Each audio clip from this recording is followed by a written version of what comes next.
Are not going to do any announcements this week. We are going to get right into that sweet, sweet podcast action. If you have ever visited Rocky, chances are you've interacted with a volunteer. And even if you haven't interacted with a volunteer, I can almost guarantee that you have enjoyed the fruits of volunteers' labors in ways you might not even be able to imagine. So many projects and things that they're involved in here at the park. And they're so involved, in fact, that we couldn't do what we do without volunteers in this day and age. It would not be possible. They are absolutely essential to preserving and protecting Rocky and providing for the enjoyment of it by visitors like you. We could not do it without them. And we have to have somebody, or actually multiple somebodies, who coordinate all the volunteers, who wants to volunteer for what positions, all the hiring. It's not hiring, it's volunteering, but there's still paperwork. And then just making sure people are well trained, that they're coordinated, that needs are being met. There's so much that goes into it. And so on today's episode, you're going to learn all about our volunteer program from the viewpoint of its director, Lindsay Lewis. Lindsay is super positive, super professional, always fun to work with. And I cannot help but wonder if it's because she knows the importance and the impact of her work with volunteers and the way that it impacts their lives and the joy it brings them, and also the absolutely essential things and services that they provide for us. We hope you enjoy this episode and that it inspires you to become a volunteer yourself. Let's rock.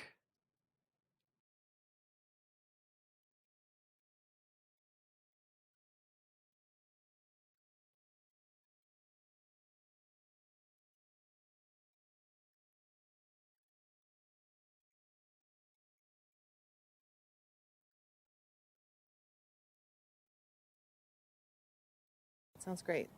Okay, so we're here at Sprague Lake Yes, on we a are. beautiful, beautiful, beautiful summer day. Not a cloud. Oh, there are There's some very, clouds. very few but nice clouds in the sky, and it is super warm. Like we're sitting in the shade without a jacket on, which is, you know, Pretty nice. yeah.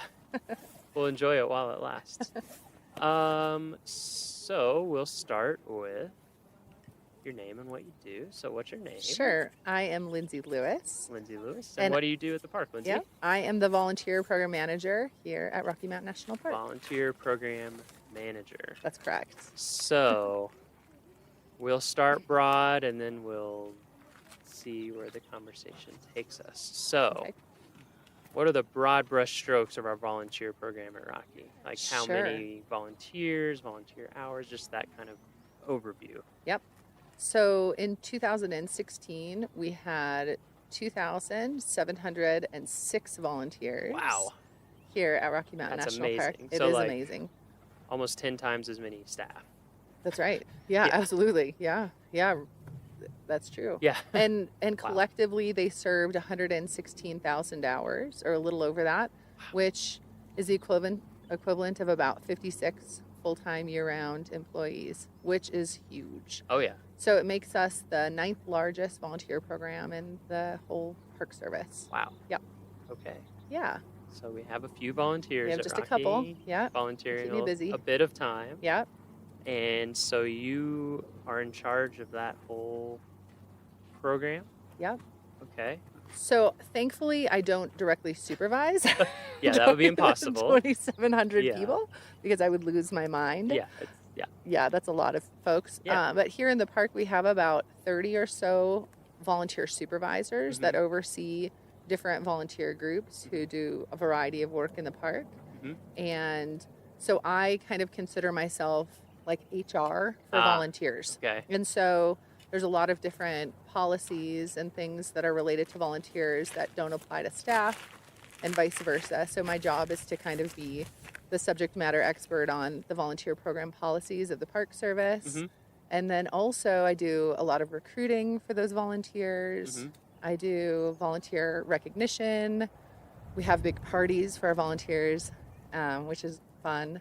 And then I'm in charge of volunteer training and making sure our volunteers are properly uniformed, that kind of stuff. Yeah. It's actually really fun. It sounds kind of boring. Actually, now that I just said it, but it's actually a really fun job because I get to be out in the field and And then also just supporting at my desk people that just really love this park, love Right. this place, and really want to be here. You Yeah, know, when you're working in that's pretty HR, nice. yeah, when you're supporting staff with, making sure that they're getting paid and filling out all of their paperwork properly, it's not super fun. But when you're working with people who just good want point. to do this because they love this place, it Yeah. makes it a lot more fun Yeah. to do that kind of work. Yeah. Yeah, that makes sense. Yeah. Yeah, I think it's hard. It's hard to even describe, I feel like, to people the extent of the volunteer program here. Yeah, it's pretty huge. It's just, it seems nonstop. Like there's always stuff going on. Exactly. We're really lucky. This park, not every national park or national public land has neighbors that adore it like Rocky does. So we have over the years really harnessed that and have taken advantage of and really benefited from neighbors who, live in Estes Park, Lyons, Longmont, Loveland, Boulder, Denver, Grand Lake, Granby, who love this place and have some time on their hands and want to donate it back to the park. So of the 2,700 volunteers, about 700 are individuals, like a lot of retirees and a lot of interns who donate their time to the park. So just last year we had about 40,000 hours served by residents of Estes Park. Wow. Which is incredible. Yeah, that's amazing. I know. And 4,000 hours served by the residents of Grand Lake, which again, I mean, that's incredible too, considering the size of the population. Yeah. And so then they do a little bit of everything from, we recruit for volunteer positions like we recruit for paid positions. So we have really specific openings. People, that have an interest in science can go out and support scientific researchers in the park. They can work at visitor centers if they like that sort of interaction. They can go out and count elk for us or monitor raptors.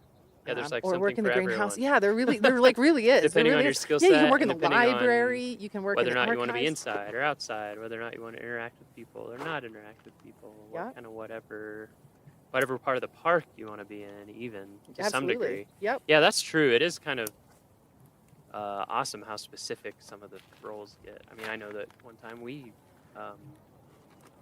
recruited for like a digital asset management person and had multiple people apply that all had database skills and photography and all these specialized skills.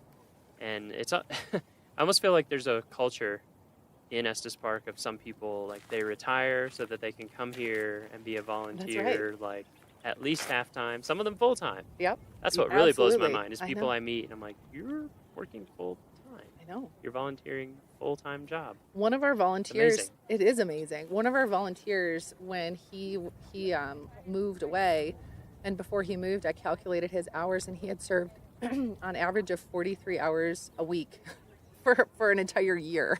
So I know it is pretty wild. It's amazing. I know, we are really lucky.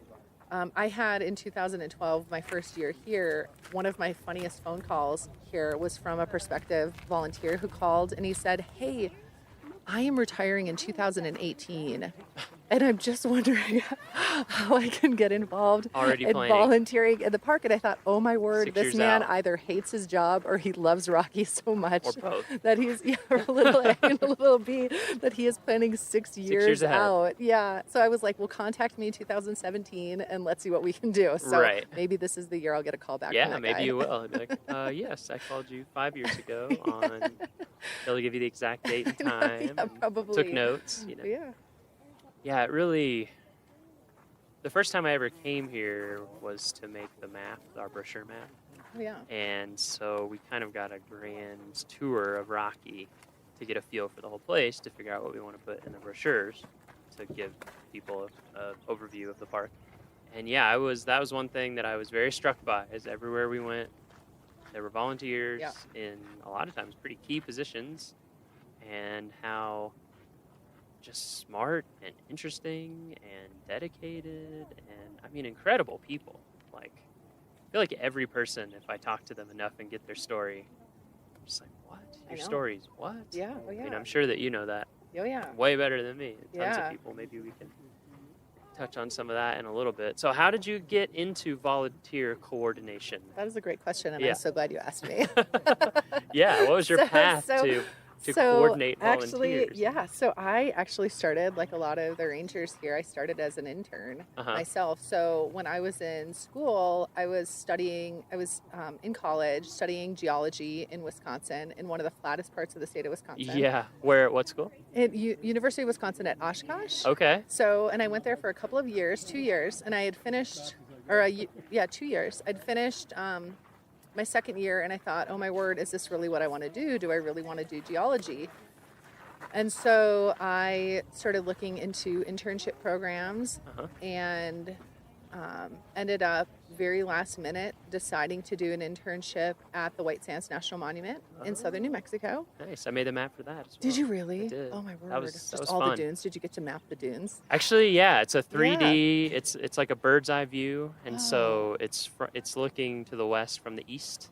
Yeah. And maps are very interesting. You kind of tell you have to move past the truth to get at the truth. So when you're looking from the view that we have, because I did all of White Sands, including outside the park where it's a missile range. Oh yeah. Yeah, oh, so that whole valley. Oh yeah. And so you're so zoomed out that the actual dunes themselves would be so small that you couldn't see anything. So what I did is I took a LiDAR, which is a laser. Basically, you shoot a laser out and you measure how long it takes for that laser to come back to where it came from. And since the speed of light is a known constant, you get the distance. Wow.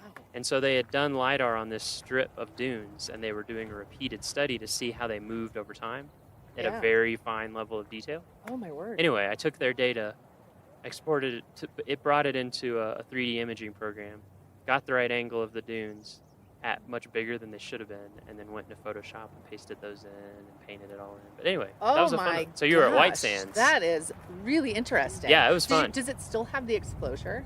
It does. For the oryx? It does. Yeah, there's the nature, is it Nature Conservancy? I don't know who owns it, but in there behind to the west of the park, that is closed to public access. Wow. And yeah, I think it's for, I don't know if it's oryx. Keep the oryx Yeah, out. They introduced a bunch of African antelope into the Tularosa Basin back in the 60s and 70s, and they just did really well. But so how long were you there? So I was there just for 3 months, in the but summer? I had the time of my life. In the actually, I moved there in January.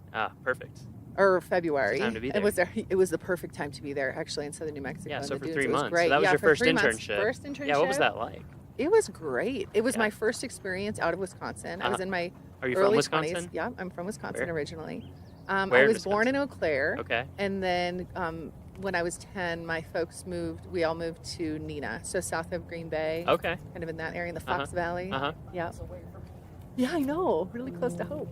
Yeah. Oh, I'm sure we have Wisconsin listeners. Yeah, there's a lot of Wisconsin. I always ask people, specifically where they're from, so people can rep the hometown pride. Yep. So exactly. so you went to White Sands on this internship. Yep, just like and it was the first time. My first time. So had the time of my life. I lived in a single wide trailer with a rattlesnake that lived underneath the trailer. Nice. Did it have a name? And it did not, Okay. but it kind of freaked me out. But it was, it was definitely, for a Wisconsin gal living in southern New Mexico, it was definitely a really what a change. Yeah, it was a change, and I absolutely loved it. I worked in the visitor center and gave tours. I did the sunset stroll. So I did a walk in the dunes with folks, and then the stroll ended with the sunset and the white sand dunes, which sounds magical. Yeah, I was about to say. It really was. Sounds magical. It really was. And so I had such a good time that I ended up applying for more internships for the summertime, that coming summer, and ended up moving to the Petrified Forest National Park, where I did yet another internship. In Arizona? In Arizona, yep, in northern Arizona, kind of in the between Albuquerque and Flagstaff. Yeah, I stopped in there one time when I was driving as much as you can of Route 66. What's left. And went right through there. Yeah. That's a really interesting place. It was really unique. The Petrified Forest stuff is interesting. Yeah. For sure. But I was surprised at just all the other stuff there, like Blue Mesa? Yeah, well, there's all the different Pueblos formations too. Yeah, exactly. I mean, it's a really cool place. I mean, so my job there was I did Interp as well. So I worked in the visitor centers, and then I also did half-time with resource management and helped to do a little work on some endangered plants in the park. But then also they had me going out and trying to catch people that were stealing petrified wood, which Yep. is a big problem there. Yeah, And it is. so I would go. Did you scare them with the curse? Well, or? I would go out hiking and I would never find anybody Ah. that would be stealing petrified wood because, They're sneaky. they were, well, I don't know. I think they're kind of sneaky. And then one day, some of my coworkers were laughing at me saying, you're probably just going out and hiking, you're not really trying. And I was like, no, I'm really trying to catch people. And so one day I was like, I'm going to sit out by this rock and hide on this trail until Put on I a ghillie find suit. somebody. And, I'm just kidding. Yeah. So I had some good binos and I sat at a rock and I just sat and I watched and I scoped. Yup. And there, sure enough, from a distance, I saw somebody who bent over, picked up a rock, looked at it, showed it to their friend, and put it in their pocket. And then I radioed it in, and law enforcement met them at the trailhead, and I felt kind of terrible and guilty, but it was also they learned a lesson, and they knew when they went into the park that they can't be taking that stuff. So anyway, so that was my internship at the Petrified Forest. I enjoyed when I visited at the visitor center. The case they had that was like notes from people with the curse. Yes. And people would write letters and they're like, ever since I stole this petrified wood, everything is going wrong in my life. Yeah. Please take it back. Please make it stop. Yeah. And basically. so people feel guilty eventually, which is nice. So like their conscience gets to them. And then they mail these pieces of wood back, and the park can't put them back because they don't know where they came from. Yeah. And so in the visitor center too, there's this big log that somebody had sent back. Oh, that's right. That thing's huge. It must weigh like hundreds of pounds. I know. And so, so anyway, and then I ended up doing another internship where I recruited possible interns through the Student Conservation Association. I toured around to college campuses to tell them about my internship. So you were an intern. You were an internship doing recruiting for interns. Exactly. For SCA, for the Student Conservation Association. Right. For listeners who don't know about that organization. So I toured around in Illinois, Indiana, and Ohio for a month, driving a little red pickup truck, going from college campus to college campus. Though. It was a blast. Yeah. And such a great organization. It was, and then we went out to Massachusetts and recruited. I went out to DC to recruit for a few weeks in the DC area on the road constantly. Universities. It was fun. And then one of the internships that I was recruiting for was to work on Capitol Hill. It was a partnership between the Student Conservation Association and Unilever, and they were sponsoring internships 5 months in Washington, D.C. on Capitol Hill, and then 3 months out in a national park. And so I was recruiting for it, and I was like, well, this sounds pretty good. I'm going to apply. And I applied, and I ended up getting the internship and interned out in D.C. working for Congressman Ron Kind of Wisconsin, the 3rd District of Wisconsin. Really great guy. And then the second half of my internship was out in Yosemite, and I did backcountry patrol. Oh, wow.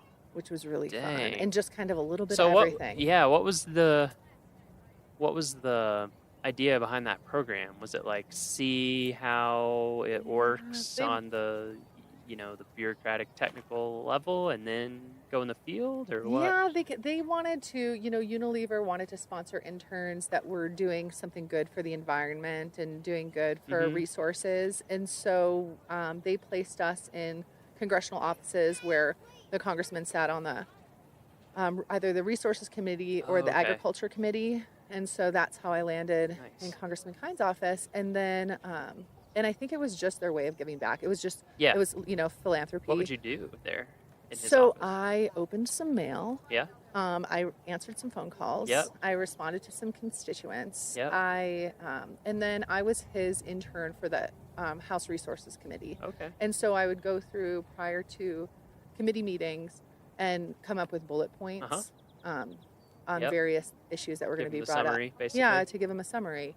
I did some tours of the U.S. Capitol building to constituents. It was really fun. And just a wild experience. It's a great experience, I feel like. I mean, I certainly didn't spend 5 months, but I was in the Goal Academy thing that the Park Service does, and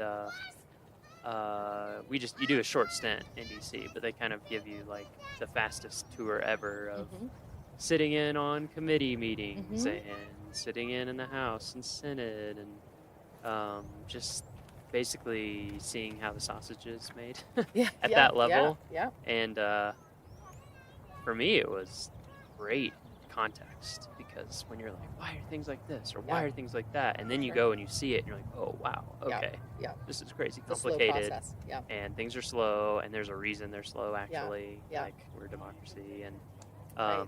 yeah, that must have been good perspective It for was. It you, was. and plus exciting, like moving to such a y- huge metro It was. It was. area. It was really a I blast. bet. It was really a blast. So there were 4 of us. We lived in a National Park Service house Oh wow. in Battery Kimball Park, right across the street from American University, right Oh in yeah. DC. Uh-huh. And Dang. it was just a blast. So we got to go to a bunch of all of the different lobby groups Uh-huh. invited us to parties Uh-huh. and gatherings right on Capitol Hill. So we got to go to those.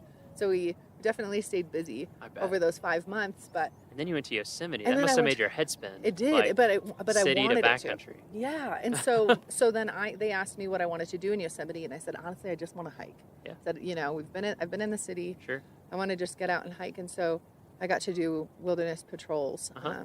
while I was in Yosemite. And So what's that entail for? so I went out on like listeners?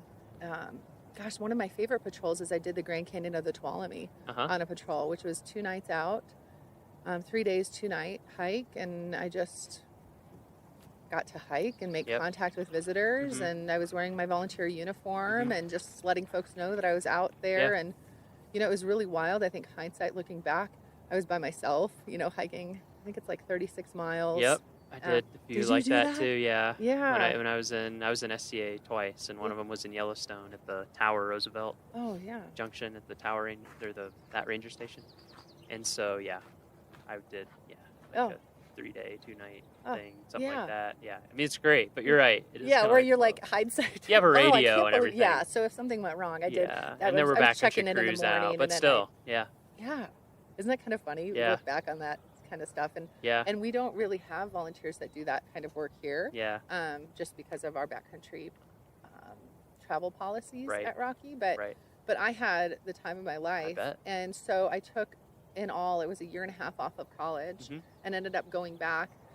Changed my degree to geography because I was really interested Uh-huh. in why people lived where they lived. I was Yep. interested in cartography and all of that. Yeah, map making. Yeah, it's interesting. I kind of ended up going in that direction. Yeah, you did. Too, yeah, for grad school. Yeah. Because undergrad I did music composition and English, Oh, no kidding. and then I finished up and started working. One summer in between years, I worked in Yellowstone Oh, for Xanterra making yeah. beds. Yeah. But I was just like, wait, you can get paid to live here? Like, yeah, it's amazing. okay.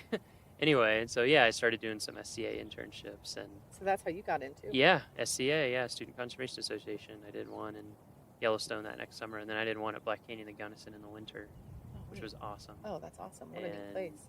yeah, that led to some other stuff, but So then yeah, when- but that happened to me too. I went back to grad school, Yeah. and I was like, I did environmental studies, but I ended up focusing on geography and cartography. I just Yeah. think geography kind of encompasses, if you're a general interest Yeah. kind of person. Totally. Yeah, so you went back Absolutely. for that. So Yeah. it totally changed your Totally changed my degree, degree. and totally changed my school. I finished at your life. University of Wisconsin at Eau Claire. Yep, totally changed my life. Yeah. And had So you finished your degree. I finished. Yep, I finished my degree. So there's a good story for parents out there if you're yes, worried I did. about Yes, your I kid. did. You know, If they take a year and a half off and do internships, long as they're they're just doing something. finding their focus. Exactly. Yep, exactly. nothing wrong with that. Yeah, yeah. No, it was. I would not. I had no regrets. Yeah. Yeah, that's for sure. Yeah. So that's how I kind of got my foot in the door Uh-huh. of the Park Service, was doing those internships, because Yeah. eventually down the road, between here and there, I did some other wild, fun jobs. I bet. And then I ended up getting my first Park Service job. Was a permanent year-round job as a volunteer program assistant at Yosemite. Mhm. And I loved Yosemite, my time when I was there for those 3 months or 4 months in the summertime back in 2002. And and then always wanted to go back. And so just totally lucked out with a job there in 2009. And I was there for 3 years. I was there as the volunteer program assistant for 2 years, supporting their program. And they have a massive program. I was about to say, yeah, Massive. theirs is huge too, right? Yeah, 10,000 volunteers a year and like 170,000 hours. Wow. Something like that. Just, it's absolutely huge. Yeah. I've heard group is really big there too, like the group program. Corporations and companies absolutely. Bringing people out for kind of absolutely. service. Or we have that here too. Yeah. You know, those corporate groups love to come out and volunteer, and it's really, you know, it's a win-win because they, you know, can give back, you know, and promote that they're giving back to the park. And we give them a really neat experience, hands-on experience, and they do some team building and all of that. We I bet it's really, I bet, it's also just really good for them. Like, a good bonding experience. Yeah. Brings people a little closer. Exactly. So what are those? Are those usually day or multi-day, or just totally depends on what people totally need? Depends on what they want. So most of the corporate projects are just one day. So they'll drive in, we'll hook them up with a campsite for that night. So they'll get free campsite in Moraine Park Campground. And then in the morning, they'll wake up and meet a ranger to do a service project. So they'll do, you know, a full day service project or a half day in some cases. And then they can spend the next night there too, and then pack up and leave and just, have a really great experience, totally hands-on with our staff. They get to choose what kind of project they want to participate in. So they could work on trails projects, you know, rebuilding some of our trails, or just doing, you know, tread work or whatever. Right now they're doing a lot of projects on horse trails kind of behind Moraine Park Campground with volunteer groups. And then we're also doing a lot of vegetation work with volunteer groups, so they can choose those kinds of projects. So they put in a big water line. There's a big, massive water line project that happened in the park, as you know. Still happening. Moraine Park Road has delays on it. Yep. And so last summer, you know, they cut a big swath of, you know. That was huge. It was huge. It was, you know, a couple of miles by 60 feet, I think. Yeah. And so we're using a lot of volunteers to actually re-veg that area, which is pretty neat. Yeah. And so they're doing that. Or they can build, you know, the big burn piles that look like big, huge teepees in the park. Yeah, actually, that's a good one to bring up, just because I know a lot of people wonder about that. So for our listeners, when you see these big stacks of wood out in the woods, big piles, they look like big teepees or like huge campfires or something. Those are burn piles where we go in, remove fuel from the forest, stack it, and then at a safe time we burn it. And what we're trying to do is create like defensible lines, things that would keep a fire from growing out of hand or crossing certain areas. So they help with that. Yep, exactly. They do. And so that's hard work. Yeah, it is. And so the firefighters will go out and they'll take down the trees, like a lot of the standing dead trees that are pine beetle killed. They'll take them down, and then they'll buck them and limb them into pieces that can be easily carried by volunteers, and then the volunteers run around and make burn piles. Wow. Yeah, it's really pretty incredible. Yeah. Because they I don't have the stat with me, but I mean hundreds of burn piles are built by volunteers every year. Yeah. And just a couple of winters ago, they burned, you know, under the right conditions. They wait for the snow, there to be snow on the ground and no wind. Right. And then they'll burn the piles. And just a couple of winters ago, they burned like 5,200 piles here in the park. 5,200. Yeah. Wow. Which is a lot in one winter. That's a lot. Yeah. Anyway, so volunteers get to do that too. Yeah. So for those projects, how do people go about setting those up? Do they approach you? Do you already have a list of needs? We do. We have a catalog, actually. Catalog. So we I've seen that catalog. We have a catalog. Yes, you have seen the catalog. Yeah. You've helped us with it. Yeah. So it's on our website, so people can, you know, just find us on the web. And like if you search for Rocky Mountain National Park Volunteer Program. You'll find our webpage. Here's a special shortcut for our listeners. We're giving you the inside knowledge.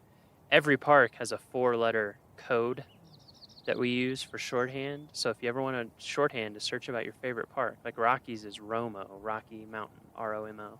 So if you search ROMO Volunteer Program, that will also come up. Isn't that nice? Either way. Yeah. So that'll take you to the volunteer page. Yeah, so it'll take you to the volunteer page, and you can, you know, if you're an individual person who wants to volunteer here in the park, you can search for opportunities just for individuals, or you can search for opportunities for volunteer groups. And so that's one way to do it. Another way is to just give us a call and we can walk you through the process and tell you what we have available. But yeah, we have a lot of projects that we're still recruiting for actually for this summer, for late in the season especially. Nice. So if anybody's out there and wants to come out and volunteer with us, Yeah. we can hook you up. Yeah, you can with a become volunteer a VIP. Yes, you sure Volunteers in parks. That's right. So clever. Yes, I know, it's pretty slick. It is pretty And good. actually, if you guys, if those who are listening come out, sometime during the summertime, pick up a copy of the paper, and we advertise for a very cool drop-in program that is just 1 hour long. It's on Tuesdays, Thursdays, Fridays, and Saturdays in the summertime. There's no minimum age requirement, so you can bring young ones or, whoever wants to come out and volunteer with us. We'll tell you a little bit about the volunteer program. We'll tell you a little bit about Leave No Trace and the importance of leaving this place pristine and as you found it. And then we get you signed up as a volunteer, and you go out and do a litter cleanup with us. Oh, nice. And then afterwards, we weigh the litter. And whoever has the most guesses, they win the bag of trash. No, just kidding. Just kidding. Get to take this home with you. That's what we say. Yeah. And anyways, then they get a little fun giveaway gift. Yeah, everybody as a gets thank a little you gift, right? Yeah. And then you can go on with the rest of your vacation to the park and feel good that you were able to give back a little bit. It's pretty nice. Yeah, it's a great program. I've heard from people who've done it that they really enjoy it. I think some people are like, oh, why would I go work for an hour? But you get to learn a lot. You get to meet other visitors. Yep. If you have kids, you get to set that great example of like, we're here enjoying this. We're going to give back just a little bit. Absolutely. Make it better than when we found it, which is a big thing. Yeah, just on the And you get a little swag. Yes, you do. Yes, you do. And this year, it's some really cool sunglasses. Ooh. Really cool. They're called Risky Business sunglasses, and they say Rocky Mountain National Park VIP on the bow. They're really cool. That's pretty They're awesome. pretty slick. So you'll have to come out and volunteer. Yeah, there's with only us, one way to Miles. get those. That's right. Gotta volunteer. Exactly. Show your cred. Yep. And actually, so just this 4th of July, this past Tuesday, I led a volunteer group doing the litter cleanup at Beaver Meadows Visitor Center. And we had 11 people show up, including a 1-year-old with his family. Really? That's great. Yeah, and so he got to wear a little safety vest and go out with his mom. He held the bucket while she held the litter picker and cleaned up. It was really cute. I have some really cute pictures. That's awesome. And then there was another gentleman who was out there with us who, I shook his hand afterwards, and I was like, oh, thank you so much. I thank them over and over. And he's like, no, thank you guys. He said, I've had such a great trip out here. It's the least I can do is to give back. And so that's pretty cool, that people have such great experiences out in the park and feel like they want to do something to give back to this place. And so it's really fun to help them find that avenue to give back. Yeah, for sure. Yeah. So you were in Yosemite for 3 years, you said. Yep. And then here? And then here. And then I moved out here in 2012. Yeah. And I've been here since. So I've been here for just a little over 5 years. Wow. Now I can't believe it. Yeah. I know. So this It's is a long time in one place. It is. It's the longest I've been in one place, and it pretty much since I lived at my parents' house. Yeah. Honestly. Yeah, I was the same way. I think that map making job I had, I was there for like 3.5 years. Yeah. Wow, this is the longest I've lived in one place in a long time. Yeah. But it's a nice place to be. It is a nice place to be. Yeah. Yeah. How does the so it sounded like the Yosemite volunteer program was bigger. There's a little muskrat over there. Oh yeah, we got a muskrat in the lake, I think. Right? Maybe. What is that? No, he's fishing. It's a lure. Oh. It's a muskrat. Darn it. I thought we had a moment. I thought we were having a moment. We might still, we might have a moment. Here, I'll keep looking. Is that a submerged moose? It has to be. It's gotta be. It's just doing the famous submarine technique. This is a good place to see moose. It so we is. might luck out, actually. That would be nice. If we're out, if we keep looking. So Yosemite's program a bit bigger. A bit bigger. How does Rocky So in compare, comparison, Yeah. So Yosemite is a really strong group program. So a lot of groups come out to serve in the summertime. So they'll serve for a day or two or even a full week. And they have a volunteer campground, specifically a volunteer campground in Yosemite Valley, which not a lot of people know about. And so it allows them to, bring in and accommodate a lot of volunteer groups. So they have a really busy group program. And then additionally, they partner with the Yosemite Conservancy and who also has a really neat volunteer program. And all of those volunteers are considered Park Service volunteers as well. And then Nature Bridge, which used to be the Yosemite Institute, they bring kids out on service projects too. Yeah, I met some people that did Nature Bridge stuff in Golden Gate National Recreation Area, like just north of Golden Gate Bridge. They have a camp out there. Yeah, they do. Yeah, that was a neat program. It's a really neat program. And then they have a lot of interns. And so again, their group program is massive. And then here at Rocky, it differs in that we have a lot more individuals that serve. So of the 2,700 volunteers, we have 700 individual volunteers who are retirees and interns. And collectively, they served over 99,000 hours just last year. And so our individual program is massive here. It's huge, and it's just those people that drive, they commute literally an hour and a half one way. We have a volunteer who she lives down in Denver, and she drives up to Bear Lake every Saturday to be up there at 8 a.m. Wow. So she leaves her house, depending on the weather. She's up there year round too. Wow. Every Saturday. That's dedicated. Yeah, so we have some really dedicated individuals that serve here. And so tough spot. We're in so we are really lucky. So a lot of volunteer programs in the Park Service, probably wish that they had the situation that we have here, and I take zero credit for it. It's the program that I inherited and just the neighbors that love us. Yeah. And give back. back. I think working at different parks, that's one thing about Rocky that does sort of stand out to me is that we do have these gateway communities and metro community that's so close. Yeah. It's, I worked at Yellowstone for a while, I worked in Denali for a while, and there's just not. No, it's remote. Hardly anybody lives around there, or even if they do, it's a long drive to get into the park and get anywhere. Whereas here, we have so many people. Yeah. That I think that's great. Yeah, we're in a really unique situation just being a Western park, like a big Western park, and having neighboring communities that are just right there with amenities.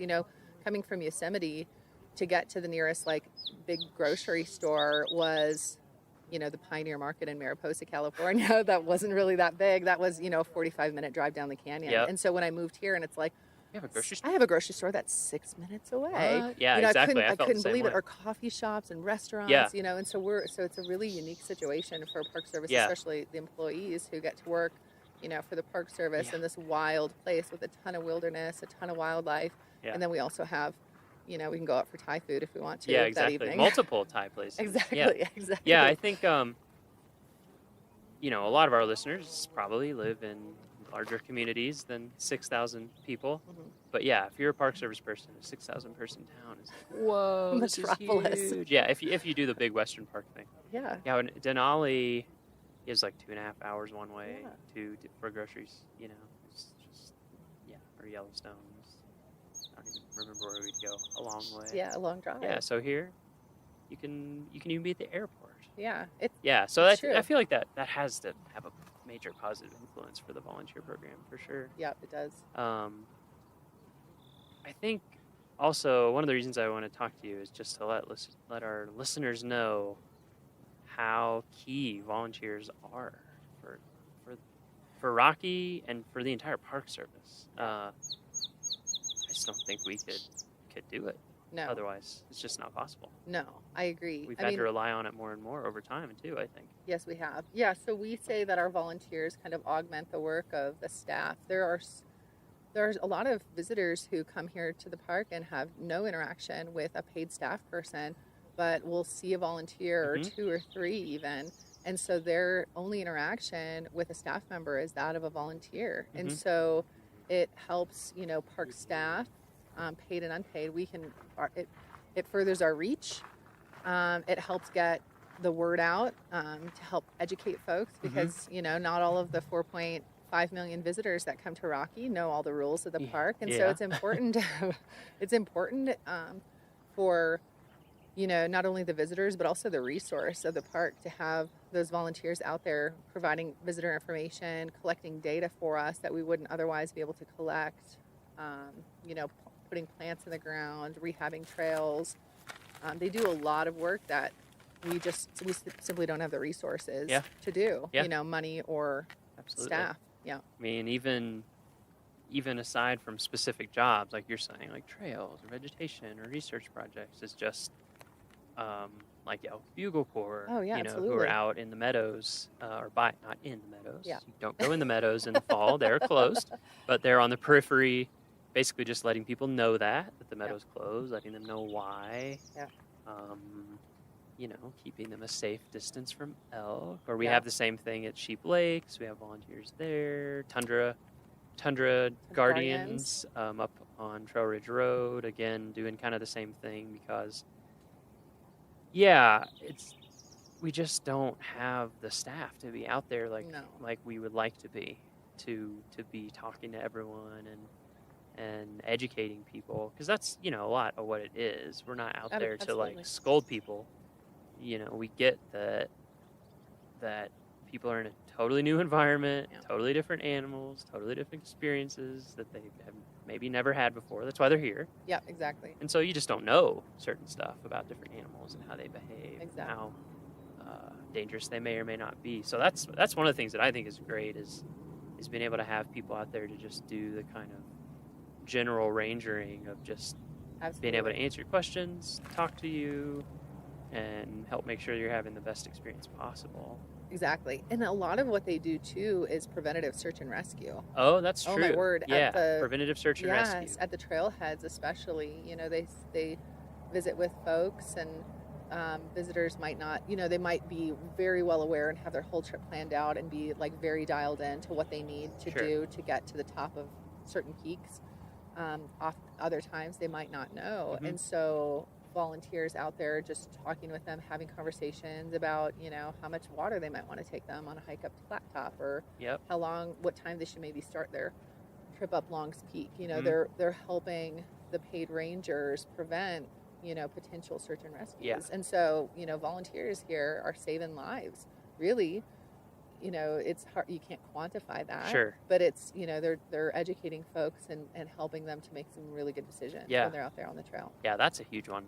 I've mentioned it before on a couple other podcasts that we're working on, like a preventative search and rescue, or we call it PSAR. We like acronyms, and the NPS. Yeah, we do. Preventative search and rescue, for like longs and just generally at every trailhead. Yeah. Because like you said, just saying like, hey, do you have water? Yeah, exactly. Or do you have a way to treat water? Don't just drink it. But those are some nice looking flip flops. Where are you going? Yeah, exactly. Like, oh, I'm going to Sky Pond in these flip flops. It's like, wow. Okay. Yeah. Are you really big into barefoot running, or? Yeah, because you never know. Are you a hobbit? Maybe. Do you stand on nails in the evening? Because otherwise, it might not work out. Also, there's snow. Yeah, that's still. True. Yeah, that's true. Yeah. That's another big one too, I think, is a lot of our volunteers, they just love the park, and so they're out in the park. Yeah. Like I feel like a lot of times they have more time to be out in the park than we do. Yeah, they do. The staff. And so a lot of times they can answer people's questions so well about like, what is this trail like? And they'll tell you exactly. Because they hiked it like yesterday or 2 days ago. And they do trail and they can reports. tell you exactly what the snow is like and what to watch out for, which is super valuable. Yeah, that is. I agree. Just got a mosquito. Good work. I haven't gotten it yet. Yeah. So, anything else about the volunteer program that you want to mention or want to make sure people know? I feel like we've hit a lot of the highlights, group, individual. Yeah. It's important how big it is. Yeah. Go to our webpage to find out more. I feel like we covered a lot of it. Okay. I mean, the park is the volunteers are vital to the operations here at Rocky. Absolutely. I mean, like they are in a lot of national parks, and so we're just really lucky. I feel like I'm really fortunate to have this job and to be able to support the volunteers and support the staff who rely on volunteers to assist them in the different operations. And anyways, it's been a treat. So to end, or to move towards the end, we'll talk a little bit more about you again and just general life stuff. So as we talked about, you had a certain path going. You're from Wisconsin, born and raised, never left until that internship. Yeah. Was your family a big outdoors family? Were you outdoor stuff? No, not at all. We would go camping. Every summer we would go to this really cool campground that was like on a bike trail in Uh-huh. Wisconsin. It was called the Sparta Elroy Bike Trail Whoa. campground. Yes, you know it? It's a great spot. Yeah. And anyways, and so it was really fun. So it was once a summer. We'd get together. My mom is from a family of 11 kids. Whoa. I know. Okay. Yes. You have a few And cousins. I know. So I have a few cousins. I have yeah, a lot of cousins. A little bit of family. Yeah, I Okay. have a little bit of family. And so we'd all get together Wow. and camp out for a weekend and ride our bikes through these old tunnels, these old railroad So it was all tunnels. on bike trail? Yeah, so the campground was right on the bike trail, and so you could, if you know you were, Oh, I if see you're what you're like, saying. So you you could know, pull up in your car. yeah, if camp, you're like but 7 then- years old, you could make it to like the Okay. first tunnel, Sure. and but yeah, so it was really fun, and so that was kind of my experience in the outdoors growing up. We I had was a similar. nice Like I didn't, yeah. you know, Yeah. I would do like a Boy Scout camp out once a year, and that was pretty Yeah, much it. we had a yard with kind of woods, and so we had a little fort, and so we loved to spend time outside. I mean, my parents encouraged us. We spent a lot of time playing outside. I mean, those are some of my favorite memories growing up with my siblings and my cousins. Is running around playing out in the yard and going swimming and ice skating. My dad would flood part of our backyard and make Nice. an ice rink and Yep. and snow blow a mountain in our backyard, a mountain, quote Uh-huh. unquote, For you to us sled on? Yeah, for us to sled on. And so we spent a lot of time in the outdoors, playing Yeah, outside, right, but not right. really, out hiking trails Right, and that kind of right. stuff. That I didn't really get to until I was a little bit older in my Yeah. 20s. But Yeah, I was the same way. I was in my 20s. yeah, and in terms of, like family vacations, we would take, our first, the first national park that I remember going to was Mount Rushmore. Oh, okay. And so living in Wisconsin, we would go, our vacations were like wherever was in a day's drive of Yep. Wisconsin, which a day's drive could be like Florida for my Sure, dad who sure. loved to road Yeah, trip. it's less than 24 hours. So Exactly. it's a day. I mean, yeah. Yeah. Or it's like, yeah, pretty much. That's Yeah. right. And so, so that was, my first kind of introduction to the Park Service was going to Mount Rushmore, and we'd go out It's to a good DC. introduction. It was a great introduction. Black yeah, Hills it really are was. really yeah, amazing. the Black Hill. This They're is Black Hills. they're a Gold. bizarre I place. got when I Oh, was little. nice. Yeah. Anyways, and so we, so that was Yeah. our family growing up was doing our annual camping trips and So what? playing outside. When you did these internships, Yeah. was there like a moment when you're like, yes, this is it, or was it just kind of No, this is fun, and you just kind of kept doing? it was really fun. I Yeah. mean, it was really fun. Yeah, I like think what? each one What drew was you into just, it, or like I'm gonna keep doing this, for like to keep doing the internships, or I don't- just to keep doing park stuff? yeah. Well, so I loved being outdoors. I Mhm. loved just the idea of traveling and Mhm. having a new home every 3 months. Yep. It was just a wild fun for a while. adventure. Mhm. Yes, absolutely. And at that point, I realized that I could live basically anywhere for 3 months. I really Sure. could. I could live in a Oh, sure. in a single wide trailer in the middle of the desert with a Yeah, there rattlesnake you go. living under it, for 3 months, or I lived at the petrified forest with a giant desert centipede Or you in said my back room. you did cruise stuff in Alaska, Yeah, right? I did. Yeah. So when I graduated from college, I finished and I had my degree and I had this really cool experience, and I was just trying to figure out what I wanted to do with it. And when I lived out in Washington, D.C., I had a really good, one of my fellow interns, Jeffy P., who he went off to do all kinds of fun adventures as well, and he worked for a cruise company, and it was like a pocket cruise company, so small cruise Really ships that small. had between 30 to 60 passengers. So you could really get up into Yeah, you can get up into all the those, stuff yeah, down inlets there and in stuff. Southeast Yeah, it had Alaska. just a 7-foot draft, so Wow. 7 feet of the boat was underwater, so pretty. Wow. So we could sneak into some really cool Yeah. places. And anyways, and so he told me about that job. I applied for it and got it, and graduated in December, and moved out to Seattle for training with this boat company in February, and worked on the Columbia River in the spring and also in the fall, and that following fall as a guide, as a kayaking guide, as a naturalist on board this boat. And then in the summertime, we spent our time up in Southeast Alaska, Yeah. ducking into some really cool passengers. We got to go to Kenai Fjords and That's so Admiralty cool. Island and Glacier Bay every week. I never got down to Southeast. I worked in Denali, Amazing. and people are like, "Oh, you go to Southeast Alaska?" And I was like, "Well, it's really far away, Yeah. and I work all summer, but I would love to, Yes. because it just looks incredible and totally Yeah. different." And it's funny, when we were walking over the lake, we realized that somebody that I worked with in Alaska in Denali, who's like one of my best friends. You worked with in I Southeast know, Alaska. it's a small world. Like, Yeah, that we both know him really well. So Eric, if Yeah. you're out there, Eric Toussaint. We both know you. We both know you. Now you're hearing our voices. We won't give away your Hello. personal information. Yeah. Yeah, it is So- amazing how small. It's a it small really world. is. It really is. And so I had that experience, and it was wonderful. And and that was just a season that I worked for the company, and then I worked for the Southeast Alaska Guidance Association, which is a nonprofit that supported volunteers and interns.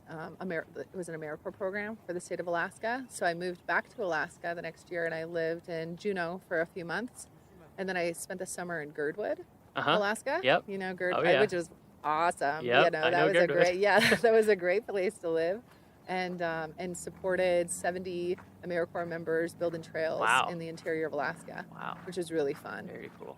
And so I did that for a season, Yeah. and then ended up, and just keeping with my seasonal, Mm-hmm. spirit and jobs, I ended up lucking out, and I was a relief naturalist for a boat company out of the Virgin Islands. And so I got to be a snorkeling guide Whoa. on board a small, another pocket cruise ship in the U.S. and British Virgin Islands. So I That did sounds that okay. for a short stint. It was Yeah. not bad, Yeah, it not sounds too tolerable. shabby to go Yeah. from Alaska, to the Virgin Islands. Was pretty Yeah, it nice. must have felt nice. Yeah, it Yeah, I was feel like really after about great. my third summer in Alaska, I was kind of like, I sort of miss summer. Yeah. Oh, it felt really You know, great, like being actually. able to swim.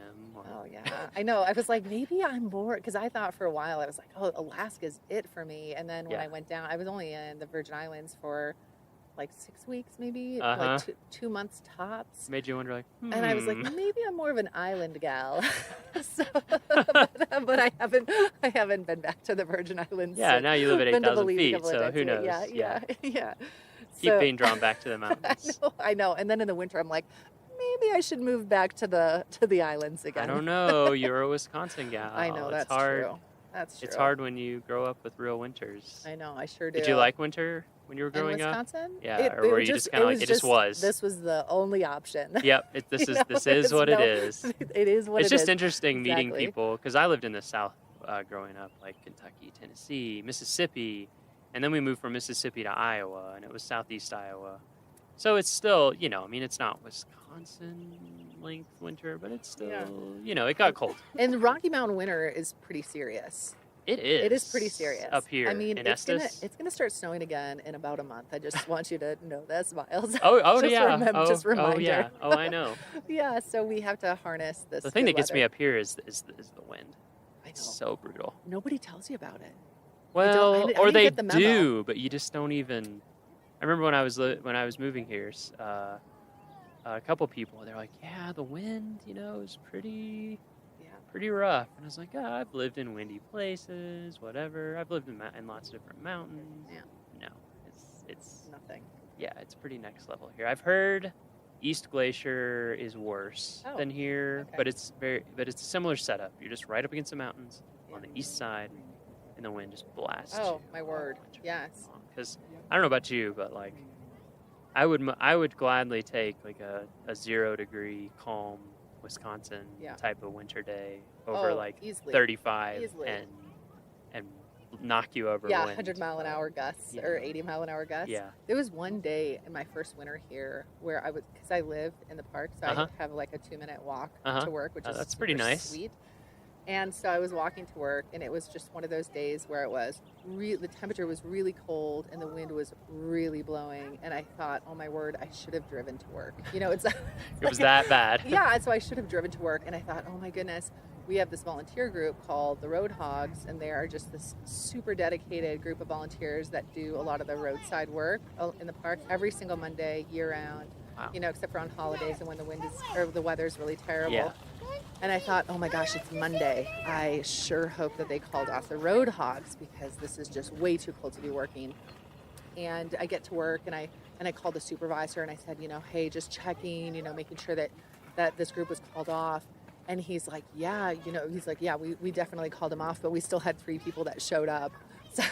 So they still, like, despite Dedication. absolutely. Dedicated Yeah, volunteers. it was very dedicated. Yeah, they were very dedicated. So anyways, that was kind of a funny, experience with our volunteers and just showing up I mean, it was one of those, Oh yeah. like, You just yeah, feel no, viated the yeah, moment you step yeah. Oh outside. gosh, it was terrible. There's nowhere Like, to hide. nose was Doesn't matter how frozen. much. Doesn't matter if you have on goggles, a face Yeah, mask. It no, doesn't no. really matter. Yeah, You're gonna take it. yeah, yeah. There's no option. Or you're just gonna dream of when you can find some shelter. Exactly. Of some kind. Yeah. Okay, so we'll end with. This is a hard question, but we've Uh-oh. asked it to everyone so Oh, no. far. So, what does Rocky mean to you? Oh my word. Because That is a really- you've been here for Yeah, 5 years now. You Yeah. have a family Yes, I here. do. You have your job. What is Yeah. it? From all these other experiences you're talking about, obviously internships and working in parks change the course of your life Yeah, very, for very sure. seriously, as it does to many people. I think that's a story that people are going to hear come up again and again Yep. in this podcast. So you had all those experiences, but now you're here. So how does it? Yeah. What is it? Rocky has become our home. It's Mhm. become my home. I am really, I feel like I'm very fortunate to get to not only work here but also to live here in the Mhm. park and have this wild place as my backyard. And so this is the place where my husband and I were engaged. I got engaged here Mhm. at Lawn Lake, Nice. and we started a family here. And it's so, of all of the places that I've been, this is the longest that Mhm. I've lived anywhere. Mhm. As I mentioned before. And so, I just feel really lucky and really fortunate to be able to call this place my home. Mhm. So And I can tell that you love your job. I do. Yeah, I Like like you my said, job. I it's do. I like you really said, do. it's invigorating. Yeah. It's uplifting to be able to interact with people who every day are like giving of their time Absolutely. for no material benefit, just because Yes. they believe in it and they want to give back. Yeah, it's inspiring. I mean, Yeah. it really is inspiring. Yeah. These people are just awesome, and they love to share, little bits of their life with me. And I get these fun little emails, from volunteers, and I feel like I've made a lot of really fun connections with a Mhm. lot of them as well. And so, yeah, it's just been a real privilege to have this job in this amazing national park. Well, we're glad you're here. Thanks, We're Miles. glad that you're coordinating our volunteers, and I'm glad to be here. there's always, to me, I feel like you just get a really positive vibe when you're out in the field and see people. So Yeah, you do, for sure. thanks for all the work you do to make it happen. Hey, thanks, Miles. Thanks for all you do. My pleasure.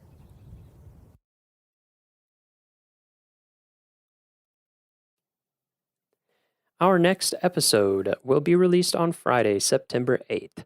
For show notes, transcriptions, and to learn more about our show, visit our homepage at go.nps.gov/RMN That's go.nps.gov/RMN pod. When you go there will be a blog post for each episode where you can leave us comments. You can also leave us comments on iTunes where you can give us ratings, leave us feedback, all that kind of stuff, and we appreciate it. The Rocky Mountain National Podcast is a product of Rocky Mountain National Park, one of 417 units of the National Park Service that preserve America's heritage for all, forever. Stay classy, Rocky Rangers.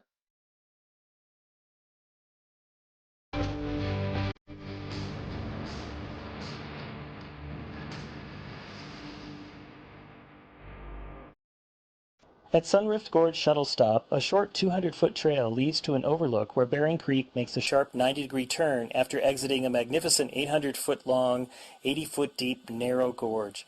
This shady, moist gorge creates a microclimate that supports a variety of different plants and animals than those found in the drier forests surrounding Sunrift Gorge. Watch for the dipper, or water ouzel, in the stream below. This stocky gray bird is the largest member of the sparrow family and gets its name from the unusual bobbing and dipping motion it makes as it hunts for insects in the stream. Watch for a while and you will eventually see it plunge right into the swift-moving water and literally fly underwater using its wings to maneuver through the rapid currents. When it comes back up, look closely and you might notice a large insect in its beak that it plucked from the rocks in the streambed. Sunrift Gorge is also the trailhead for the Sai Pass area. Hikers can explore the high country of Glacier National Park on this spectacular high elevation trail. The preferred route for this 10.3-mile hike is to start at the Sai Bend shuttle stop and end here at Sunrift Gorge, since starting the trail here involves much more elevation gain. Hikers may also wish to venture up this portion of the trail for views of Bering Creek, abundant wildflowers, and later in summer, some great huckleberry patches. Just remember that grizzly bears love huckleberries too, so be cautious and always make plenty of noise on the trails. An impressive architectural feature of the Going to the Sun Road, the Bering Creek Bridge, spans Bering Creek here. The bridge was constructed in 1931, and many people consider this the most beautiful of all the structures built on the Going to the Sun Road. It was designed to blend into the landscape using the same red and green argillite that adds color to the mountains and color to the streams throughout the park. The bridge was also designed at a time when horses were the dominant mode of travel in the park. It is high enough and long enough to allow riders on horseback to travel comfortably underneath on their way from Sai Pass to the chalets that were located at Sun Point. Part of the old horse trail is now the Sun Point Nature Trail, and a short quarter-mile walk down the trail leads to Bering Falls.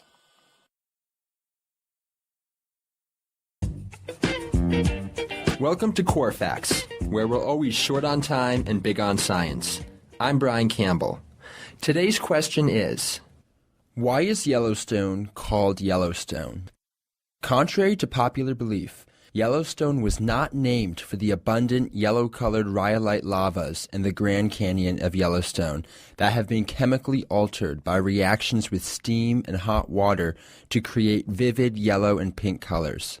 Instead, the name was attributed as early as 1805 to Native Americans who were referring to yellow sandstones along the banks of the Yellowstone River in eastern Montana, several hundred miles downstream and northeast of the park. And now you know. Join us again every week for a new Core Fact. For other Core Facts, or for CoreCast, our in-depth science podcast, go to usgs.gov/podcasts. If you'd like to have a question featured on our show, give us an email at corefacts@usgs.gov or a phone call at 703-648-5600. Remember, long-distance fees do apply. Corefax is a product of the U.S. Geological Survey, Department of the Interior.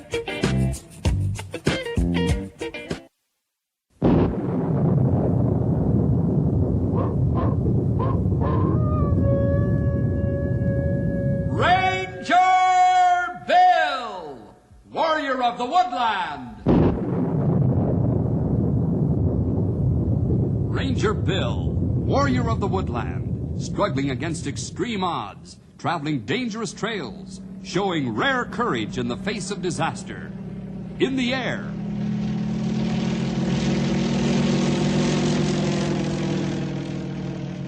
On horseback.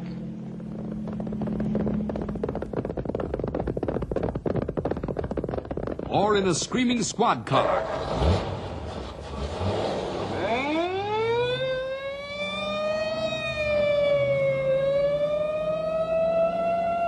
Ranger Bill, his mind alert, a ready smile, unswerving, loyal to his mission. And all this in exchange for the satisfaction and pride of a job well done.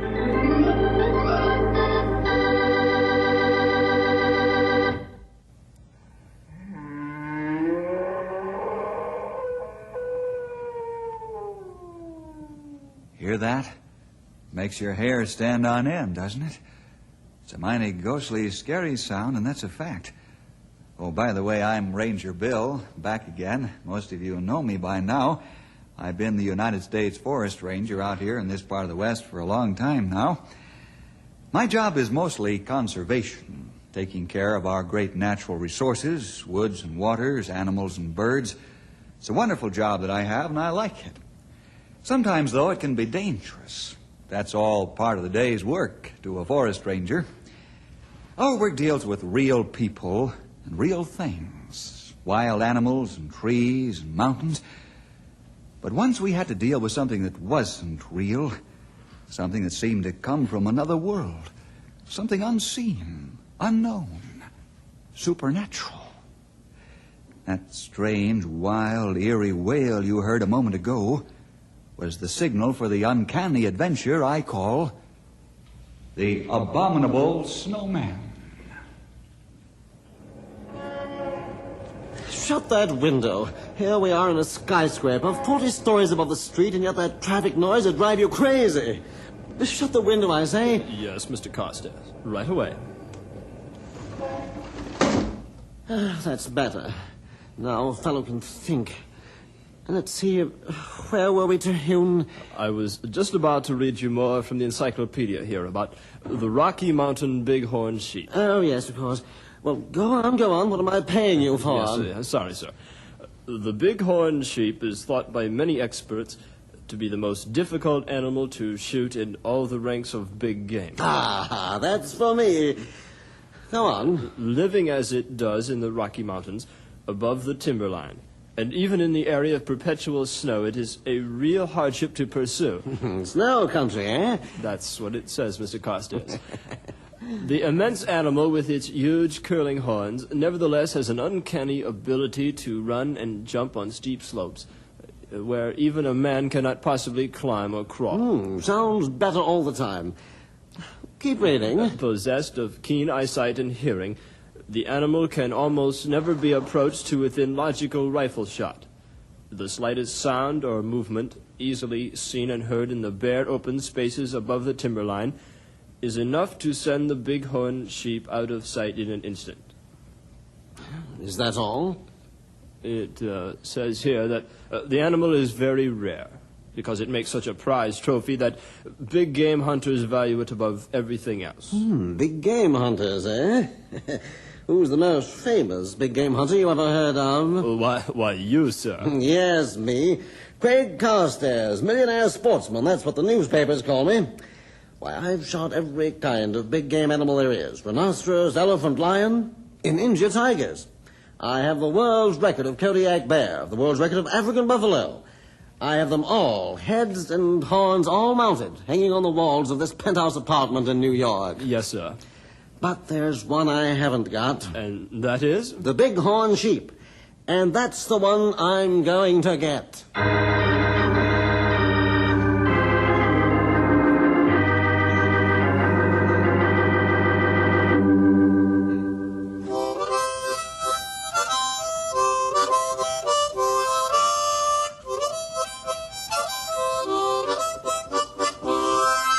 That's beautiful, Stumpy, beautiful.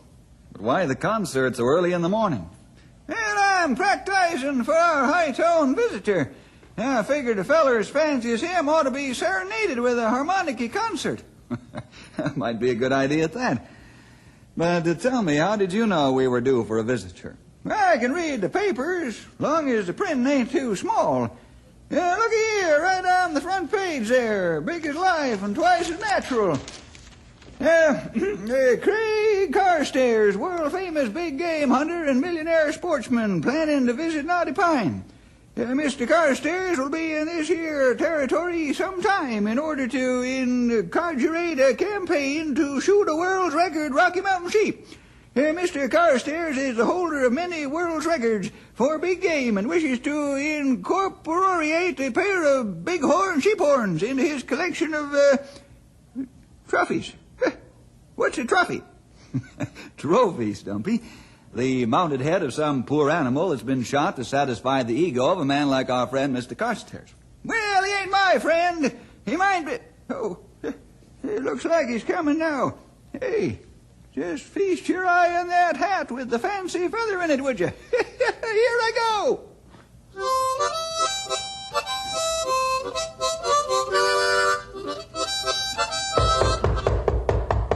Come in, please. Are you the forest ranger? I am, sir, and at your service. What can I do for you? I'm Craig Carstairs. You've heard of me. Craig Carstairs, gentleman hunter. Yes. They told me down at the state capitol that you were the man to see. Said you had to check my hunting license. Oh, yes. Then, too, we like to sort of get acquainted with anybody who's setting out for the mountains. Why? Well, they're pretty big mountains, you know. Nonsense. I know my way around. I can take care of myself. I see. I'm out here to shoot a world's record Rocky Mountain sheep. I wonder what what the sheep will think about that. What's that? No, nothing. May I see your license, Mr. Carstairs? There it is, all in order. I wish to hire a guide. I pay top prices, plus a bonus after I get the sheep. I spend money, but I always get what I want. Right now, I want the best guide money can buy. Well, the best guide we have out here doesn't guide for money. If I can persuade him to take you, you couldn't be in better hands, though. Doesn't work for money.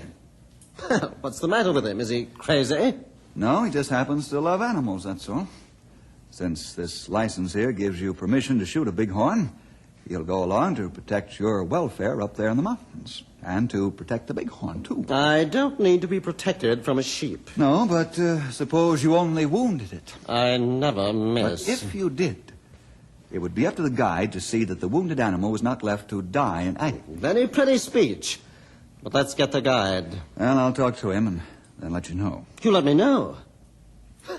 This character must be the world's greatest white hunter. He ain't one of them high and mighty white hunters. In fact, come to think of it, he ain't a white hunter at all. He's an Injun.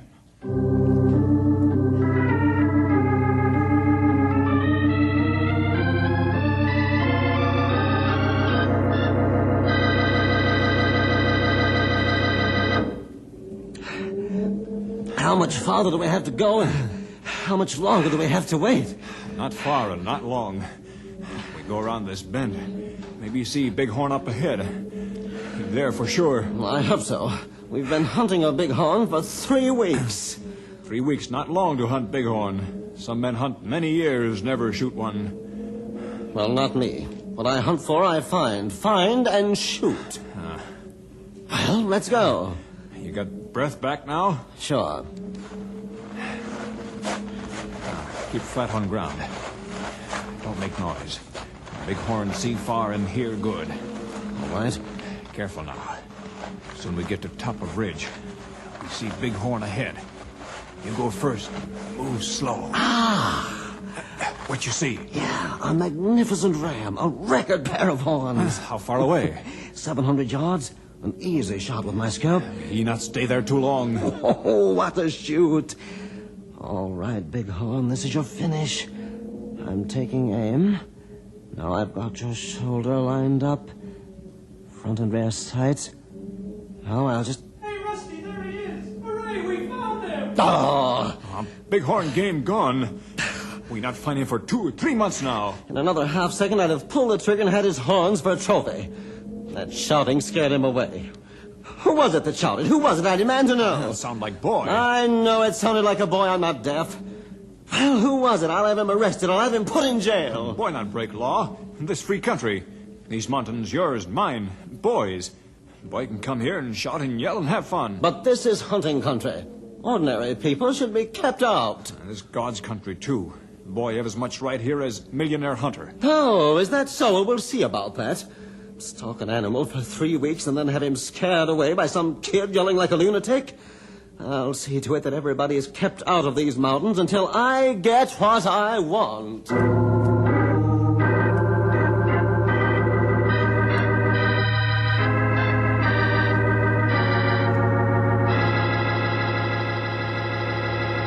Well, I'm sorry you lost your sheep, Mr. Carstairs, but that's the luck of a hunter. I demand you do something about it. Do something? Yes. I demand you issue orders to keep people out of these mountains, out of the whole territory, until I get my sheep. That's ridiculous and impossible. Those mountains are free to everyone.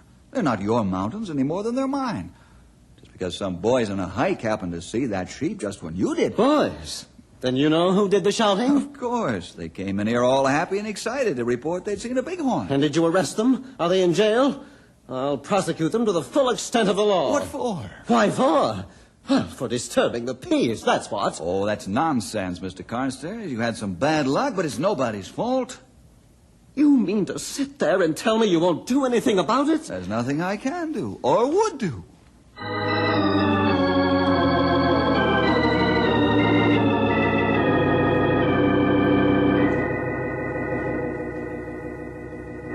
Hello? Hello, Cutler? Yes? This is Carstairs. I'm calling from Knotty Pine. Did you get your bighorn? No, that's what I'm calling about. I nearly got one, but some boys scared it away. Too many people up in those mountains. If I could keep the people out, I'd have a chance to get that bighorn. Now listen.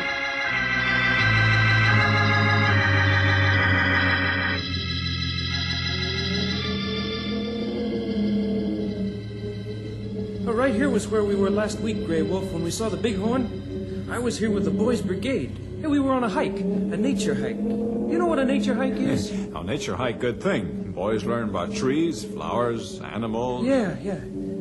I guess that rich man was mighty mad at us. Or at me, I mean, because I hollered to the other guys when I spotted the bighorn. How you find this out? Oh, he's staying down at the hotel in town. And he told the waitress that's Rusty's mother. And she told Rusty, and Rusty told old Hank, and Hank told his little brother, and his little brother told me. But you're not worried. No, not now. I told Ranger Bill, and he said it was okay. Say, what's that rich guy staying around here for anyway? You want to shoot bighorn. Want record pair of horns. I see. Now, that's why he doesn't want anybody up in these mountains but him. So he can be sure and get a shot at that bighorn without anybody around to scare it away. I think you go home. No, he's still here. Hey, do you think that old bighorn will show up in this mountain peak today like he did last week? Maybe so, maybe not. Bighorn sheep very shy. Get big scare, go back in far hills up in snow. Don't come back in long time. Yeah. Well, it's always like this. Lonely and scary up here, isn't it? Yeah. Lonely on timberline. No trees, grass, just rocks. It's getting towards sunset. We wait. You watch for bighorn. All right.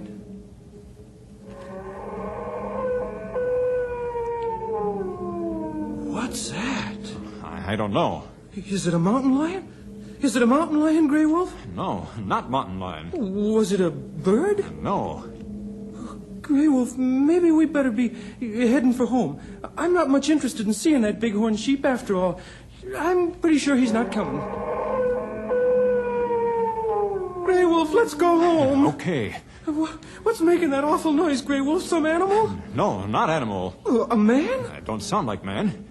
Indians call this barren land above timberline home of ghosts. Ghost country. Grey Wolf, was that a ghost? No such thing as ghost, but... But what? It sounded like ghost.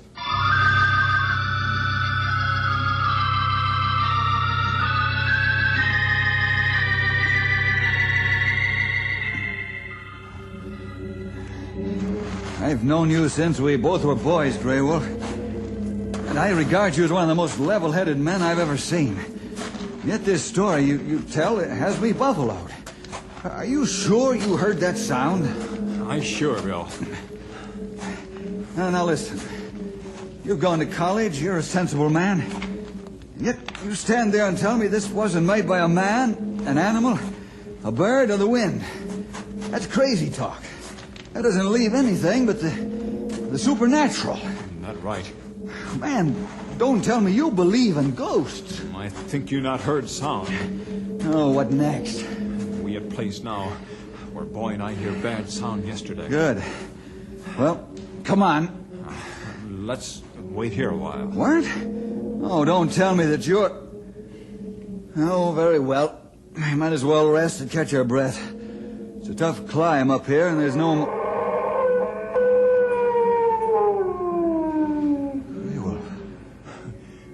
Go home now, huh, Bill? No, not right away. That sound, it beats anything I ever heard. I think... We not go ahead either, huh, Bill? No. Here, get the wooden box out of the knapsack on my back. Right there. Yeah, hand it over. That's it, thanks. What you do? What's that, Bill? This is a portable tape recorder. If that thing howls or wails or screeches again, I'll get it on this tape. And I might be able to study it and try and... There, I got it. Obliging to it to serenade us again. Here, slip this box back in my pack again. All done. That's it. Now what we do, Bill? Well, to be truthful, I don't want to go looking for that thing any more than you seem to want to. I'd like to have some kind of an idea what I'm looking for before I go rushing ahead. All right, let's get back to the office. I have some research reading ahead of me, Grey Wolf. And then we'll come back with rifles.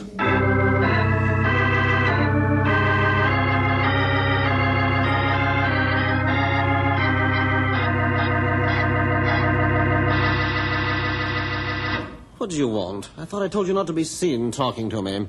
Well, I was going to slip a note under your door here in the hotel, but this was too good to keep. What's too good to keep? I was down in the general store tonight getting some groceries. Quite a crowd there. So what? Well, everybody was yapping about that terrible howling and screeching up in the big game country. It seems that kid's been talking his head off. He heard it, and it like to scared him to death. Isn't that a pity? More yet, listen to this.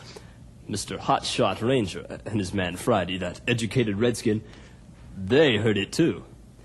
And the Indian just ain't talking. He's scared too.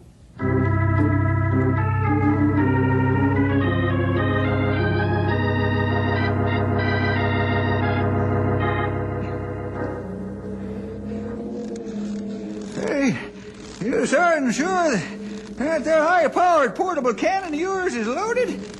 This rifle? Oh, it's loaded all right, Stumpy. She won't freeze up, will she?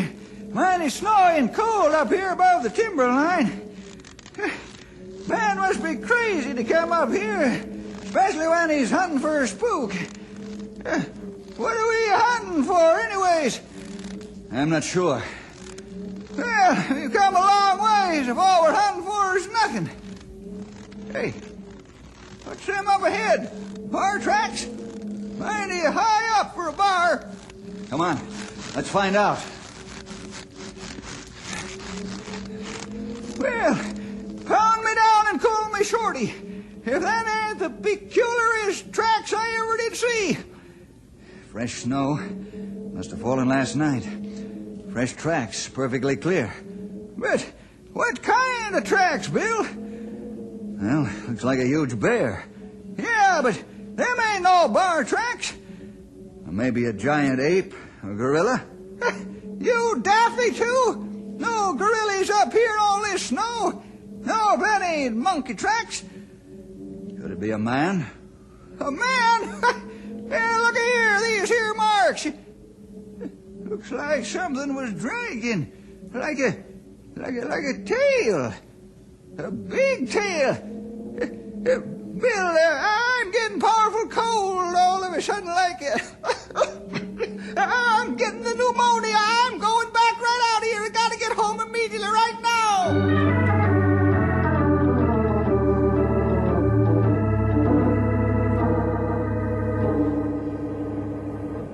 Say, boy. Boy. Who, me? Yes, come on over here. I want to talk to you. What is it? Do you know who I am? Yes, sir. Everybody in town does. You're Mr. Carstairs, the big game hunter. Right. I called you over here to ask you, I've asked everybody else in town. Do you know where I can get a guide to take me up into the mountains, into the bighorn sheep ranges? No, sirree, I don't.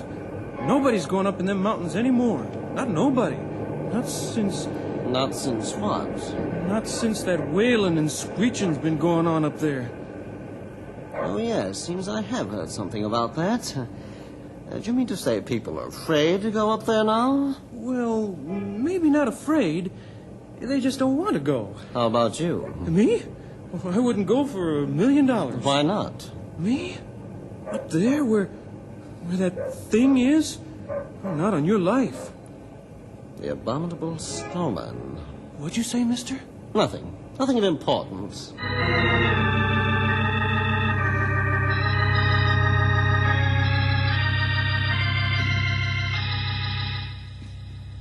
It doesn't make sense. It just doesn't make sense. Bill, plenty people hear this and stay out of mountains. It can't be possible, Grey Wolf. Plenty people see tracks in snow, tracks made by things, sea tracks. Come back and stay out of mountains. It can't happen here. Boy tell you that millionaire man tell him about snowman? Yes, and it tallies. It all adds up, but I still can't believe it. Did you read that article in the encyclopedia that I marked for you? Yes. It bears out what we heard. That recording we made parallels the description in the article. what those hunters from Milk River say up there agrees with the article. Let me see that again. Just can't be. For centuries, there's been a legend that high in the Himalaya mountains, in India and the land of perpetual snow, there lives a strange creature, part bear, part ape, part man, shaggy, with a long tail, walks upright, has a piercing, ghostly cry. People who hear it or see it are invariably terrified. It has never been captured or shot. The thing is known as the abominable snowman. What do you think, Bill? You think we have this snowman in our mountains? People here think so. What do you think, Grey Wolf? I see. Well, what do you do now, Bill? I'm going to go hunting. I'm going to find this thing and end this reign of terror. And one other thing, Grey Wolf. We're taking Mr. Millionaire Sportsman Craig Carstairs along with us. No. No? Why not? He left for a mountain this morning with rifle and pack. He left alone. All right. We can settle with him later if we have to. Grey Wolf, my friend, we're going after the abominable snowman.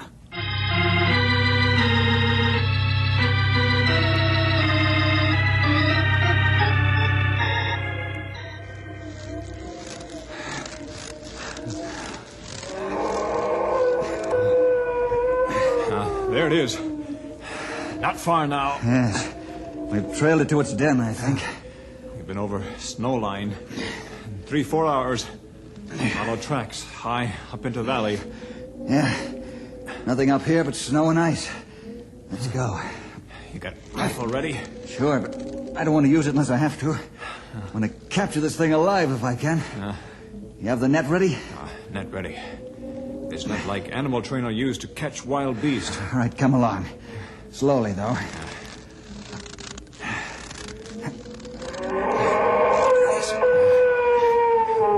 Goes closer now. Yeah. Can't be very far away. Been trailing it at a fast clip. Must be getting tired. Or else. Or else what? Or else it's decided to turn and attack us. We be ready. Yeah. Watch close now. Lots of tracks here. Must be near its den. Easy now. Let's go around this hummock of snow very cautiously. Bill, that place where ice make roof. Yeah? Underneath. Where it dark, you see? You see it? Yeah. I see it, all right. Shaggy, matted hair covering the body. Yeah. Long tail, big claws. Big teeth. The face of a prehistoric monster. Get ready, Will. We'll rush it. It can't get out of this gully unless it comes this way. You take your end of the net. Got it. Now, I'll take this side. And don't forget, I have the rifle. Hey, you! Whatever you are you coming out of there peaceably? Who or what are you?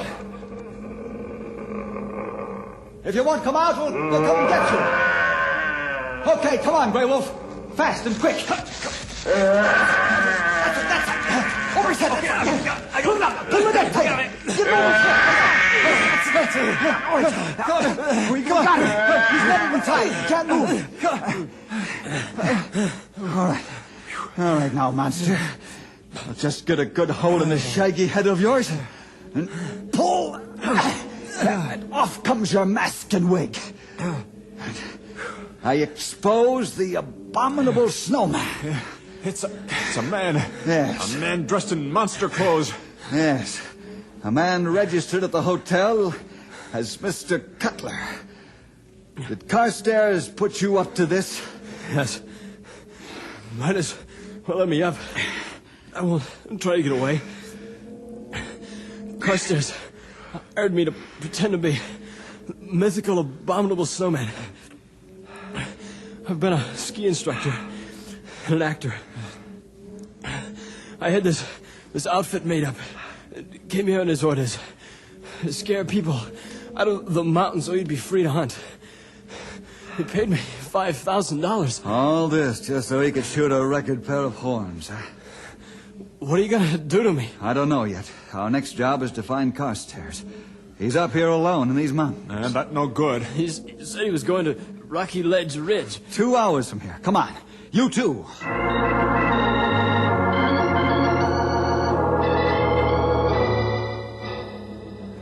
See anything of him, Grey Wolf? No, but I hear. Listen. Yeah, I hear him. Where is he? This is his rifle. They're on the ground. Up there. Oh, there he is. Halfway up that steep slope of shale. His heels caught somehow. He's hanging practically head downward. Nobody can get a foothold in that loose shale. I try, Bill. Stop fighting! Get your foot loose! Stop fighting. If you struggle, you bring down more rocks. Hold on now. I'm coming.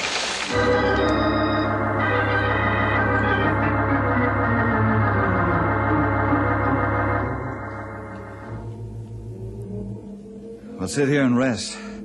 Got a long hike ahead of us before we hit the timberline. Mr. Jefferson, Grey Wolf, I'm ashamed. What can I do? Your colleague Cutler is going to give the high school gymnasium the $5,000 you paid him to impersonate the monster. It's the least I can do. That and apologize. I'll double that amount, triple it. But I wish I could prove to you how repentant I really am. Shh, look. You want record bighorn ram. Over there, 400 yards, perfect shot. There he stands. A world's record head if I ever saw one. Go ahead, Carstairs. You'll never get a chance like this again. Go ahead. If you want that ram, shoot. No. No, I've seen how you men spend your life saving animals and people. Your way of life has taught me a lesson. I'm going to let that bighorn sheep go back to his mountains where he belongs. Craig, I know you're supposed to be the world's greatest big game hunter. But I found out just now you're more than that. You're a man.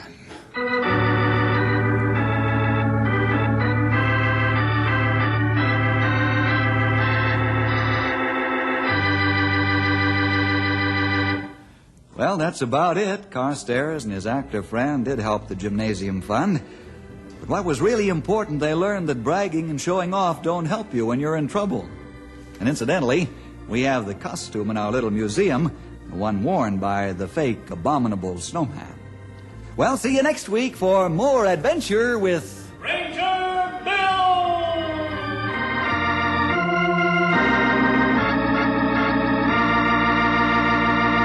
One spring, shortly after I first came to Glacier National Park to start working as a ranger here, I made my first trip up the Going to the Sun Road.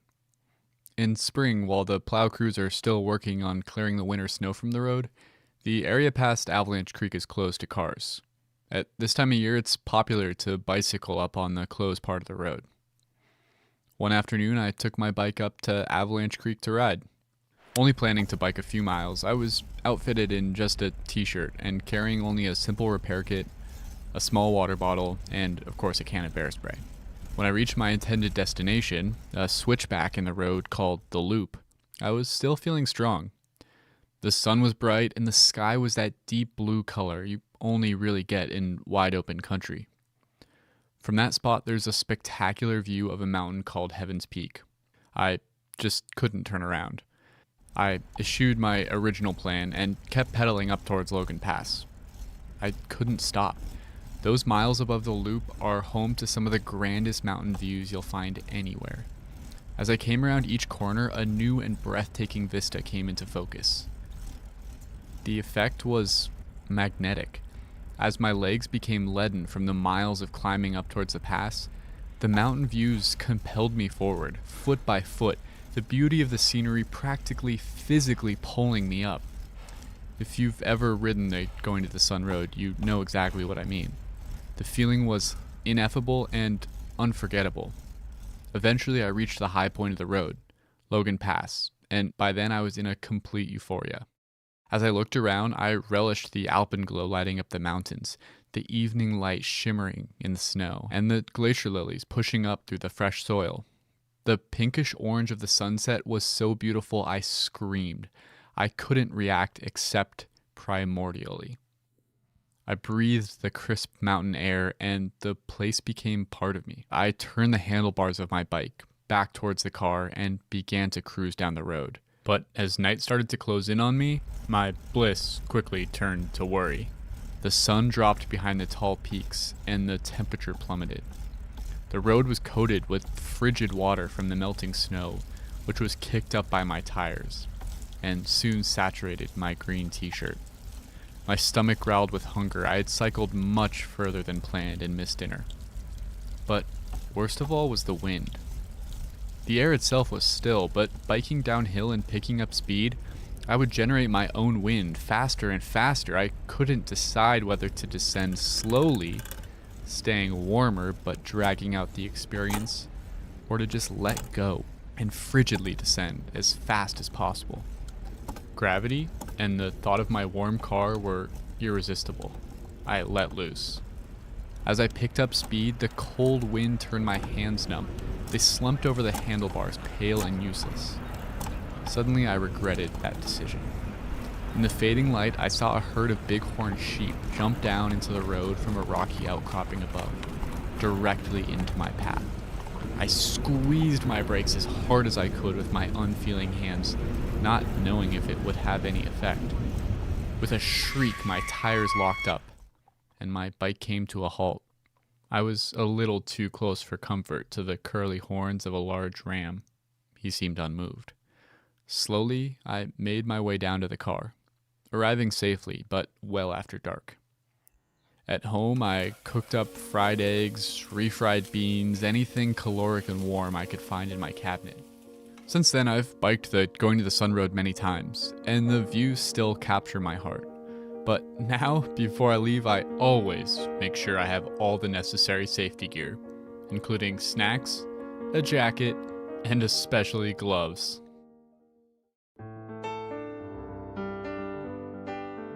Welcome to Headwaters, a Glacier National Park podcast, brought to you by the Glacier National Park Conservancy and produced on the traditional lands of many Native American tribes, including the Blackfeet, Kootenai, Salish, and Gillespie people. We're calling this season The Confluence, as we look at the ways that nature, culture, the present, and the past all come together here. I'm Michael.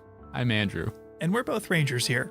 And today we're at Logan Pass. And after a brief description of the place itself, we'll hear some stories about what makes it so important. As the highest point on the Going to the Sun Road, Logan Pass is a place of extremes. One extreme is visitation.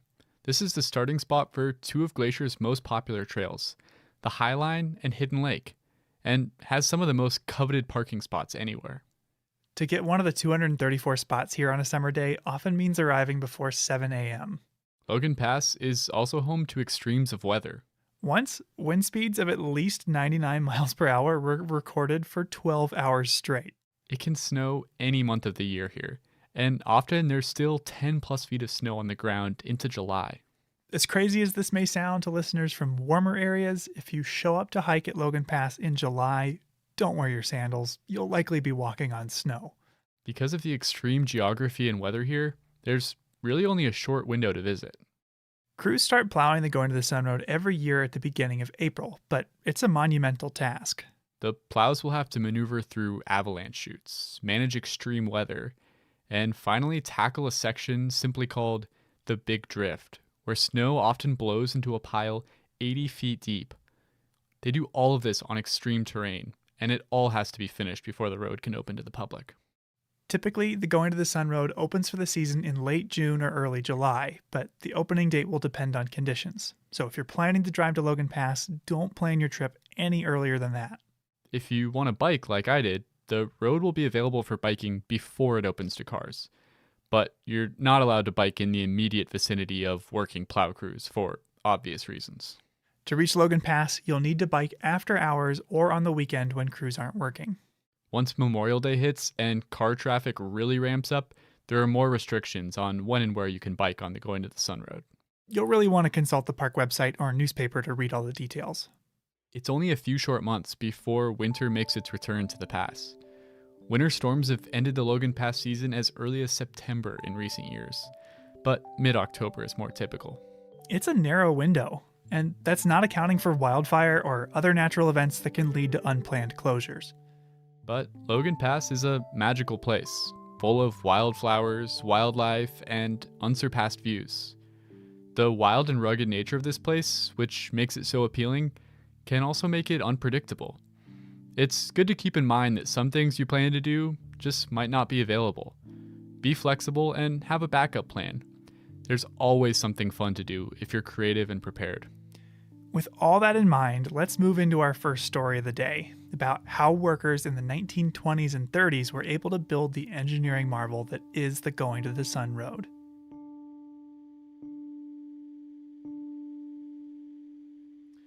So, Michael, how many times would you estimate you've driven the Going to the Sun Road? Oh, gosh. I never really counted, but I'd say over the last 7 years, over 100? That's a lot of trips. Do you ever get tired of it?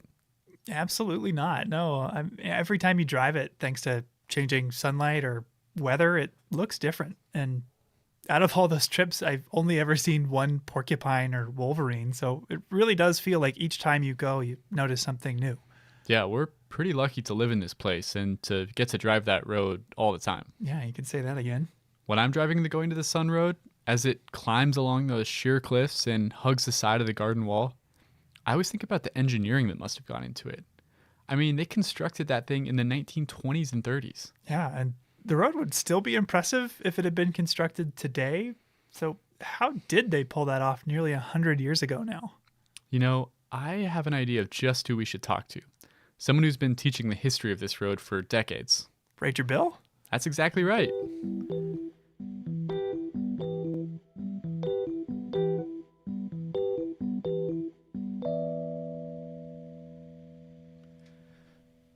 Bill has been working here for a long time.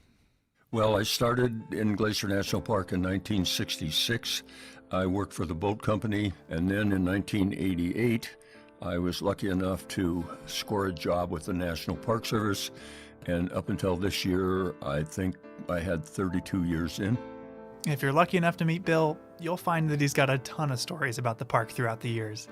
When I asked him what he'd say to someone about to drive the Going to the Sun Road for the first time, he didn't undersell it. Well, first of all, I would tell anybody that I was talking to that they're in for probably one of the greatest experiences of their life. In Bill's reckoning, the road really democratized Glacier National Park. It made it a place accessible to a lot more people. It allowed everyone that came to the park, whether you're young or old or if you're from a different country, it gives you the opportunity to get up very close and personal with one of the finest wilderness areas in the United States, as well as alpine scenery. According to Bill, the Going to the Sun Road's origins go all the way back to the inception of the Park Service.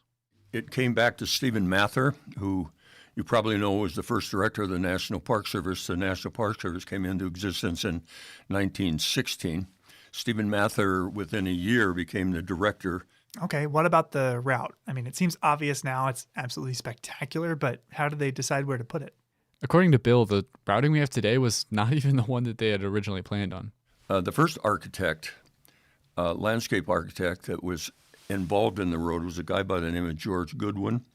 And George Goodwin proposed 15 switchbacks over that 3,500-foot climb up to Logan Pass. And Stephen Mather came out and he rode up to the area where he proposed the 15 switchbacks. And Goodwin's whole thought process was he wanted to show the human spirit and what the human spirit was capable of doing, and he felt that a road like that would definitely be there for all time to come. Oh, really? The road was supposed to have 15 switchbacks? I mean, it only has one now at the loop, right? Yeah, fate intervened and the 15 switchback idea was shot down. But along on that trip was another younger architect by the name of Thomas Vint, and Thomas Vint said, I don't think that's a good idea. And Stephen Mather also said he didn't think it was a good idea that they would ruin this incredibly beautiful scenic part of the park. Okay, yeah, no, I've got to agree. That does not sound like a good idea. 15 switchbacks would have covered like the whole area in pavement. So Vint proposed a different route instead. One that only had a single switchback. One where the road would blend into the landscape, emphasizing the natural scenery rather than the human engineering. It sounds a lot more like the road that I know. Yeah, Stephen Mather preferred that proposal as well. He wanted the road to lie lightly on the land, to emphasize the natural over the human. So what was the next step to take it from drawing board to asphalt? Well, they had to do a survey of the route. And they finally decided that it was going to be a one switchback road. A civil engineer out of San Francisco by the name of Frank Kittredge came in and hired a group of 30 men. And he'd had a lot of experience building roads along the ocean. Michael, you know how steep and cliffy that terrain is. Well, surveying it was so terrifying and challenging that a lot of people simply quit. Turnover was so high on these survey crews that Kittredge had to have 3 crews simultaneously. One that was actually working. Then he also had to have one crew coming and one crew quitting. And the ones that quit said that it wasn't worth it to climb up and down those cliffs and put your life in the hands of a rope. I don't blame them. That sounds terrifying. Yeah, to be out on that crumbly sedimentary rock, no thanks. They finished that survey in 1924. And the next year, the contract to build the west side of the road was given to a company out of Tacoma, Washington, called Williams and Douglas.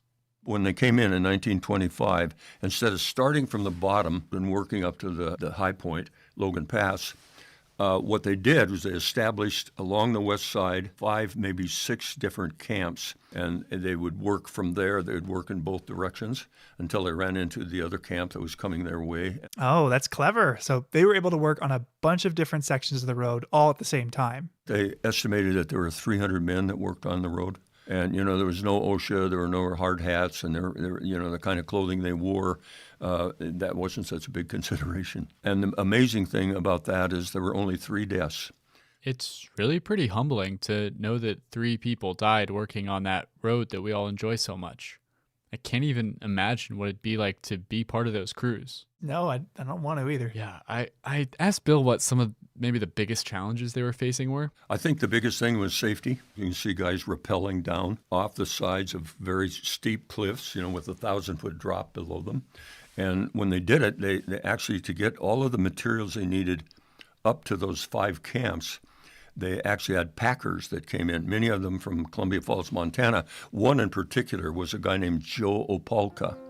And the interesting thing about Joe was in 1983, they had the 50th anniversary of the Going to the Sun Road, and I was lucky enough to be there. They had a lot of the civil engineers, a lot of the people that were responsible for building the road were there, and they spoke, and they were eloquent. They were eloquent in the fact that this is going to be a National Historic Site, which it is, and it's actually obviously a civil engineering National Historic Site, and said all this big flowery stuff about it. And Joe Opalka turned around to one of his old buddies that were sitting there, 50 years later, and says, "Oh, hell. They can talk all they want about that. It was just one dangerous, damn hard thing that we were involved in, and a lot of hard work, and it was scary." Joe Opalka passed in 1991, so we're pretty lucky to still have people like Bill who knew those involved in the original construction. How long in total did it take to build the thing? While a few small sections had been built in earlier years or even decades, the bulk of the construction was done in just 8 summers. Because of the limited working season, it's really only about 3 years worth of working days. The road was finished in 1932, and then in 1933, they dedicated, I think it was on the 15th of July, and there were 4,000 people that showed up. Now today, it would be an environmental disaster because 4,000 people, and they camped out all over in the beautiful meadows and the wildflowers. That is a lot of people at Logan Pass. Yeah, so I guess some things haven't changed that much. Bill emphasized to me that hearing about the road and learning the history is great and all, but if possible, people need to come here. You can ooh and ah at the pictures, but when you're on that road, oh my God. There's something irreplaceable about really being there. It's just like now where I live, they're rebuilding my road, and now they're digging. The guy that runs that excavator, he is phenomenal. The way he handles that great big bucket that's got to be like this, and he just, like he's just got it in his hand and he can put it here and there. And I just actually took a chair out last week and just sat out there one kind of sunny day and just watched him work. It was just so much fun. But I was there and I was part of it. And to me, that's what education is all about. You got to be able to, hell, you can talk about wildflowers, but when you can actually see it happening, it's just so much more effective. That's such a great image of Bill sitting out in his lawn chair watching the excavator. Yeah, it actually does sound pretty cool to watch. Yeah. And I loved the way Bill described the experience of the going to the Sun Road. It's like giving somebody a hug. You're hugging the park because it's so beautiful. And the road obviously is a tribute to the spirit, the human spirit, but it also is a tribute to nature. You've got to respect it. You've got to take your time, and you've got to realize you're in a place that pretty much is starting to disappear in our world, in our country. When you think about all the industrialization that's gone on, but Glacier's a place where you can come and it still relatively is untouched. He told me about an experience that can really only happen at a place like Logan Pass. When I was working up there a couple of years ago, and there was a mountain sheep, beautiful mountain sheep, just this big, huge horns guy. And he was looking at us, and it was just like a statue. And the guy came up to me and he said, "Geez, Ranger," he said, "I swear to God, that same mountain sheep was standing in exactly that position 20 years ago when I came here." And I looked at him and I said, who knows? Probably not, but the park is just exactly like it was when you were here 20 years ago because it was set aside to become a national park. And how fortunate we are to have places like that. We'll be right back after this break with a story about some of the interesting steps the park has taken to deal with the impact of visitors at Logan Pass. Each episode, we seem to cover at least one thing that, like this podcast, wouldn't be possible without the support of the Glacier National Park Conservancy. With the help of some friends over there, we got the number of Executive Director Doug Mitchell and decided to call him up out of the blue to ask about these projects. For this episode, we wanted to ask about a very special ranger you'll sometimes see at Logan Pass.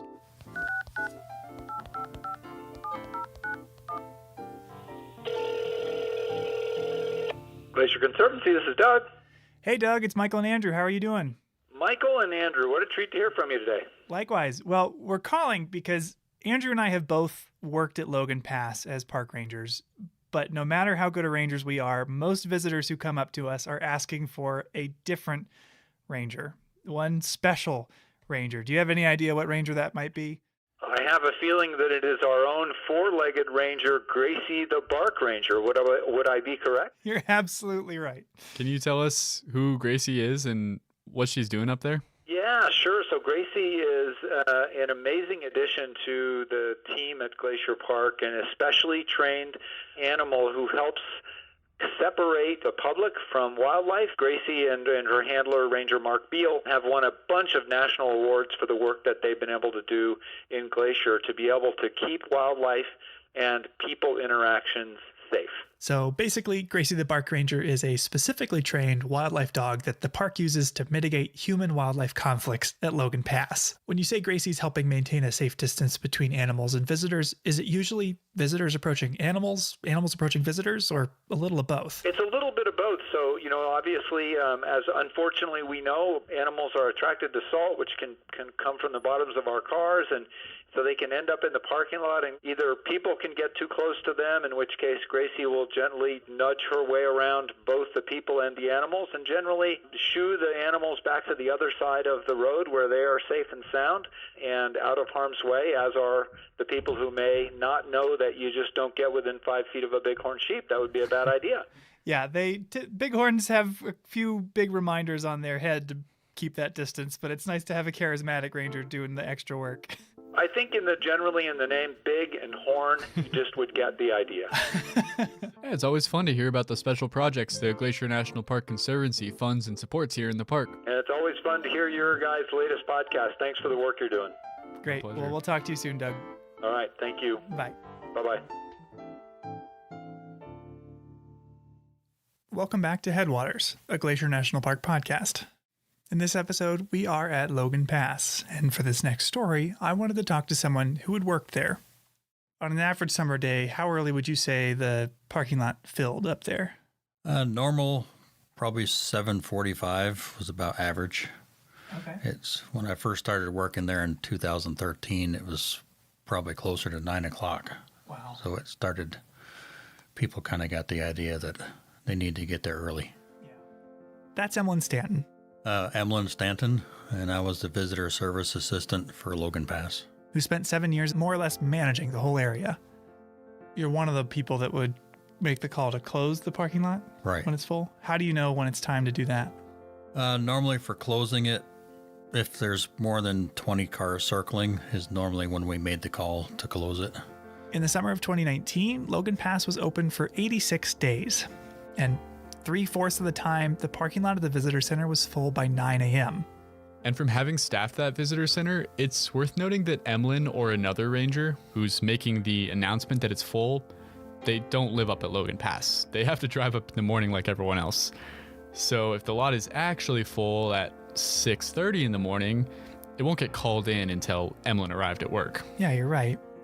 So what would your advice be to somebody who didn't find parking at Logan? Just go down the road, try to find a legal pullout, and have them just take the shuttle back up. Now, on a personal level, I don't think anyone, when they visit Glacier, is excited to have to jockey for parking or deal with congestion. I mean, it's just not fun. But there are some other concerns that park managers have when they see crowds like this at Logan Pass. Yeah, you've got to think about, can an ambulance get up here? Are people going to be forced to walk on the vegetation? Are we getting too close to the wildlife? Is someone going to get gored by a mountain goat? Things like this are often cited as proof positive that our national parks are being loved to death. And while that might be a little hyperbolic, they are great examples of the difficult nature of carrying out our agency's mission. Now, the mission of the NPS is beloved, but actually implementing it proves challenging, thanks to what's known as its dual mandate. Could you describe the dual mandate? Sure. Well, the mission statement says that places like Glacier are to be preserved unimpaired.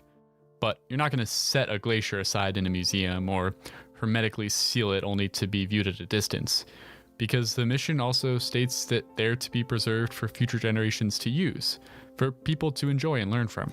Yeah, and that balance between protecting something as it is and allowing for others to enjoy it, that's a tightrope walk. Too far to one side and you'll preserve it so well that nobody could ever see it. Too far to the other, you build enough roads, resorts, and attractions that you built a theme park. Yeah, you've got to find a middle ground somewhere. Logan Pass, as we've said, is a place of superlatives. It's the highest point on the Going to the Sun Road with some of the park's most extreme weather and abundant wildlife. But it's also a case study in how, in the face of extreme visitation, Glacier has grappled with this dual mandate. And none of these concerns are unique to Logan Pass. Destinations all along Going to the Sun Road seem to grow more and more popular each year. But as the literal and figurative high point of many people's visits here, Logan Pass has been at the center of both the visitor experience and park management for a long time. And if you look at its history, you'll find some of the most misguided, controversial, and just downright bananas attempts the park has made to define our relationship to this place. Today, I'm going to share 3 examples of times that our favorite alpine playground was nearly loved to death. Now, the Logan Pass Visitor Center was built as part of Mission 66, a massive National Park Service program to expand and standardize infrastructure at park sites all over the country in preparation for the 50th birthday of the NPS. Andrew, could you describe the Logan Pass Visitor Center? Sure. It's built into a hillside, and it's got this big sloping roof that kind of matches the contour of the hill. It's made with stone walls and big windows everywhere to enjoy the views. Yeah, it's beautiful, it's visually striking, and I think really complements the scenery well. But as with any construction project, it disturbed the ground it was built on. This is my first story of management foibles and folly at Logan Pass, and I'm calling it The Cover-Up. But first, Andrew, could you describe what the meadows are like? There's all those subalpine meadows with glacier lilies, monkey flower, all sorts of grasses. Exactly. By the time construction had finished in 1965, pictures of the building show barren dirt all around it. But the same photo just 2 years later shows lush green vegetation all around the building. Wait, what? This seems impossible. Yeah, no, look at it. Things don't usually grow that fast up at that elevation. They don't? Those meadows are covered in snow for like 8 months of the year, so I would expect it to take decades for all those plants to grow back. Yeah, you're right. And here's how they did it, if you could read this excerpt from a newspaper article at the time. Sure. Okay, park officials decided to gather alpine turf elsewhere and transplant it around the visitor center, exactly as one might in developing a new lawn in the city. The source of the alpine sod, unfortunately, is a short distance from the visitor center, just out of the line of sight. Collectively, the sites represent an area as large as a football field. Wait, they just stripped away plants from another spot and replanted them there? Yeah, and they didn't try very hard to hide what they were doing either, because hikers on their way to the Hidden Lake Overlook just behind the building immediately noticed patches of barren dirt like 200 yards from the visitor center. Oh no, that's pretty egregious. Yeah, and so management caught some flack for that, as seen from that article you just read from. But what came next was an attempt to actually protect the meadows. Okay, that seems like a good thing. In a story I'm going to call The Toxic Trail. Well, that doesn't. The hikers that noticed the sod stripping were on their way to the Hidden Lake Overlook, a mile and a half southwest of the visitor center. Now, today, if you were to hike there, what would you be walking on? It's mostly on a boardwalk. Yeah, a raised wooden boardwalk. When the visitor center opened, it was just a regular trail. So let me guess. After they built the visitor center, it got a lot more crowded up there, and the park was worried that all these people would start to stray off trail and walk on the plants. So they built a boardwalk to try to keep people on the trail. It's almost like you work here. But you're right. A boardwalk was proposed for that very reason, but it wasn't a popular proposal. It was widely criticized, notably by the trail crew members that would be tasked with its construction. In a letter to the editor of the Hungry Horse News, they opposed the boardwalk for 4 reasons. Now, I have them here. Can you read them? Yeah, sure. Okay. Obvious damage to the aesthetic value of this alpine area, nothing short of an atrocity. And their second complaint? We do not feel that this boardwalk will fulfill the purpose for which it is intended. Third? There are a good many well-used trails in Glacier Park that are in dire need of repair and maintenance, and this money could be put to much better use. And finally, we feel, as do all park employees, that visitor impressions are important, and so far, all comments from visitors viewing this project have been negative.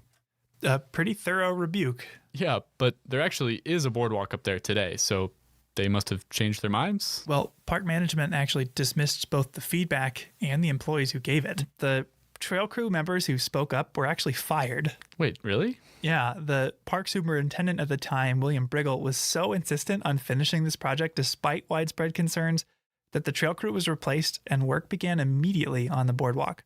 And this haste led to additional complications as well.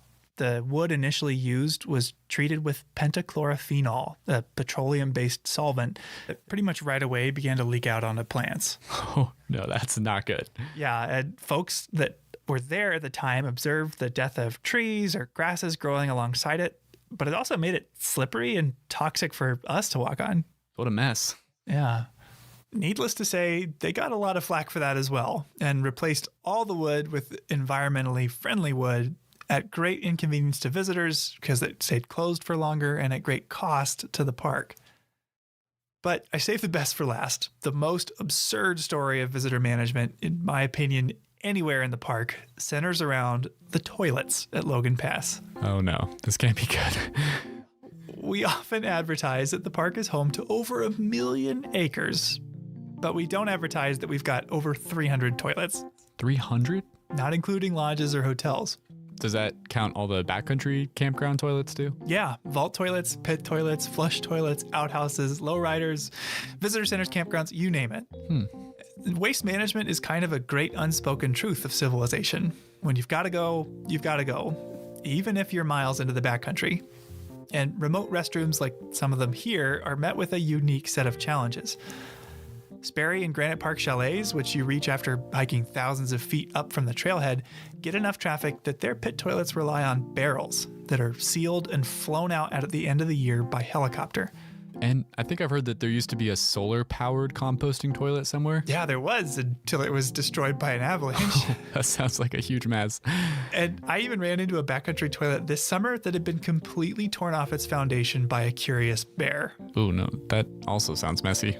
So one of the reasons we don't advertise that we have over 300 toilets is because they're kind of gross, but it's also because nobody seemed to know the number offhand. I had a series of really humorous emails with facilities management to try to track down that estimate. But the whole reason I started looking into toilets and waste management in the first place was because I learned about our third and final story. A story I'm going to call The Fleeting Fountains. Coinciding with the new visitor center, a new waste treatment facility was installed at Logan Pass, one that promised to capture and treat waste with a septic system that filters out liquid waste in a 17,000-gallon tank before spraying clean water out of nearby nozzles. Nearby as in out onto the meadows at Logan Pass? Yep, watering the plants, so to speak. The only problem was, after this 17,000-gallon septic tank opened to the public, it got 5,000 visitors and 20,000 gallons every day. Oh, no. That's, what, 3,000 gallons over capacity? Yep. And that 17,000-gallon tank that they advertised to the public, that they reported to a federal sanitary engineer, well, they exaggerated the size a little bit. It turns out it was only 6,000 gallons. So the system was faced with a demand more than 3 times its capacity. Mm-hmm. That's a big difference. That's a lot of excess waste you got to deal with. A lot. The result was, well, can you read this? Okay. The tank continued to overflow, and untreated sewage effluent continued to run directly into Reynolds Creek. It was an awful sight. Saturated toilet paper made its way through the spray heads and was draped on adjacent small trees.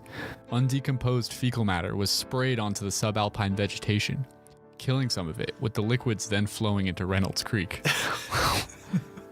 Oh, that is a terrifying description. I mean, it's just horrific. Yeah.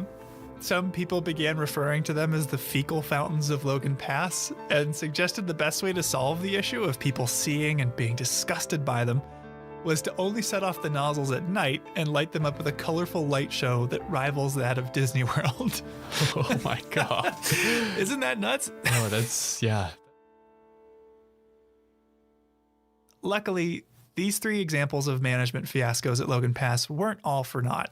Each scenario has new management solutions today. Take the sod stripping. What do you think we'd do in that situation today? Well, rather than pull up plants that are already doing fine in the park, we'd grow new ones in the native plant nursery. Yeah. In the case of disturbances like construction, we can replant vegetation using local seedlings collected and raised by our nursery staff. Now, in the case of the boardwalk, there are systems in place now to evaluate potential development or construction before it happens. Yeah, and it's not unique to national parks, but any project like this boardwalk would now require an environmental impact statement. Or assessment. Which would detail all the ways that the project would impact the environment. And finally, the toilets. Yeah, I don't think we use that system anymore. No, we don't. We've got a new system. Wow, it is a beautiful day. And one morning this summer, I drove up to Logan Pass to meet with one of the folks that helps this system work.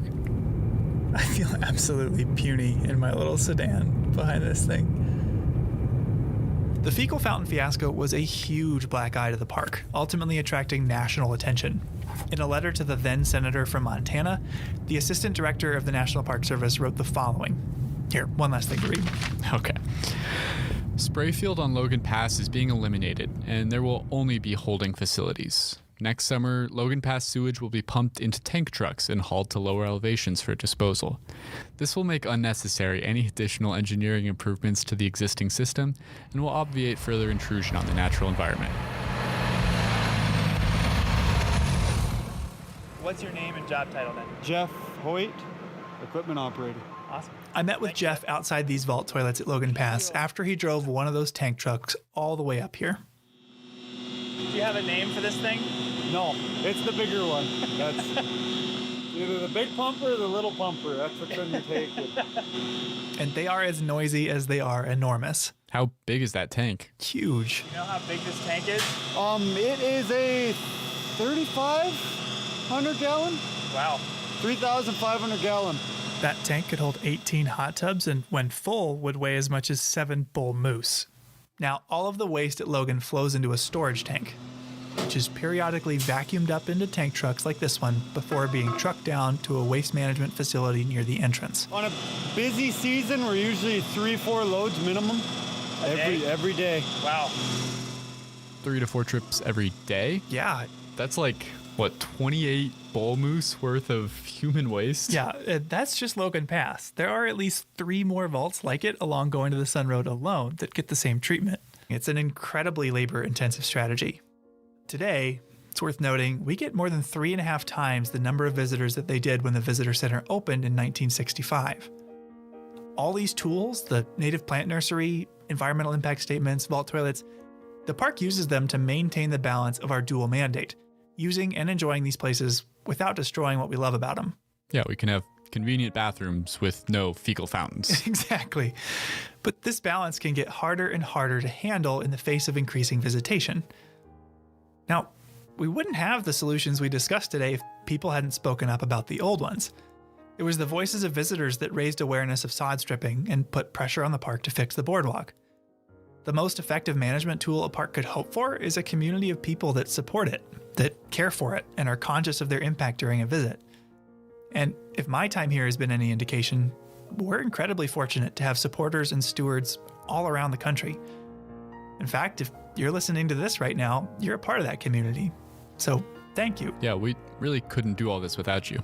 So the next time you're at Logan Pass, pat yourself on the back and spare a thought for the toilets, because they are a slightly smelly symbol of our collective ability to protect this place.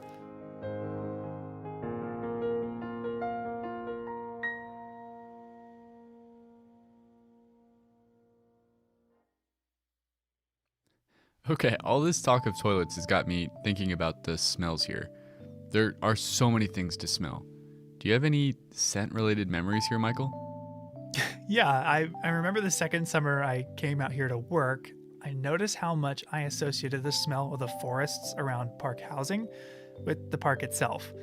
I remember calling my family to let them know that I made it safely to Montana and mentioned that I realized how much I missed that smell. My sister Katie thought it was hilarious. Like, what do you mean you miss the smell? Bringing up on phone calls from time to time. But when they finally got the chance to visit, I remember her apologizing. I know what you were talking about now. It smells great. Yeah, that's a great story. And you're definitely not the only person who's ever been teased for their interest in the smells here. I want to play you a clip from a conversation I had recently. I got so much grief from my colleagues, just like kind of jabbing at me, like, smellscapes, are you still like doing this? Like, what are you talking about? Smellscapes, that can't be real. And I was reading Aristotle for a class at the time, and he called smell the lowest of the human senses. And it's like, even he's beating up on smells. We've never given smell its due, whether it's in the parks or just in culture. I mean, that sounds a lot like what happened with me and my sister. Who is that?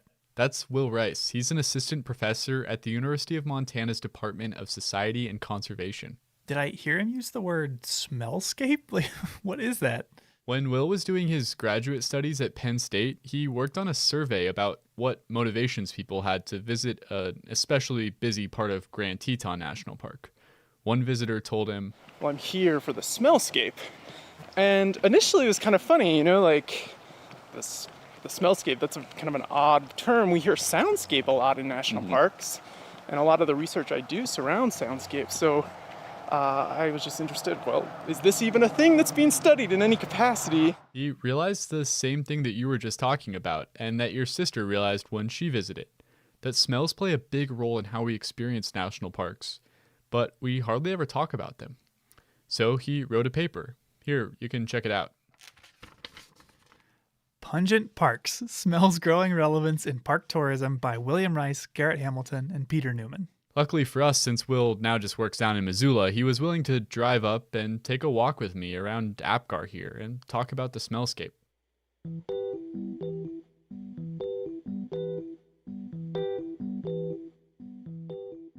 So first of all, Will, can you tell me what is a smellscape exactly?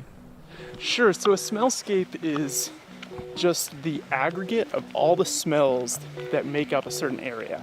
And the scale can really vary. So we can have smellscapes that are, just the size of a small room or just a meadow, or we could have the smellscape of all of Glacier National Park, the aggregate. But really it's kind of what you're smelling as you're moving through a space. The whole concept of a smellscape kind of seemed like a joke at first, but I totally get what he's talking about. If you're at Logan Pass, you're going to have a very different experience if the main scent you smell is the pit toilet versus wildflowers. And interestingly, Will told me the biggest threat to natural smellscapes is not toilets, but actually climate change. Droughts we know are going to become more prevalent in an era of climate change, and droughts tend to really change. Like we're standing right now around a bunch of wildflowers that are dependent on rain every year. And if we go through a period of drought, those wildflowers may become less prevalent. In turn, if we have a larger rain event like you're seeing, with the super blooms in Southern California, that changes the smellscape. Changing weather patterns, but also wildfires, a big one. I mean, wildfire can really dramatically change the character of a smellscape rather quickly. Have people tried to capture these national park smells in any way? If you go into a store, they have officially licensed candles, air fresheners, and laundry detergent that smell like various parks. So we're trying to bring that home. I would say, like if you open up the candle for Rocky Mountain National Park and you get this hit of lavender, maybe that's not exactly what it smells like, but we're trying to authenticate it somehow. But we're really failing because it is so unique. Why should people care about smells? They're vitally important from an ecological standpoint, but also from the standpoint that I study parks from, the social experience, the visitor experience. Imagine walking into Glacier, with your nose pinched. It's really going to affect your experience. And as we noted in the paper, there's so much about your park experience that you can curate, that you can, really make your own. Now it's taking pictures and putting them on Instagram. You can share this experience. You can record the soundscape, as some people are starting to do with microphones and taking those home and mixing that. But you can't really take this smell home from a park, at least legally. You're not supposed to take, pine straw home. Yeah. Everyone's experiencing this smellscape while they're in the park. It's tying us all together in a place. And so we're left with this really authentic experience. Thanks so much for joining me today, Will.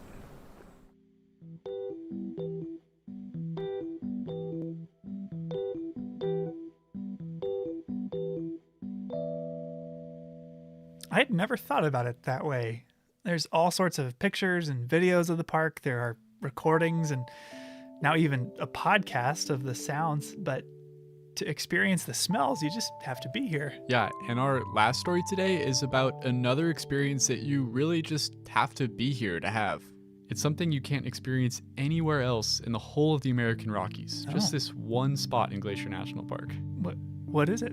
Well, you'll have to join me to find out. Okay.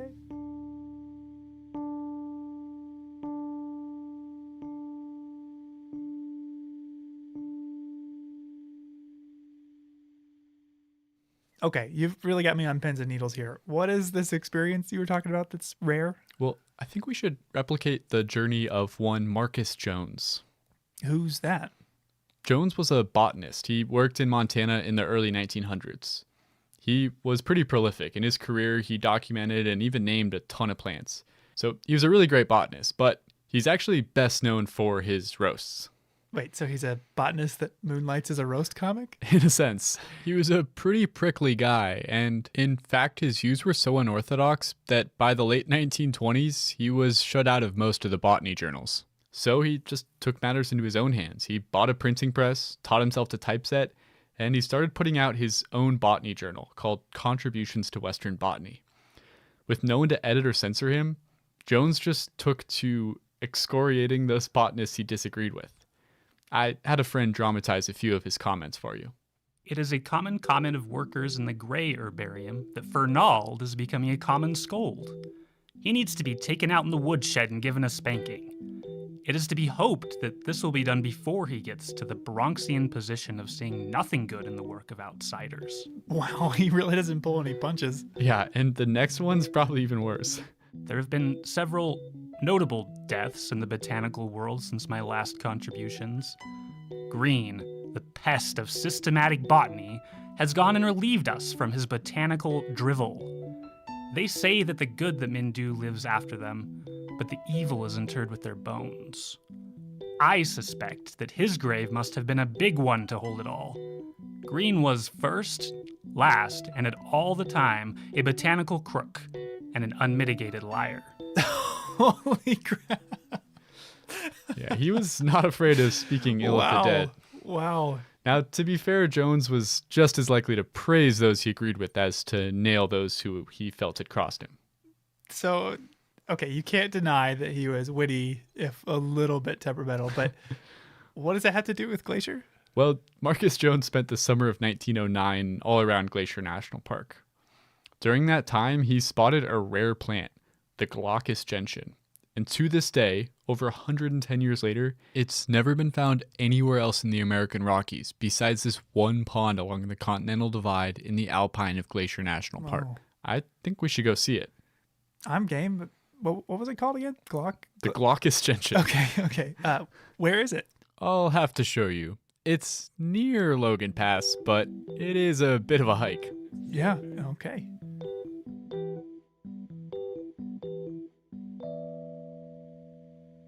Okay, so yeah, we've hiked just over 10.5 miles already this morning, climbed 4,700 feet, and now I think we're within like 100 yards of our gentian. We're getting really close. I'm pretty excited to see it in a minute here.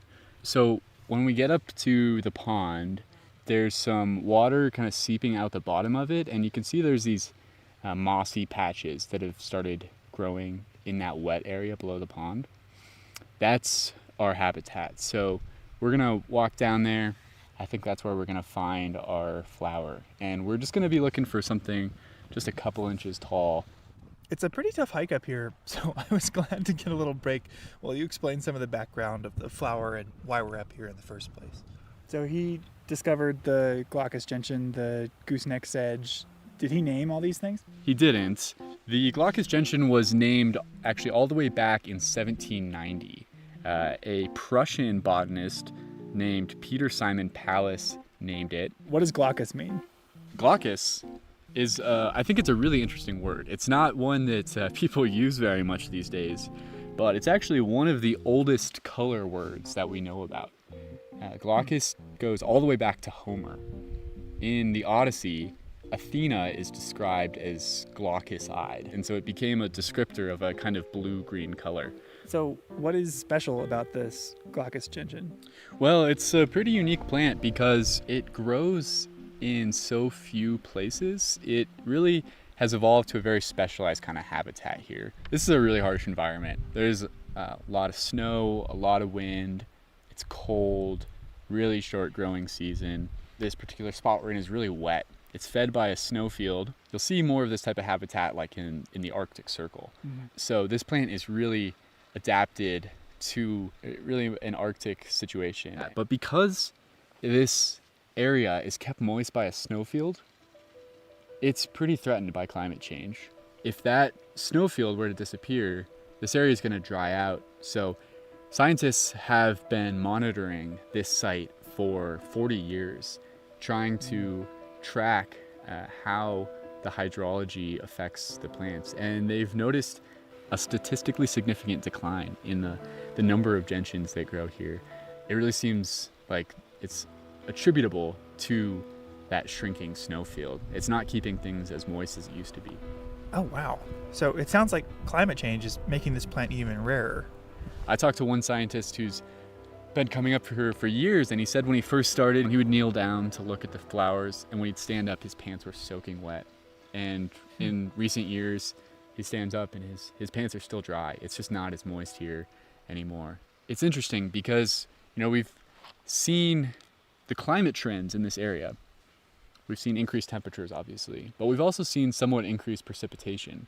So you'd think maybe a wet plant would benefit from that and it would be fine. But because that summer heat is so intense, it starts so early. It's warmer in March, April, May. Often it stays about freezing at night in May. Things are just melting out faster, and it doesn't stay wet late enough into the season. So it's less about the amount of moisture, but about the consistency. The timing, yeah. It doesn't stay all summer anymore. So we're gonna keep monitoring this site and see what happens to the gentians, but they're really a signal for us to the health of our snowfields and the changing climate up here. Oh, and there's a mountain goat. Well, I'm excited to try to find it. Should we go head down there? Sure. Okay, it's been about 30 minutes now. I really actually thought we would have found it by now, but no sign of it so far. The search continues. Spotted saxifrage, buttercups, and lots of moss. But no gentian yet. All right, we're hitting the 1 hour mark. Still no sign of the flower. Bit puzzled. Thought we definitely would have found it by now. Oh, big pile of bear poop. Okay, we're approaching 2 hours. I'm starting to wonder if this thing is even here anymore. I really don't know where else to look. but I think we're going to give it just a little longer, maybe another half hour. I think Andrew just found it. I heard him shout. I have like the biggest smile on my face right now. It's so nice to find it. That feels so good. We've been looking for a couple hours at this point. Yeah, 2.5 hours of just combing every square inch of this area. But it's here. It still exists. It was as glaucous as advertised. Yeah, when you said blue-green, I was picturing more blue than green, I think. But it definitely was hard to pick out from everything around it.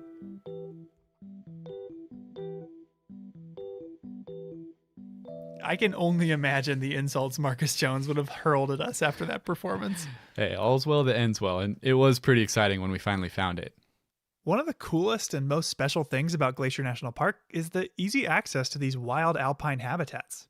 I mean, you could just drive right up to what is basically an Arctic habitat zone at Logan Pass. That's pretty incredible. Yeah, it's really great, but it comes with some responsibility as well. These alpine environments are really sensitive to disturbance, like from climate change, as we discussed, but also our small individual actions, like walking on or picking the flowers. It's never worth stepping on one flower to get a better picture or view of another one. But despite the toilets and the cars and all of the people up there, Logan Pass is still one of the best places in the world to get close to nature. And together, if we leave no trace, we can be sure to keep it that way for a long, long time to come.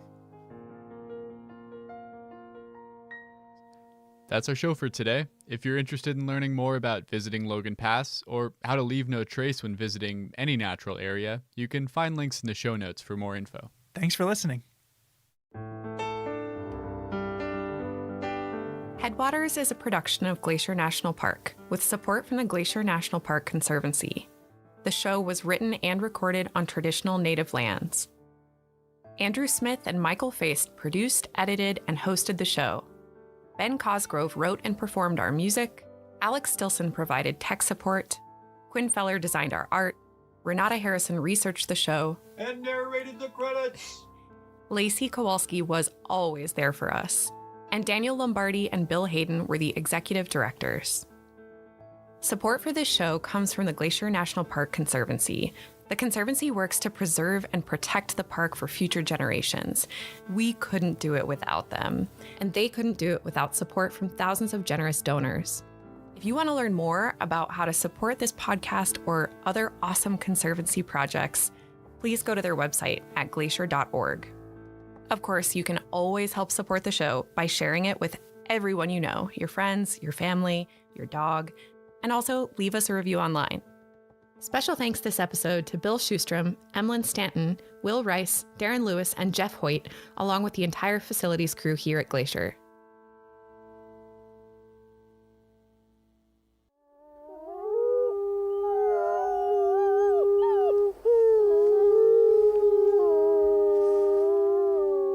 From Yellowstone National Park, this is What We Do.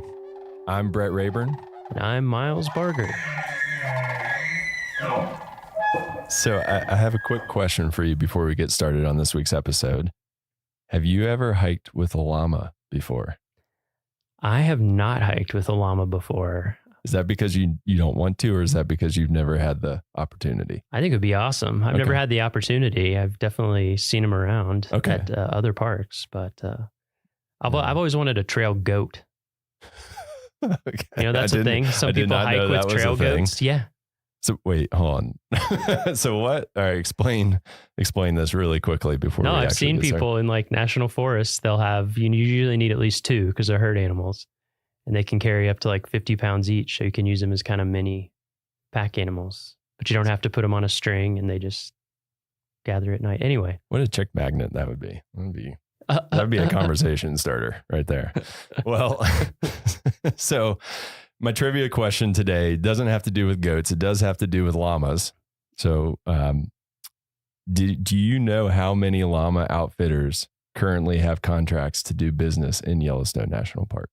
I do not. I will guess 11. It's actually 3. So you had a string of doing really well on these trivia questions that might have come to an end here. Failure. So there are 3 outfitters currently that would let you go hiking with a llama. So it's possible. Maybe a bucket list item here. Our guest this morning is someone who probably would have known the answer to that question. So she's Becky Wyman, a concessions management specialist here at Yellowstone National Park. Becky, have you ever hiked with a llama? I have not. No. So it sounds like we need like a work trip. I think so. To come out of this summer, because I love nothing more than hiking and not carrying my own stuff. It makes it quite nice. That sounds awesome. Well, it's awesome having you here today. So we didn't invite you here to just talk about goats and llamas exclusively. Although, if they come up more, I'm totally fine with that. We invited you here because you have a super important job in the Park Service that most visitors would know nothing about. You work a lot behind the scenes. And before we get into the details about what you do, as a concessions management specialist, actually, could you give us like an overview of what concessioners and what CUAs, commercial use authorization holders, like what are all of those things? Because a lot of listeners probably just have no clue what that is. So our office oversees all of the commercial operators in the park. We have category 1, 2, and 3 contracts, plus our commercial use authorization program. The category 1 contracts include our large concessioners, currently Xanterra, Yellowstone General Stores. They do the lodging and retail type of operations in the park. We also have our service stations. Our CUA program oversees or has our fishing guides, photo tours, environmental education tours, that sort of scope. And then we have our category 2 and 3 contracts, which include our over snow operators in winter. We have a bear spray rental. We have stock outfitters that do day and overnight trips in the park. Llamas. That include our llamas, as well as a ski camp in winter that is located at Canyon. Awesome. So the Park Service doesn't actually have, like, we don't run hotels or things like that. That is correct. We have contracts that allow other operators to run those, and we oversee those contracts. That is a lot. How many are there? Just like a rough ballpark. It's always changing, right? The number. Well, all of our contracts pretty much stay the same. We have the 3 large category 1 contracts. Like I said, the hotels and retail general stores, and our service stations. We have 38 stock contracts that include the 3 llamas. We have 23 over snow contracts and 1 bear spray rental.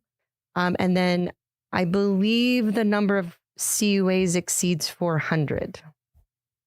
Yeah, that's a lot. So yes. That's a lot that you're overseeing out of the concessions office. It is. Okay. Well, thank you. Yeah, I just thought that would be a good overview of like what your job entails before we kind of dive into the background, and then we'll kind of come back to a typical day of what it's like working as a concessions management specialist. So do you mind telling us a little bit about where and when you got your start in the National Park Service?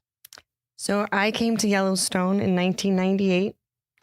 I was a bright-eyed, bushy-tailed fisheries technician. So I started my career with the Park Service at Lake in Yellowstone, and I have never left. So it hooked you. It hooked me. No pun intended. Anyone get it? And how'd you hear about that job?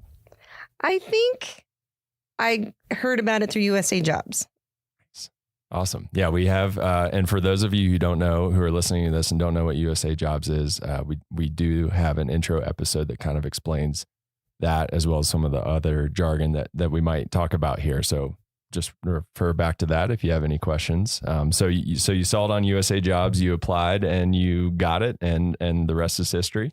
And I drove my car out from South Carolina, and I've never left. Wow. Okay, so you're from South Carolina. So you're an East Coaster. I am. Okay, that's me too. And then you found the mountains, and then I found the mountains. Gotcha. Same.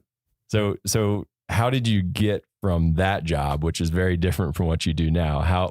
What was that transition like? It is. So I worked for fisheries for 3 years. Then I moved to the bison office to follow my husband up to Mammoth. And then I just became a flexible park employee and did a variety of administrative roles. I was the natural resource admin assistant for the Center of Resources, which led me to a detail with at the time, it was the planning, compliance, and landscape architecture division. So I was their admin assistant, where I made connections with people in that office that eventually would lead to my transitioning over to the commercial services division in an administrative role. And then I just worked my way up.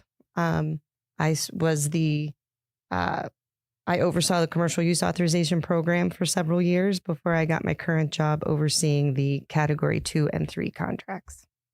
Wow. So you've done a little bit of it. I'm a jack of all trades. Yeah, that's awesome. That's really cool. I feel like that's a theme across these episodes. We've either had like people who decide this park is for me, and then you make it work within that park, or some people say this is my job path I want to follow and go wherever they need to go to make that happen. Yeah. Or I guess the third type, which is they just want to work in as many parks as possible. Yeah. Yeah. But yeah, there's a lot of different ways you can spin an NPS career, I think. Yeah. Yeah. So you've been here and you've been at Yellowstone. I don't want to do the quick math. What did you say? 98? 25 years. Okay. And, you know, and I am in a dual career family. Mm-hmm. So the fact that my husband also works for Yellowstone National Park has contributed to me being here as long as I have. Yeah. So how many like dinner table conversations are just focused on Yellowstone? All the or time. are you guys just like, no, too All the much time. Yellowstone. We got to talk about something else. I live vicariously through his job. He's got a much more interesting job than mine. Well, so what does he do? He's bear management. Okay. So, well, I think there's lots of interesting things in both of those. Yes. In both of those jobs. So what does a typical day in your job look like? Is there a typical day? Yeah. Typically I'm in the office on the computer, answering phone calls and emails. It's a lot of paper pushing, I guess you could call it. But part of that is just communicating with our concessioners. We review annual financial reports, preparing annual overall ratings, which I kind of liken that to a report card on how they're doing with their contracts. Do you use a red pen? I do not. Oh. I have one in my hand, but That's what I was. You look like you're good at writing like F. Yes. No, and we have very good concessioners. So A++. We review insurance, risk management plans, all things that are outlined in their contracts. Part of my job requires periodic evaluations of the concessioners, and this lets us get out into the park to monitor how they're doing, making sure they're meeting service standards as outlined in their operating plans, making sure they're providing a quality visitor service, making sure the facilities are well maintained, and just ensuring the safety of the visitor and their employees. The part that I like most is I occasionally get to go out on horseback rides, ride on snowmobiles, or even take a ski trip every once in a while. So that's what gets me out in the park. So that's what I like. So you're kind of, are you doing like the undercover boss type of situation where you're like kind of hiding in the ranks of visitors? We on may the snowmobile? entail secret shoppers, but usually they know who I am. So Yeah, it's not quite as if you've been here 25 years. Yes. It's hard to be secret. Yeah, that sounds like that's a really interesting part of that, is getting to test out those different ways of seeing the park. So that was a lot of different functions and tasks that you have. So what do you think is the most important one to be successful at your job? I think communication skills and establishing relationships is the most important part of my job.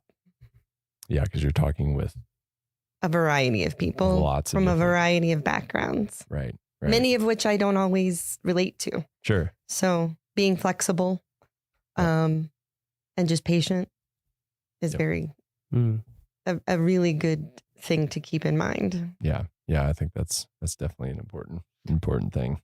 Yeah. I feel like this past winter, we've seen a lot of that because we've had such crazy snow conditions, by which I mean, until later in the winter, hardly any snow. So I've been on some of those calls and just seeing the like constant communication with people and trying to make everything work as best we can for them and for our visitors and all of that. It's given me a good insight into how much communication there is with all these businesses. And they of course have their own interests that are, they share interests with the Park Service, but they're also businesses. So they have very different things that they have to think about in terms of their long-term. And Yellowstone's had a few hits lately with the flood, the lack of snowfall. Just it's impacted different people in different ways the last few years. Yeah, COVID. It can be challenging to operate businesses on a volcano with crazy weather and you know, you're at the whims of Mother Nature. Yeah. Yeah. So I think you kind of already touched on this, but is your favorite part of the job getting to go out on the snowmobile trips and pack trips and llama trips? And anytime I can get out of the office is a good day. Yeah. Yeah. So if it includes the backcountry, it's even better.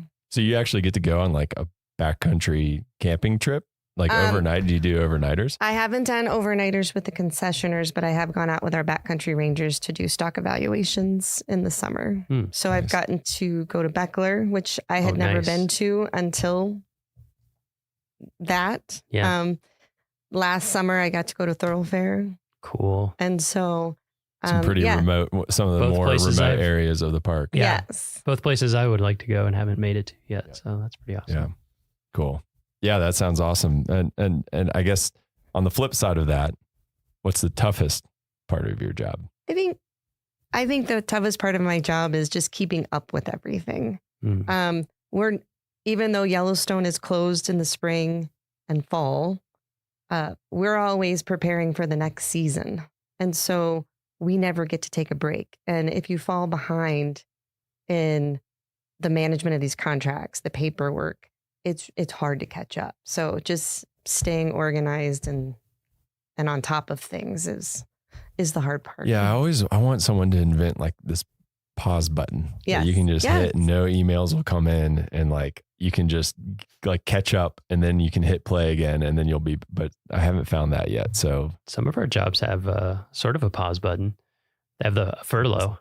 They're not allowed to check email for like 2 weeks or a month. But yeah, you're right. Yes. What about the regulations? Are they changing pretty often, or do they stay fairly consistent? I think they're staying pretty constant, but there are some tweaks that they throw at us every once in a while. Yeah. So we have to stay on top of those. Yeah. I was wondering that.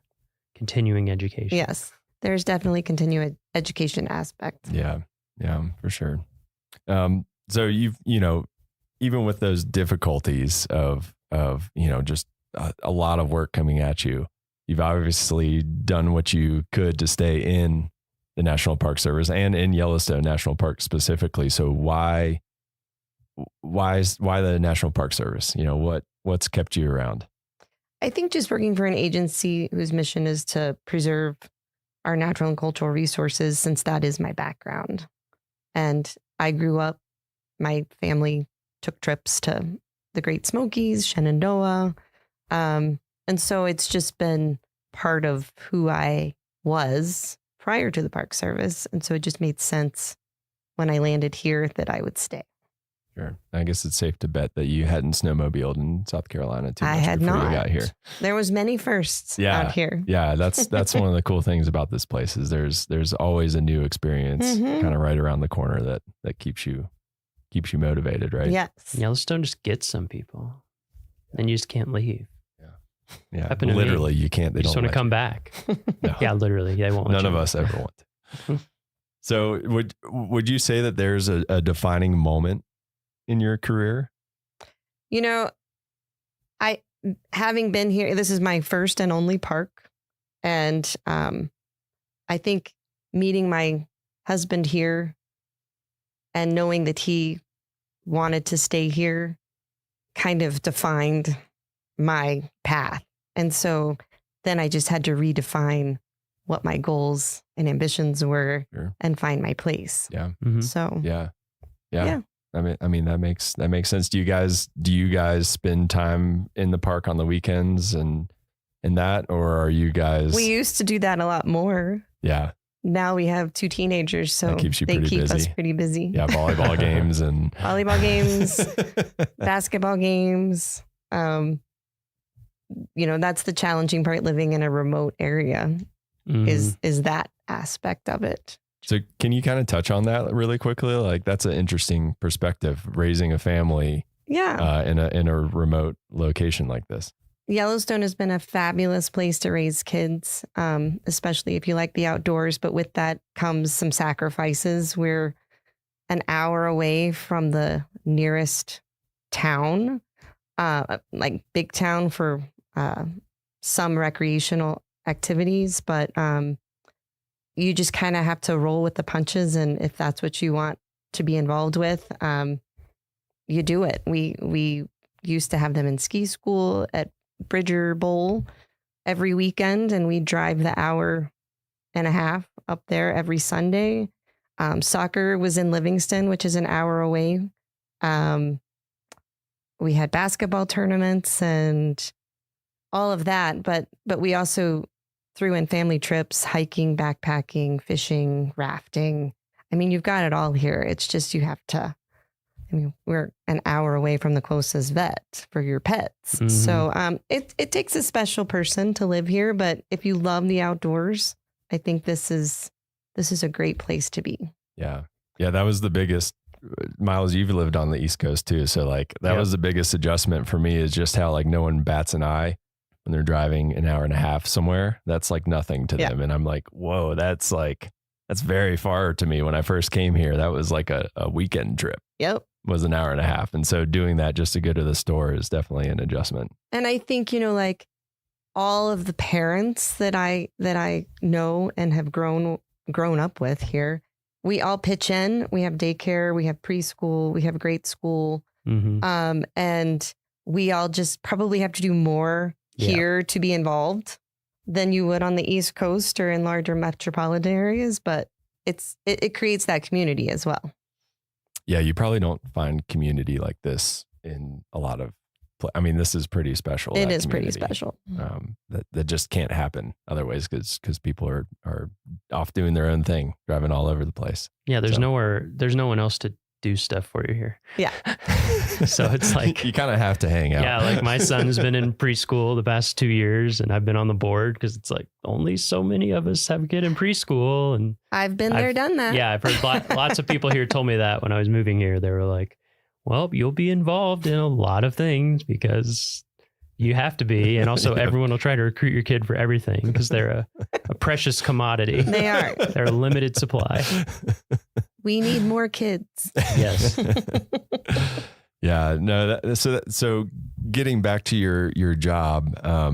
So the Park Service mission is to, like you alluded to, preserve the natural and cultural resources for the enjoyment, education, and inspiration for this and future generations. Those kids we were talking about. So with that in mind, how does your job contribute to that mission? Well, I keep going back to when I was first interviewed for my administrative assistant position in the commercial services office, and Mary Murphy, who was a longtime employee of the park, made a comment that stuck with me, and she said, "Our division touches everybody's vacation. It impacts their experience." And so coming in, that's kind of motivated me to make sure that what I'm doing with our partners are contributing to that experience. Yeah, for sure. I mean, if someone has a bad experience, that they associate that with Yellowstone National Park and the National Park Service potentially. And then also we work with our interpretive division to help educate our guides to be better educators for their clients that they take through the park. So it's a group effort.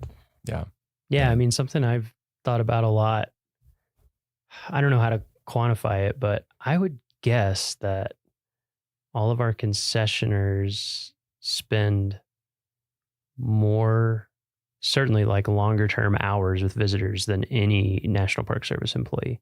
Absolutely. Because I feel like most people, if they interact with a National Park Service employee, it's going to be as a visitor at a visitor center desk, maybe for like a few minutes because we are busy and there's lines and people have questions. Or maybe they get to go on a ranger-led walk or talk. I mean, that's a small percentage, but even those maybe are going to be 30 minutes, 45 minutes, whereas concessioners, it can be all day or multiple days. It can be a really close relationship that people form. So I think about that a lot. I think in every park that I've worked at, that's been the case, that those really quality hours are often with a concessioner. So they're like a huge...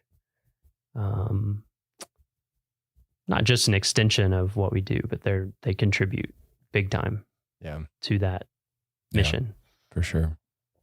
So for someone who's listening to this and is like, man, that sounds like a cool job. I like a challenge. I like to go snowmobiling every once in a while. What's the series? Do you know your series in USA Jobs? It's an 1101. Okay. So that's what people can look at if they're interested in those, and that's concessions. It's a concessions management specialist. Okay. And I believe they start at a GS7 and go all the way up to supervisory positions. There are, I don't know what the series number, but there is a concessions management assistant that might be like a 6-7. But yes, we're all over the Park Service in every park. Okay. Yeah. And that's the other great thing is that every park has those types of jobs. So if you want to move around the country, you can do that pretty easily. Absolutely. That's another great part of that job. And every park is different in the contracts and commercial use authorizations and activities that they offer. So pick your park, pick your activity, and there's probably something out there for you. Yeah, for sure. Mm-hmm. And do you need formal training to qualify for those positions? Obviously not. Just lots of experience. I come from a wildlife biology background. I think a business, accounting, finance experience would be beneficial. I've kind of had to learn on the job. But one thing that's helped me in Yellowstone is just my varied experience working here, and knowing people and programs and the willingness to be flexible and patient. It took me a while to get where I am. And I made some choices for my family that kept me from taking certain jobs. And there were certain jobs I didn't want. But I think those type things would be beneficial for someone looking at this. I don't know that you need like an accounting degree, but I definitely think, people that have run small businesses or worked in, we have one of my coworkers worked, in a cell phone company, just having that knowledge of other business, having that acumen would be helpful. That's where I've been lacking. So it's taken me a few years to train myself. Sure. And so is your advice would that be your advice for someone wanting that position? Just kind of be opportunistic and take what you can and kind of it'll work its way. Yeah. And there's been several details that come across that I would encourage people to take advantage of to gain experience. Once you get into the program, our Washington office offers annual trainings with asset management, pricing and evaluation, financial management, commercial use authorizations to kind of bring everybody up to speed, because it is kind of a different aspect of the Park Service. And especially for those people in parks that have collateral duties, you're a superintendent, but you also have to manage the commercial services. It helps with those type things. But I do think there's some introductory trainings on DOI talent that anyone can take. Like, I think there's an introduction to commercial services, just to give you some background on the program. Yeah, that give you that solid foundation to get started and kind of learn more about it. Well, that all sounds, that's great advice. I think super applicable to a lot of people listening. Do you have a favorite, before we let you go, do you have a favorite memory in Yellowstone National Park? I'm guessing you have a few in 25 years. But you can only pick one. That's my rule. Okay, well, very strict. After 25 years, I have too many. So I'm going to pick one that's not in Yellowstone. Yeah, that's totally good. Before I came to Yellowstone, I worked for the Fish and Wildlife Service in Vernal, Utah. And we worked in Dinosaur National Monument. So my favorite memory is just, I worked for an endangered fish project, electrofishing down the Yampa through the park. It was my first job out of college and the best one ever. Can you describe to those who don't know what electrofishing is? Because it sounds like some heavy metal band from the 80s or something. Well, we had a raft with electrodes that came out from a boom on the front of the raft, and it had a platform, and we turned the generator on to create the current, and we would go through the rapids with the electricity on, and the fish would get stunned and float to the top, and we'd have large nets hanging off the front of the boat that we would scoop the fish up and bring them in and tag them if they were the right type of fish. And no fish are harmed in that is correct. They are okay for our listeners out there. Did you get any like really weird random species that kind of floated to the top? No, it was an endangered fish project, so we were looking for specific fish. Okay. And so they were few and far between. Yeah. But you just got to make sure that you don't fall in the water when those electrodes I've are heard on. that's one of the most amazing rafting canyons it's beautiful in the country. It is beautiful. Yeah. I would love to go back. That's another group trip that we can take. Did you go through the gates of taking Lodore? llamas. That's the one on a section I have rafting not trip. done. Gates of So Lodore. I Yeah. have My that father-in-law's on my done it, and list. he's says it's unbelievable. Yeah. Nice. And it's a great name. Yeah, exactly. Well, Becky, thank you so much for joining us today. It's been awesome learning a little bit more about what you do and how you contribute to the National Park Service mission. So just thanks for taking the time to talk to us and teach us a little bit more about it. My pleasure. All right, that's it for this week's episode of What We Do. Thanks again to our guest, Becky Wyman. If you like what we do, rate and review the show wherever you listen. Every positive review really helps new people find the show, so we appreciate it. If you have questions or want to learn more about a particular job, contact us using the form at go.nps.gov/whatwedopodcast. Thank you.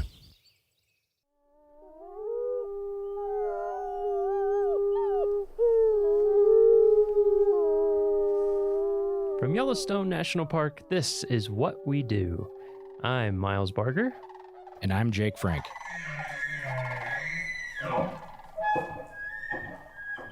Hey, Jake, how's it going? Miles, mustache is looking super good today. Yeah, our podcast listeners can't see my new magnificent mustache, but Guys, it is spectacular. you got to use mustache wax. That's the tip. Yeah. Today we're going to be talking to Heather Basak.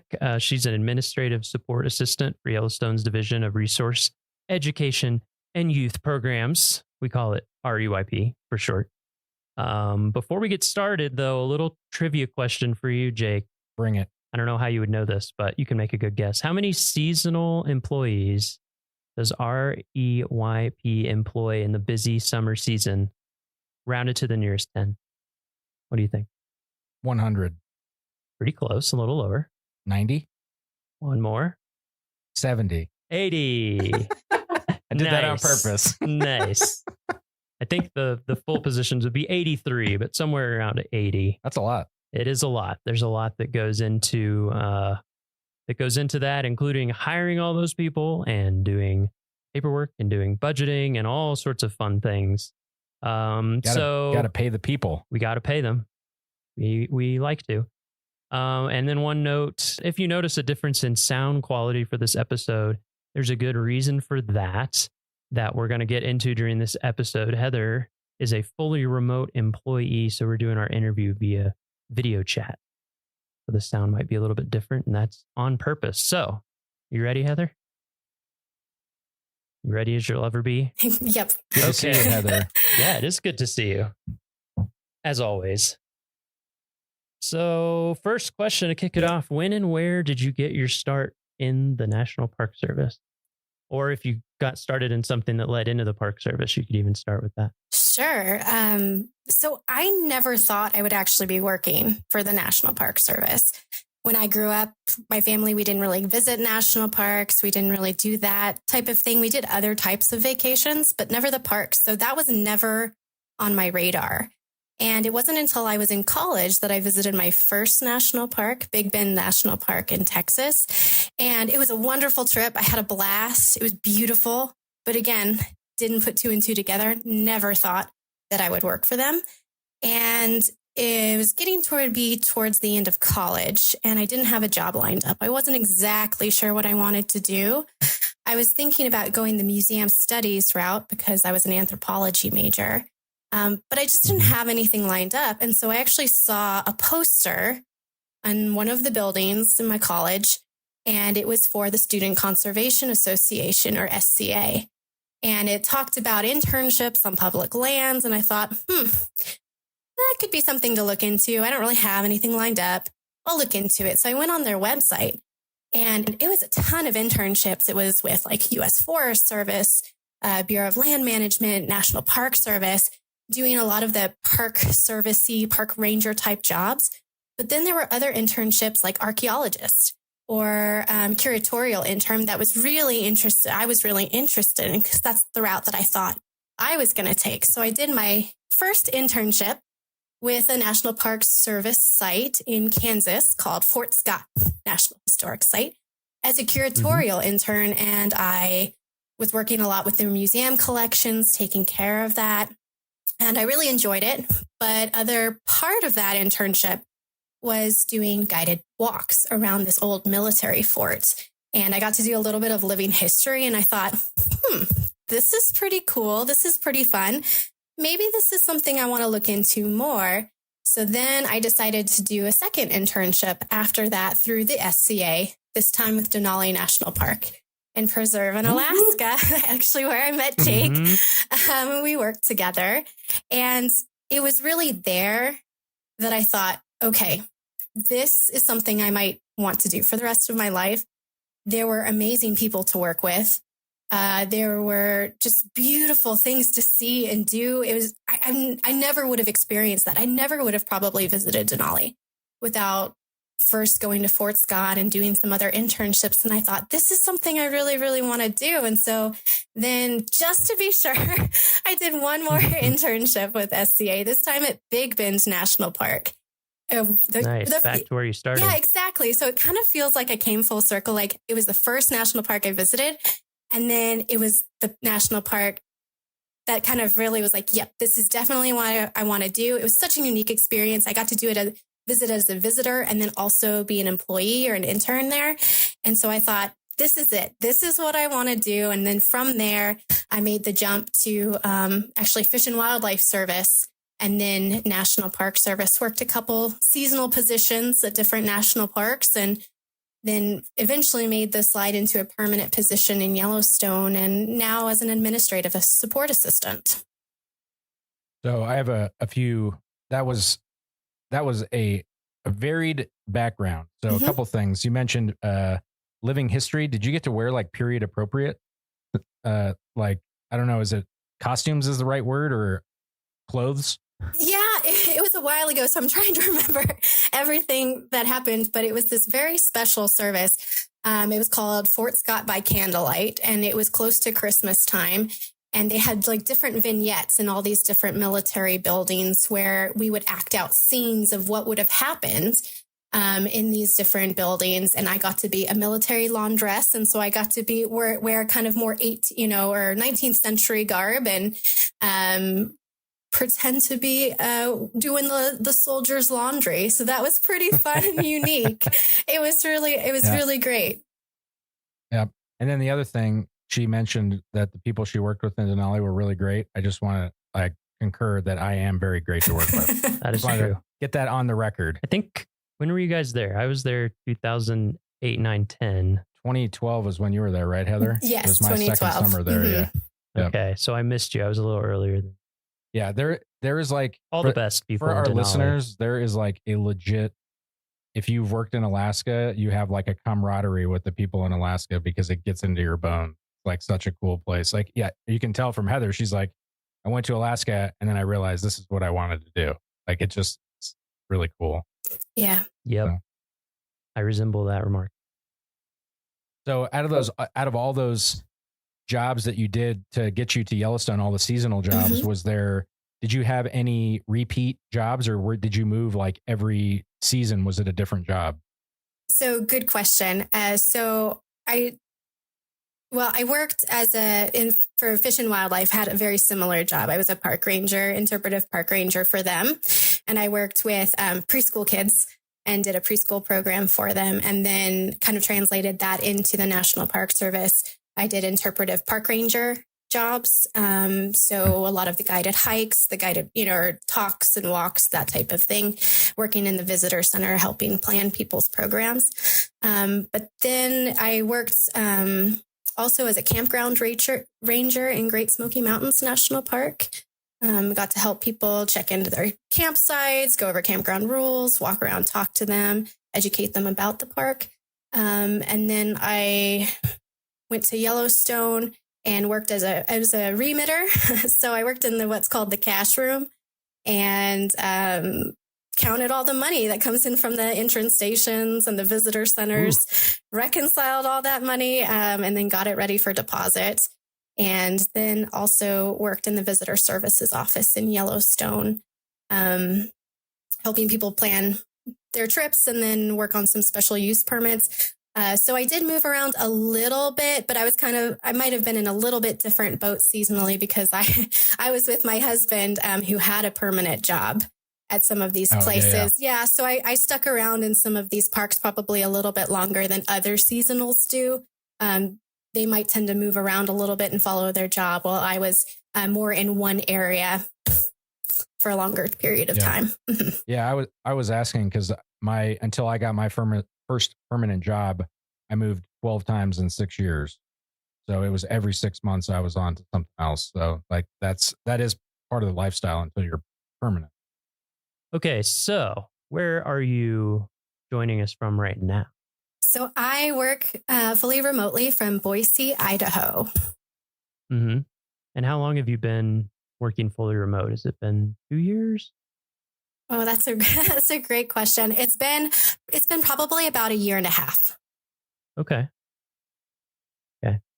So what do you have a typical day? What does your typical day look like? You have a typical day?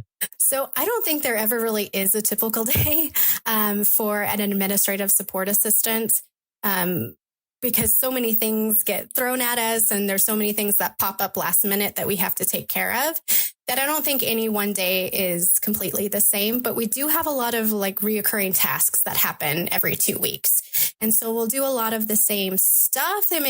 Every 2 weeks, but it may not just be every day. Like we have to get payroll done. That's kind of the big one. Everybody wants to get paid. It's pretty important. So that's kind of one of our, Thank you. You're welcome. One of the biggest tasks that we have, but we also arrange travel for a lot of our NPS employees. If they have to go to meeting that is outside of the park, any trainings, go to other parks to assist with anything, we help arrange that travel. You can think of us kind of like a travel agent in that regard. We deal a lot with HR. So we're kind of an HR liaison.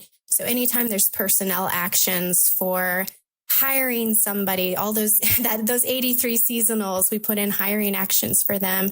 If anybody resigns or moves to a different position, that kind of all starts with administrative support assistance. And then depending on the park or even the division, you might even help with some budget work, reconciling accounts or tracking expenses and expenditures. Mm-hmm. Do you also have a credit card? I do. Not all do, but I do have a purchase card and I make purchases for some of our division. Yeah, I know that I've never owned a purchase card as a government employee, but that's another thing that administrative folks are worth their weight in gold for managing the purchasing process. It's very complicated and there are a lot of rules. There are a lot of rules with it. Yes. Yes. So what would you say is the most important skill for your job? Or if there's more than one, you can say more. Yeah, I think administrative support assistants really need to be flexible because there are so many things that will pop up last minute. So occasionally you'll be working on something and then have to put that task away and work on something else because it's time sensitive. So you need to be able to jump from one task to another pretty easily and change your priorities on the fly. And then I think you need to have a really good customer service mentality. I mean, administrative support assistants, we don't work with the public, but we can think of our customers like our fellow employees. We want to make sure we give them as much support and as many tools as we can so they can be successful in their jobs. And so they can protect the park. They can also, share it with visitors. So we really need to be focused on our fellow employees. Mm-hmm. What's your favorite part of your job? I think the variety. There's a lot of stuff that you get to do as an administrative support assistant. You're not really necessarily pigeonholed into one thing. You get exposure to a lot of different routes, parks, career routes, like budget, HR. You get exposure to different divisions. Every division needs an administrative support assistant, and what they do for each division is a little different. So you just get exposure to a lot of different things, a lot of different processes. And I really, really enjoy that. And I mean, you get to work with people, which is pretty great too. Mm-hmm. And what about the flip side? Do you have a least favorite part of your job or hardest part? All the emails. Yeah, nonstop emails. Nonstop emails is just be a little overwhelming at times. But but in all seriousness, I think having to juggle so many different things at once and balancing all the different pieces and being able to, like I said, to switch from one task to another can be a little difficult at times. So it's really important, if you do get one of these jobs, to take meticulous notes, be really organized. I'm still figuring out really great organization methods for some of this stuff, but but that's kind of the hard thing. And I think sometimes you all have to deal with really long-term deadlines, or what seem like long-term deadlines to me. And that, I think that's always hard for me, where it's like, oh, we need to have this thing in like 6 months ahead of time, or, and they're deadlines that you can't miss, really. Yes, those are, especially when it comes to HR, we've got deadlines pretty far in advance for some of our things. And if you miss those deadlines, then it pushes back, maybe when somebody can start. So there are some definite repercussions when that happens. Yeah, a lot of people relying on Yeah. You guys they're like the grease of this machine. They make sure that everything keeps chugging along, and without all the little actions and paperwork and everything, it seems like we're constantly in contact with admin. Yeah, and you all know all the little things and the tricks and the say, wait, what do we do? How do we do that? Let's ask Heather. Oh, she knows. Well, a lot of research. You do have to be a researcher, I feel like, in this job to look at some of this stuff and know who to ask when you've got some of those questions. Because there are a lot of rules. There are a lot of things and I'm still constantly learning. And that's also why I really like this job too, is like I feel like you never really stay static. You're constantly in motion. You're constantly learning. Mm-hmm. So you mind if I ask you about when you're talking about moving with your husband and everything? Mm-hmm. Just because I think that would be interesting for people who are thinking about NPS as a career. It can be challenging, I think, for, long-term partners to work in the service. Like, I've known people who are married and live apart for a long time, sometimes like a really long time, or they date and are long distance for years before finally and things like that. So I don't know, just like how did that play into your career and your husband's career and how life has gone for you guys so far. I mean, it seems like that's probably part of the remote position or some of the flexibility, but I don't know, just anything you would want people to know about your experience with that who might be thinking about the Park Service. Yeah, that is a great question because, there are different routes that people can take. Because I have also known, couples who have had to be apart for a little while, each working separate parks, and then making their way to each other. We've been fortunate enough that where my husband has gone, I've been able to pick up seasonal work. I know that's not necessarily in the cards for everybody, but thankfully I was able to. And that's kind of also the reason why, I didn't just stay in one career path. Like I've done a couple different things. And that was to really, I kind of took a job where I could. But I really liked that. I think that's made me a little bit more well-rounded. Really appreciated that. And then thankfully, when my husband moved to a different position away from Yellowstone, I was able to go remote, especially with some administrative work kind of leans more towards that. You can't do that with every job in the Park Service. There's so many that have to be in park. But thankfully, this job allowed me to have that flexibility, and my supervisor was very, very supportive. And I was able to get a remote job that way. So that's really helped with us. Yeah. Yeah.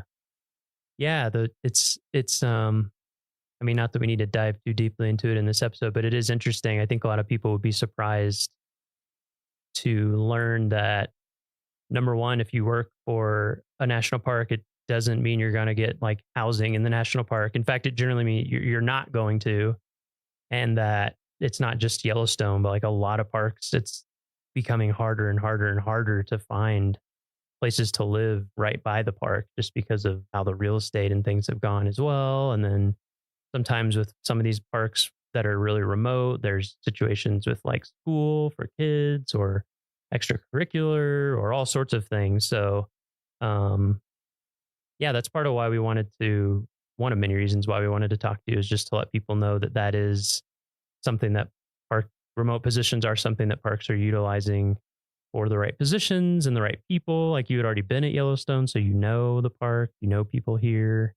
I just think it's cool that that's been able to work out well for you, and it has worked out well for us as well. Well, I'm not a very big fan that Heather is remote, but other than my personal opinion that we don't get to see her in person. Yes, I agree with that. Tease her in person. But.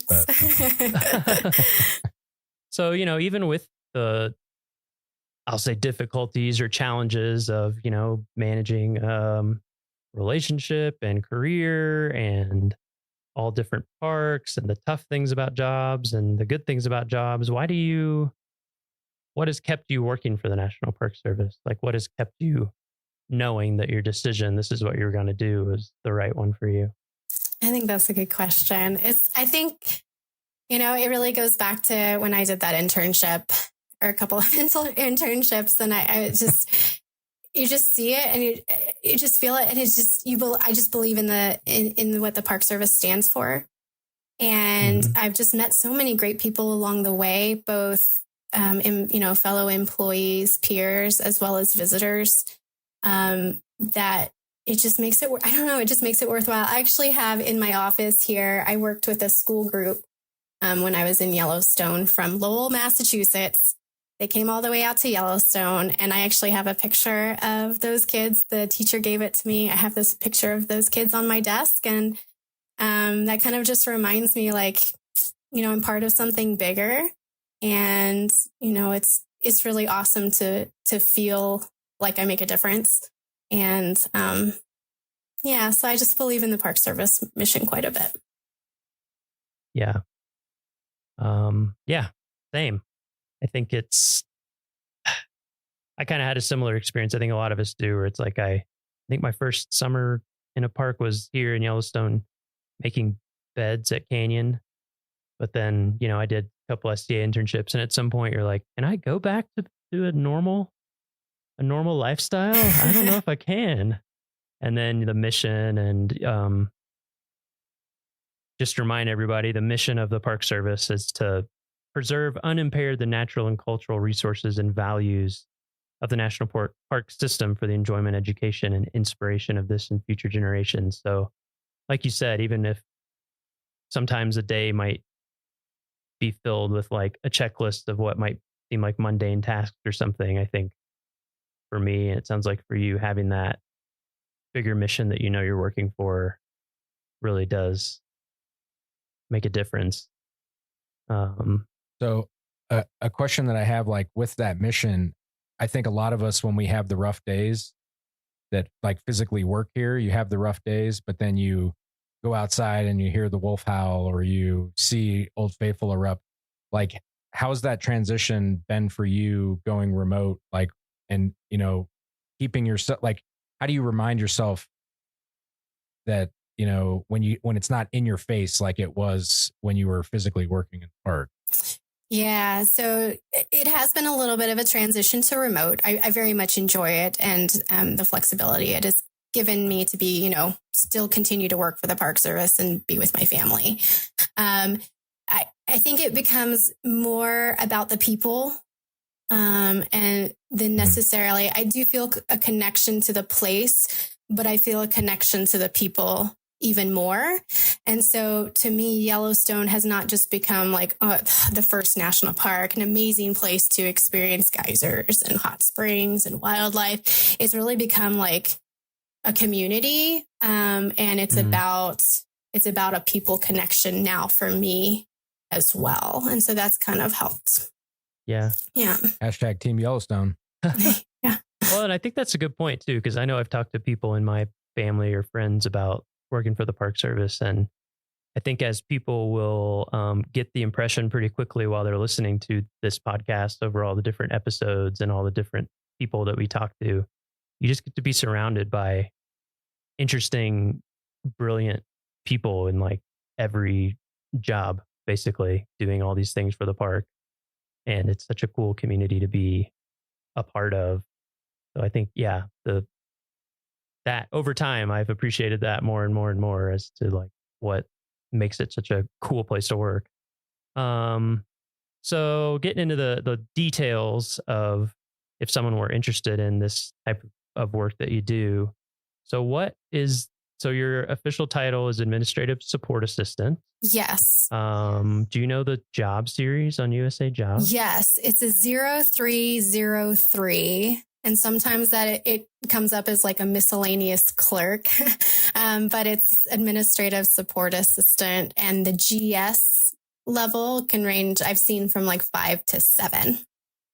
Okay. Do you need formal training to get started in this job series, or like what are the minimum requirements that people would need if they were thinking about applying for this type of job? Sure. So there's a lot of on the job training. Like I said, I'm still learning about so many things. But if you have like a background in budget or HR or travel, you know, those are all applicable to the administrative support assistant. A lot of times how I, you know, came up through it is I just worked my way as a GS5 and seasonal interpretive park ranger, and then switched over to a visitor services assistant as well. So, I mean, if you work seasonally in the Park Service, getting your time and grade in, I think just even that experience can help you along too. But if you could take any, even if it's like informal trainings on budget, purchasing, HR, anything like that, you know, put that on your resume as well. Because a lot of things you may not think apply do, because administrative support assistants are in every single division. And I think if you work your way up kind of through the division as well. So if you're a seasonal maintenance worker, like, you know what seasonal maintenance workers need, and you know the support that they need. So you may not think it applies, but it probably does. It also seems like a lot of the systems that we use in the government are like proprietary. Were built for the government. So if you haven't worked in the government, you could have, like, say you're an accountant, like you have budget experience, but you still have to learn new things in a job. So like, to your point, it's like, you know, if you're in an entry level position, it just seems like having a base level being organized, and, it's like, you're not necessarily going to know how to do FBMS or insert any other acronym right here, because, there's so many of them. Right. And in different federal agencies too, some will use different systems as well. Like I learned from an HR specialist who moved over from the Forest Service that they have they don't use FPPS for their HR actions. So there's different things that you'll learn on the job in the park that are even different from other agencies. And then just being in government in general, Yeah. having almost over 200 years of laws and things that have developed for different reasons, and special ways that we do things, and not just scrutiny, but like we have a high responsibility to everybody in the United States, basically. Yeah, it's like taxpayer dollars. We need to make sure that we're not, there's no waste, and there's a good accountability. There's all those checks and balances. Exactly. All right. So last question. Do you have a favorite story or memory in Yellowstone or any other national park that you would want to share? This is a hard one. Yeah, because they're all, it's like asking to choose your favorite child, because they're all unique and they're all special. But I think my favorite one that sticks out the most happened in Yellowstone. And I was driving down into the interior. It was late in the season. There was snow on the road. I was the only one on the roadway, in between Norris and Canyon. I think that's where we were. My son, who's like 1, was in the back seat. And we went around, I think, a curve, and all of a sudden there were wolves all over the road. I had never seen so many wolves in my life. And I've got a video because I slowed down, pulled over, and I whipped out my phone and I took a video because I was like, this will never, ever happen to me again. And the wolves, I remember it was a black wolf walked within 3 feet of my car door, and it looked at me and I could see its eyes, and it just kind of continued walking off. And I was like, oh my God, I get to experience this with my son in the backseat. Of course, he's 1. He's not going to remember this. He has no idea what's going on. But I was like, oh my God, we got to do that together. And I know he won't remember it. I mean, yeah, of course he won't remember it. He was 1. But to think that he got to be there and I got to share this special moment with him that will never, ever happen to me again in my life. And to be able to experience Yellowstone in that type of way and feeling that wild with him was really neat. And it's something I'll be able to show him the video of and tell him about when he's older. And then hopefully, when we go back to visit Yellowstone, he could have a similar experience. So I still can't believe it actually happened. It was just absolutely awesome. incredible. Very cool. Okay, well, I think that's it for this week's episode. Yeah, thanks for joining us, Heather. Thanks so much for joining us. Thank you for having me. When are you coming back for a visit? When are we going to see you in person again? Not soon enough. I don't know when, but hopefully soon. Righty. Well, we'll keep in touch virtually until then. Sounds good. Thank you.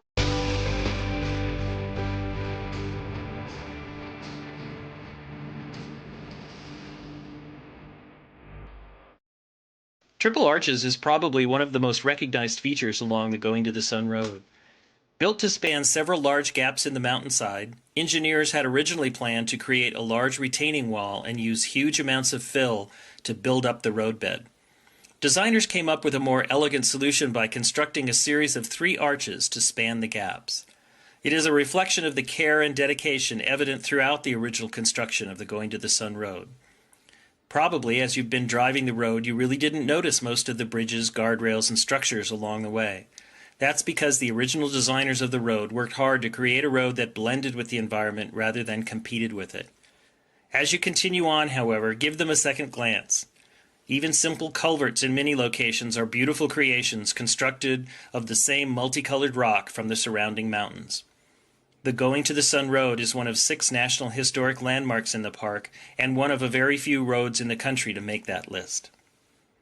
Today there is a massive rehabilitation project in progress along the entire length of the Going to the Sun Road. Engineers and contractors are working hard to ensure that the historic features of the road are maintained while creating a road that meets modern safety and traffic requirements. It's a challenging job and will take several more years. Headwaters is supported by the Glacier National Park Conservancy. My parents met working at a camera store, so we always had a lot of camera gear around the house. But when I was 13, my parents gave me my very first DSLR with a big chunky frame and a zoom lens. I had a tiny point-and-shoot camera before that, but I was convinced something that could fit in my pocket would not be enough camera for our family vacation to Rocky Mountain National Park in Colorado. The Rockies were unlike anything I'd ever seen growing up in the Midwest. And armed with my new camera, I took pictures of everything. The view from every scenic pullout, every wildflower, photogenic cloud, or notably large pine cone. But one picture from that trip that stands out in my memory is a photo I took of a moose. The first moose I'd ever seen, neck deep in a lake, holding its massive antlers above the water as it swam from one side to the other. It was gone within a few minutes, and my photo, looking back on it, wasn't all that impressive. But I think about that moose often as one of the first experiences I had with a wild animal, at least one bigger than a squirrel. It kickstarted a fascination I still have with the natural world and an appreciation of the power that photography has to capture moments like this. Wild animals in the wild. It's no wonder that cameras are one of the most common accessories you see around Glacier today. They are the lens, pun intended, through which many of us see and remember national parks. But cameras are also increasingly being used by scientists to study the same animals us visitors feel lucky to see, especially remote cameras, which trigger when they sense movement. These camera traps, as they're called, can reveal glimpses into a side of Glacier that we can never see. How wildlife behave when there are no people around. We are in the car. Where are we going? We're driving up the road out of East Glacier that heads towards Two Medicine, looking for a camera. And what's the camera looking for? The camera is looking for moose. Largest member of the deer family, very charismatic, big noses. I feel like charismatic is debatable. I love moose. I think a lot of people love moose, and a lot of people think moose are one of the uglier creatures. What? How could you think moose are ugly? I'm not saying I think that, but I've heard people say that. Gangly? Yeah? Yes. Weird Ugly? little dewlap thing, dangling. It's charming. Some say charming. You're listening to Headwaters, a show about how Glacier National Park is connected to everything else. I'm Michael.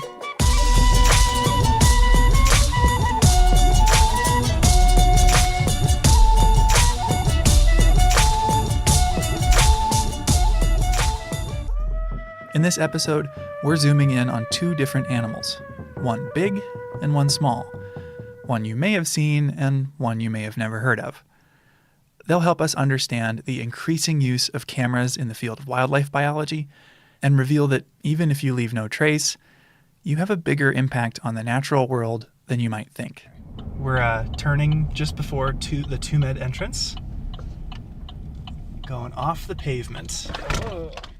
Perry and I went out for a day to check on a wildlife camera with Landon McGee. So my name's Landon McGee. I'm a master's student at the University of Montana in their wildlife biology program. I'm an enrolled member of the Blackfeet tribe. We were joined by one of Landon's technicians, Ethan Rowe. The two of them are working for Blackfeet Nation Fish and Wildlife, leading a moose study on the Blackfeet Reservation and the eastern portion of Glacier National Park. You know, they love kind of wet areas. People call them swamp donkeys just because they kind of similar body structure and they like to hang out in the swamps and wade through the ponds and eat kind of some aquatic vegetation. You can find them along stream bottoms, creek bottoms, river bottoms.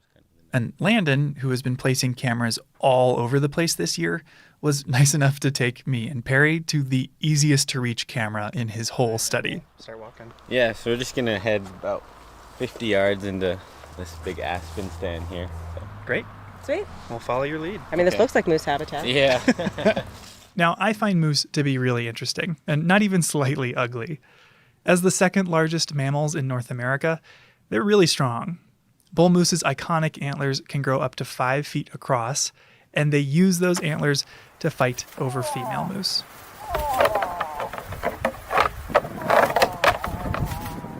Which is a great excuse to remind folks to stay 25 yards away from moose and other non-predator wildlife in the park. Like any other animal, give them their distance, just let them do what they need to. It's, the added stress of people trying to get up close just puts more stress on them that they don't really need. But at the same time, moose are seen as gentle giants. We see them as being so friendly that they usually have Canadian accents in movies. Like the Disney movie, Brother Bear. Look, I am sorry. If I was driving, this never would have happened, eh? Just stop You never it. let me drive, you never let me do nothing. Oh, trample off, eh? I said I was sorry. Let it go. I can't believe you totaled a mammoth, eh? And maybe this blend of strength and friendliness can help explain why moose are so popular. We ran a People's Choice Awards contest on Glacier's Instagram a few years ago, and moose were voted the most popular animal in the park, beating mountain goats and grizzly bears. But despite all their charisma and their massive size, we don't actually know much of anything about how they're doing as a species around Glacier. We really didn't know what their status of the moose population was on the reservation, and then the park hasn't done any kind of moose study, I think somewhere close to 60 years. So they really didn't know anything about their moose population currently either, and so Blackfeet had listed it kind of as a species of interest. And yeah, I guess, snowballed into this project. I checked. There haven't been any moose studies in the park in 60 years. But Landon's changing that. His study is measuring the moose population on the Blackfeet Reservation and much of the east side of Glacier. And to do that, he placed cameras like the one we're at today throughout his study area. And all of the cameras were placed at random.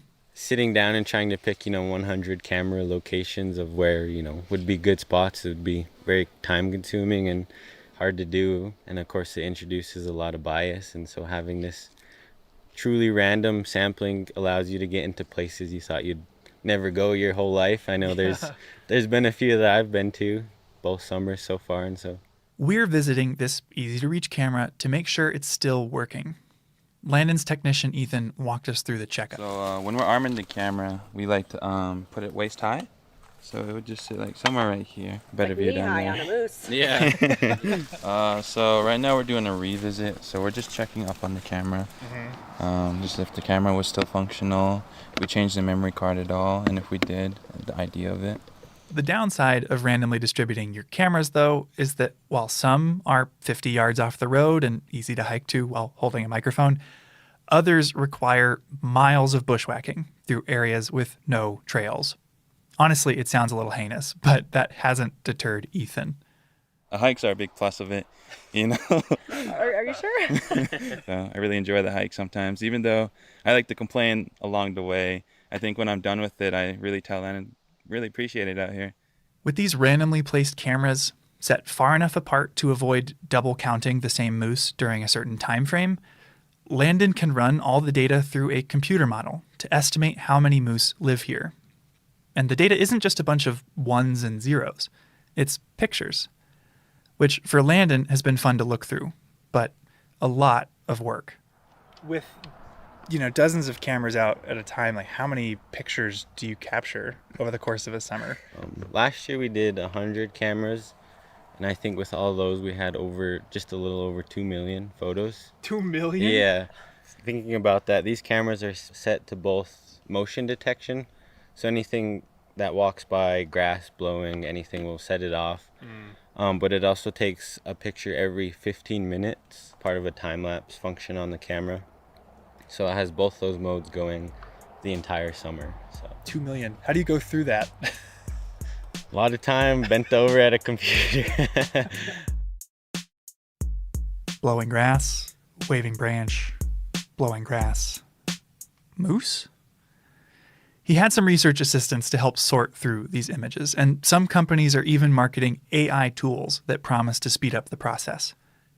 But despite manually sifting through 2 million photos, Landon was excited about the results. You know, I guess looking through the cameras last year, there was a lot more sightings than I had anticipated. We were a little worried that we weren't going to get a whole lot of moose detections just because of how, you know, just having these cameras in the middle of nowhere, and what are the chances of a moose, you know, walking by my camera in such a large area. Landon emphasized that one of the things he loves about these photos is you get to see how moose behave when there's no one around to watch. One of the cooler photos or videos we had on the video cameras we had out last year was a moose calf nursing, and you could hear like the sucking noise of the calf just going to town. Oh my God. That's amazing. Yeah, it was cool. It's probably the best video I have. This is the audio from that clip.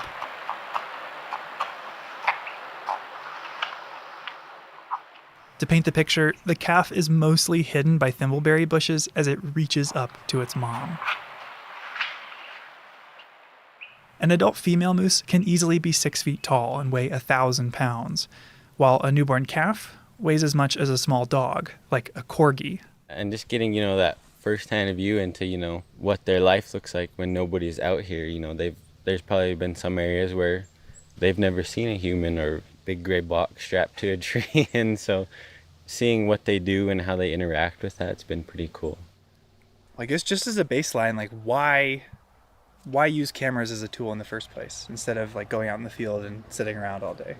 Well, I mean, a lot of the stuff that I'm trying to do can be accomplished with more invasive techniques like collaring, capturing, chemical mobilization, helicopter. All that's just really invasive, kind of stresses the animal out a lot and also costs a lot of money. As with so many things, the biggest factor is cost. There are a lot of species deserving of study and relatively little money to go around. So you have to have a good reason to get a wildlife study funded. For Landon's, it's the fact that moose hunting funds a lot of conservation work on the Blackfeet Reservation. Blackfeet Nation Fish and Game, along with Montana Fish, Wildlife, and Parks, issue a small amount of moose tags every year. Permits to hunt a moose on tribal, state, or federal land, but to be clear, not in Glacier National Park. They do an auction system, and so they bid on the tag, and I think the starting bid for moose is like $14,000, and we usually get it up to like $35,000 for a moose tag. Yeah. So, I mean, that's a huge source of revenue for the department. By better understanding the number of moose on the Blackfeet Reservation, Fish and Game can issue an appropriate number of tags without fear of harming moose populations as a whole. And on top of that, we'll also get insight into the moose in Glacier, which speaks to one of the appealing traits of camera traps. They're pretty cheap. High-quality cameras are getting less expensive every year, and the only expense beyond that is the time it takes to install and remove them. Landon, Ethan, and their small team can realistically study a huge area. You know, moose don't know political boundaries, so, you know, you're going to have moose that are going back and forth, and whether you're going to get them on the reservation during your time sampling is going to be difficult to predict, and so having cameras in the park kind of allows you to understand that transboundary movement. Yeah. Landon's work stands to help Glacier and the Blackfeet Nation manage moose. But his study is still underway, so there's no population estimate for him to report just yet. People always tell me that, you know, how many moose are out there? Let me get back to you in a couple of years. Give me 2 years, I'll let you know. We'll have to stay tuned to see what Landon learns down the road. But you don't have to wait to see the results of a camera study. You just have to look to another animal.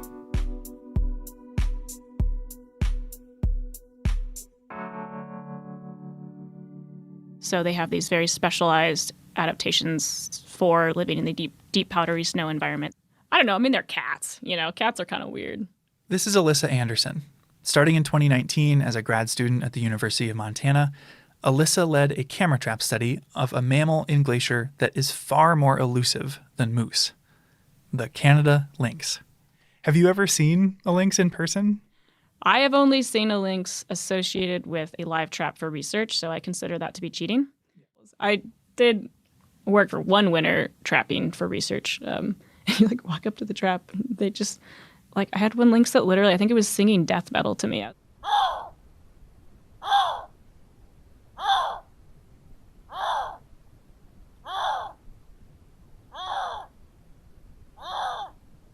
It's rare to see any wildcat in Glacier.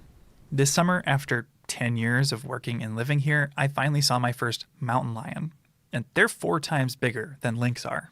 It's funny, and then you get all these tourists who go to Glacier for one day and send you these videos, and they're like, hey, is this a lynx? And I'm like, oh my God, I've hiked that trail 10 million times. You have no idea how lucky you are. But while I'd guess few park visitors have even heard of Canada lynx, they're a really fascinating animal, and they're perfectly suited to live in Glacier. They are a specialized cat species that has evolved to live in what we call the boreal forest. So, mostly across Canada, Alaska, and then the boreal forest does reach down a little bit into the lower 48. Part of their specialization is that they specialize in eating snowshoe hare. It's the vast majority of their diet.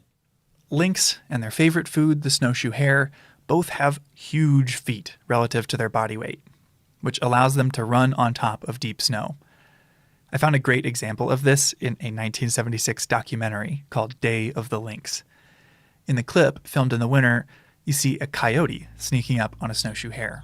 A coyote has been diligently following the trail of a snowshoe hare. It flushes, running in the direction of the big lynx. Then you see the lynx. Tall tufts of black hair on their pointed ears, comically large feet, poised and waiting. It can run atop the snow, unlike the coyote, who breaks through the crust and travels slower. The coyote stays doggedly on the trail, but he's too late. The lynx has made the kill.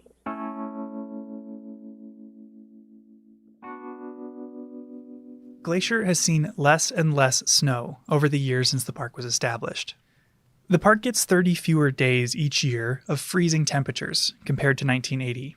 The equivalent of a month that used to be freezing cold that now isn't.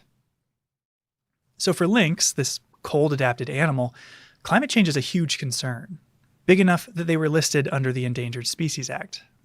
Their threatened status encourages groups like our very own Glacier National Park Conservancy to fund lynx research, like Alyssa's.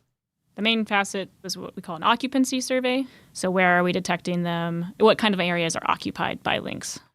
Landon is studying moose by counting them, since he's doing a population estimate. In contrast, Alyssa's study wasn't designed to count lynx, but to figure out where they live and where they don't. And she focused her cameras on park trails. A lot of carnivores have been found to use human trails. Mm-hmm. You have a higher probability of detecting by putting cameras on trails. They can get anywhere much faster on trail. Yeah, and so having cameras on trail means that you can put cameras out without using any kind of bait or lure, and still have, decent probability of detecting carnivore species or these more rare elusive species. Mm-hmm. Landon's randomly placed cameras make sense for his population estimate and works well in part because moose are 6 feet tall. Lynx, on the other hand, are just 2 feet tall and would disappear in a lot of Glacier's brush. Focusing on trails is a great way to spot lynx. It works great for Alyssa's occupancy study and helps her avoid most of the bushwhacking that Landon has to do. But she still used a lot of cameras. So we used 305 cameras for the lynx occupancy study, 4 cameras per cell across the whole park, basically. And searching through these images, it wasn't just lynx she got pictures of. I think my favorite was porcupine. I think we got, 13 porcupine. Wow. Which is the same number that we got bobcat. We got hardly any bobcat, more porcupine than I expected. Porcupines are another poorly understood animal in Glacier. Ever since the 80s, they've been an increasingly rare sight, and nobody's really sure why. Data from Alyssa's lynx-focused work could contribute to separate research on porcupines or other species in the park. So we also have this big trove of data on every other species of wildlife that happens to use trails in Glacier, which is a really cool and powerful part of cameras, I think. But of course, she also saw a lot of lynx. In total, they captured 404 images of lynx, and the cats showed up on 25% of the cameras she put out throughout the park. Many images were simply lynx walking by, but others were more unique. We did get one set of photos of a lynx walking by with 3 little kittens running around in front of her with their little tails sticking up and just looking cute. So that was cool. We got one photo of what looks like to be a juvenile snowshoe hare of the year running in front of the camera being chased by a lynx, which was super crazy. Really lucky. Oh, and I'm sure they run out of frames. You never know what happened. Yeah, I don't know who, but they were very close, like within 2 feet of each other. So I have a feeling that young one didn't make it. But. And this study in Glacier adds to a larger body of research in northwest Montana. The audio of a lynx vocalizing that we shared earlier came from a monitoring project looking for rare carnivores in the Swan Valley south of Glacier. It was shared with us by the Southwest Crown Collaborative and Swan Valley Connections. Knowing where lynx live now allows us to notice when and how they're impacted by climate change and other stressors, and that'll help the park manage for their success. And these photos have also been exciting for park visitors and employees because they're a window into the hidden lives of our wildlife. We got a handful of wolverine, I think maybe 12 or something, and that's always fun.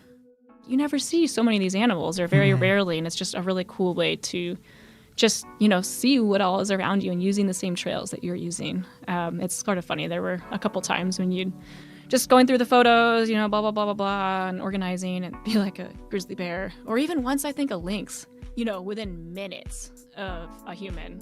Really?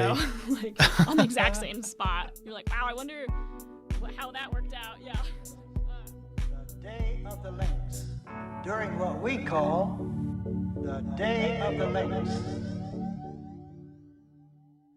But Alyssa's research also revealed another, more surprising conclusion. Yeah, so basically more or less half of the east side of the park stayed closed to the public in 2020. Because of the timing of Alyssa's study, 2019 through 2021, her work overlapped with the arrival of COVID-19. And because of the pandemic in the summer of 2020, half of Alyssa's study area was closed to the public. As a precaution to limit the spread of COVID, the Blackfeet Reservation shut down, and the park, who shares a boundary with the reservation, closed its eastern entrances to support that precaution. Areas west of the Continental Divide remained open, but eastern entrances like St. Mary, Many Glacier, and Two Medicine were closed. This posed a roadblock for Alyssa's research, but there was an agreement that allowed for limited administrative use, so long as nobody stopped on the reservation, even for gas. And Alyssa's research made the cut. So we were very fortunate and grateful to be able to continue our work on the east side during the summer of 2020, and it did provide a really unique opportunity, sort of more of an experimental design. It was a perfect setup for an experiment she never could have arranged otherwise. 1 year of data with wildlife and people, and 1 year with wildlife and no people.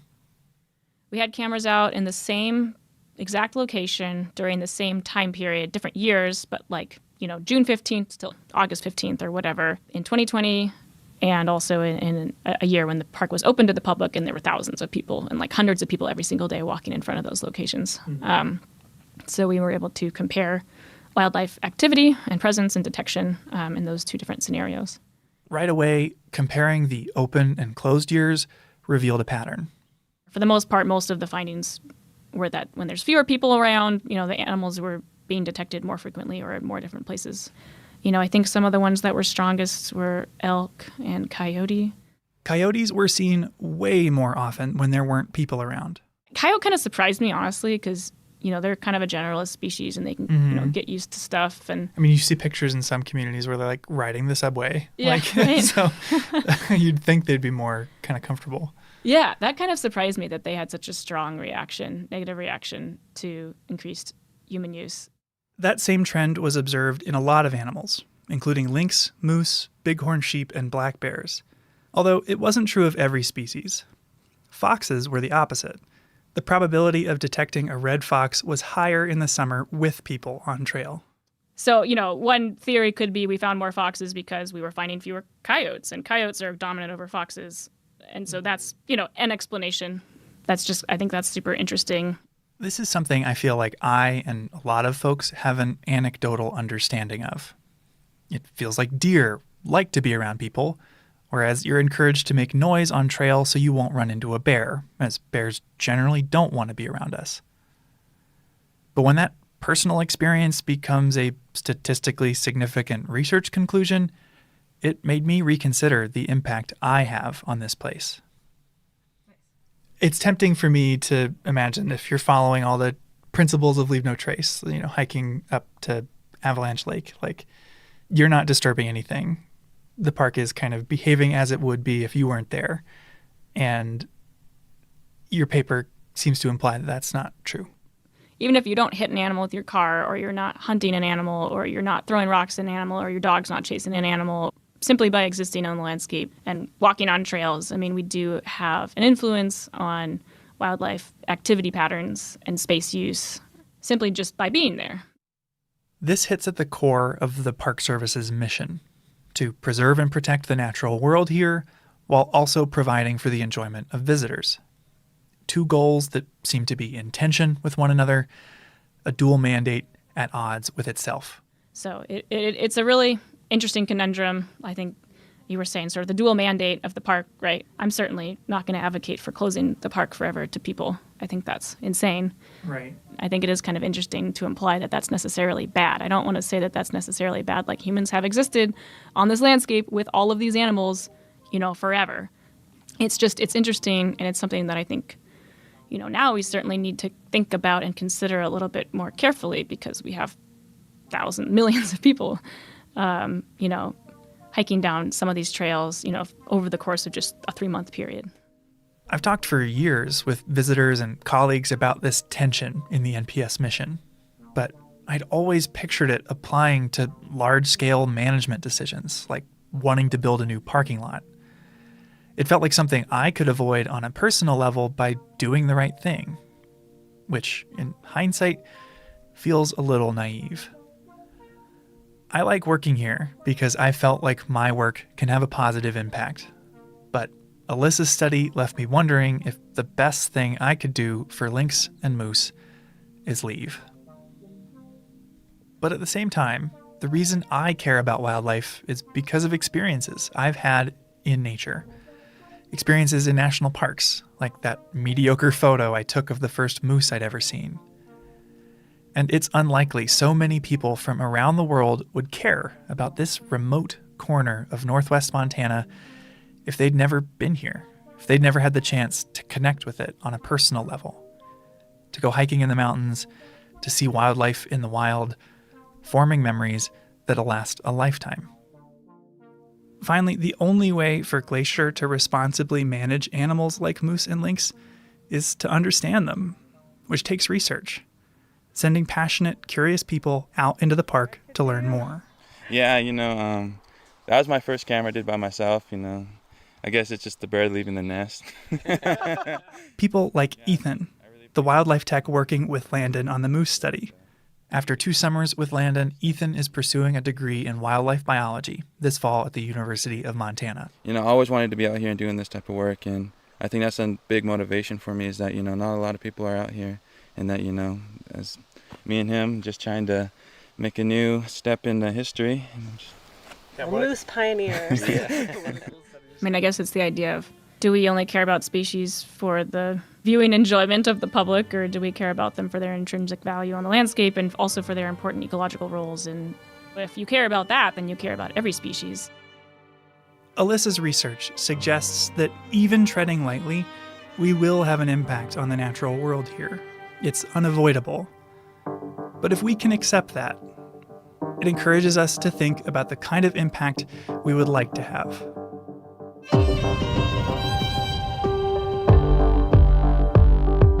Headwaters is a production of Glacier National Park and is supported by the Glacier National Park Conservancy. We could not make this show without them. You can learn more about what they do at glacier.org. Headwaters is made possible with help from Lacey Kowalski, Melissa Slottick, and so many people throughout the Glacier community, especially the natural and cultural resource teams. We're grateful for all of you. Our music this season is by the brilliant Frank Waln. The show's cover art is by our sweet friend Stella Nall.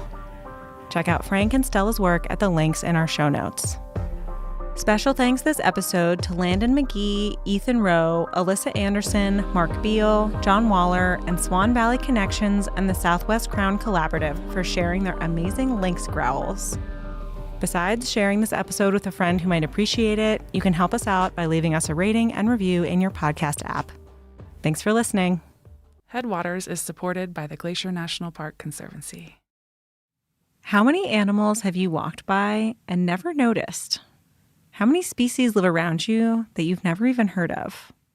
Most people are kind of excited that they had no idea another thing existed. And I think it's like yet one more mystery. One of these unknown species is a rarely seen creature that most people here have never heard of. They live behind waterfalls and can travel up to 90 miles an hour. Yeah, it's fun because they're really dark and you just think it's a bat or something. So we started calling them black lightning. To have a chance at seeing them, most of the time you'll need to leave the trail, bushwhack for hours with alders swatting you in the face and mosquitoes trying to bite you as sweat drips down your face. Then those same alders lend a hand as the terrain turns steep, and you use them to pull yourself up precipitous slopes. Then the shrubs fade away, and you're clambering up a steep field of loose rock, feeling them shifting as you step and hoping they stay put. Oh, and by the way, it's 4 o'clock in the morning, so it's pitch black. Finally, you reach the base of a waterfall where the rocks are slick underfoot and it's loud from the pounding water and cold and damp from the ever-present mist. And this is where you find them. Black swifts.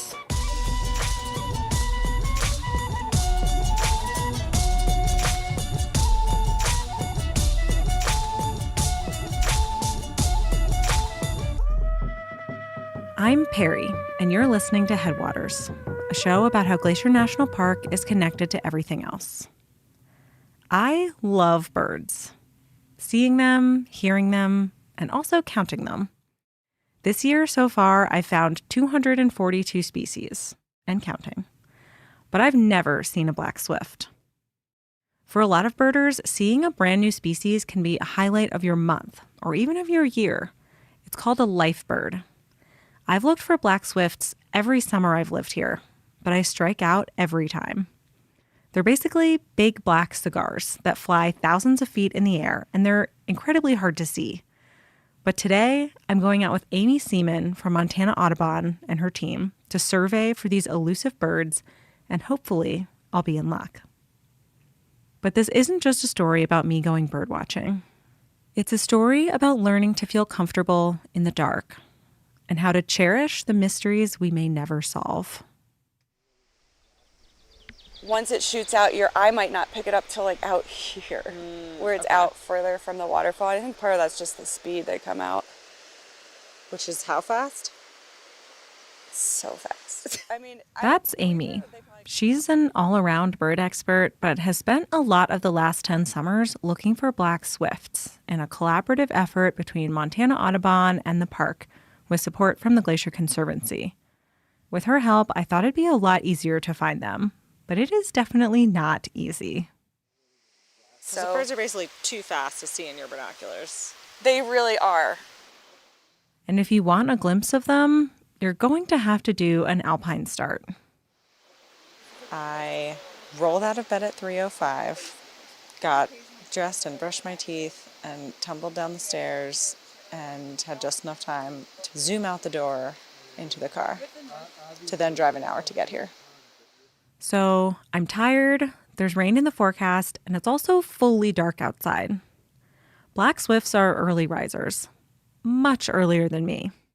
They're not quite nocturnal, but they aren't just active during the day either. Amy and other researchers have had the most luck looking for them around their nests at dawn or dusk. We're on the side of the Going to the Sun Road where a creek flows below the road through a culvert. And we're starting to hear the first bird songs.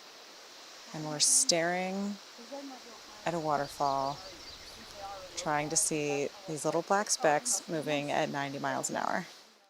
Black swifts are aerial insectivores, meaning they catch and eat bugs as they fly, especially flying ants. One study found swifts regularly flying at altitudes over 13,000 feet. And they're almost always flying. When they're not nesting, they spend 99% of their time in the air, day and night. That's something like 8 months of flying. How do you study a bird that basically never stops? So how long have you been doing swift surveys? This is actually year 10, the beginning of the 10th year. Oh, wow. Yeah. Which is so fun to think that it's fun. Yeah, we have just as many questions, but we have learned a lot more.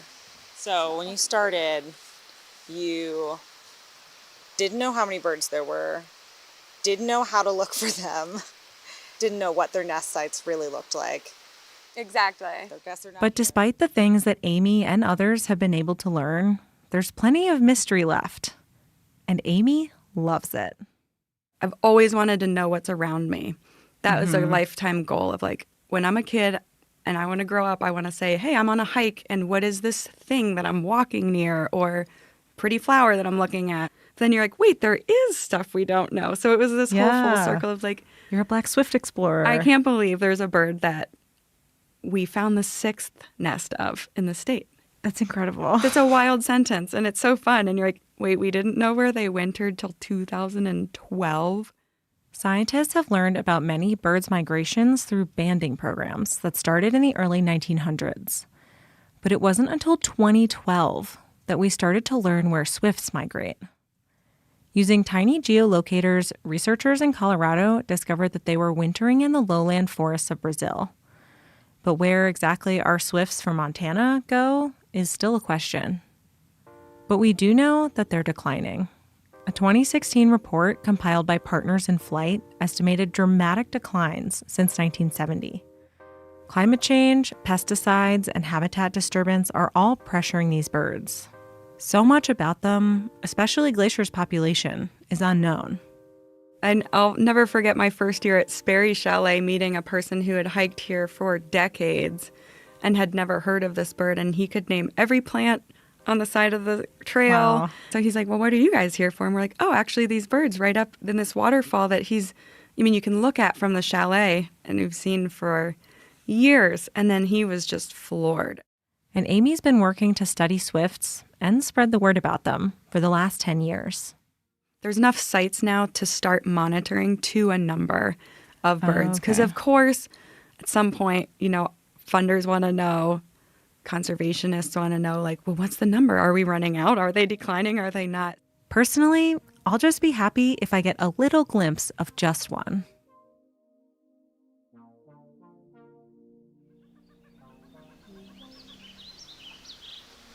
Okay, have I missed anything? Not yet. Just staring. I'm standing with Amy and her team, all of us staring intently at the waterfall coming out from under Going to the Sun Road. I'm bundled up, but the cold, damp air is still somehow seeping in. It's 5:25 now. I've still seen no swifts, although it's seeming less absurd that I might be able to see that now that it's a little lighter, but it hasn't happened yet. We do call them the swifting hour. There's like a certain light that starts to settle in the morning or night, and you're like, okay, I can feel the activity now. So Maybe Amy could feel it, but I was not at her level. So I'm just looking at the waterfall in my binoculars, and we talked for like 2 hours yesterday about how you can find the nests and what to look for, and this kind of nook or crevice or the whitewash from their poops out of the nest, and they made it all seem very straightforward. And I am befuddled. Needless to say, seeing a swift, even with Amy's help, was not going to be as simple as I'd hoped. But compared to most of their sites, which involve not just a drive, but hiking miles off trail to get to, this is a breeze.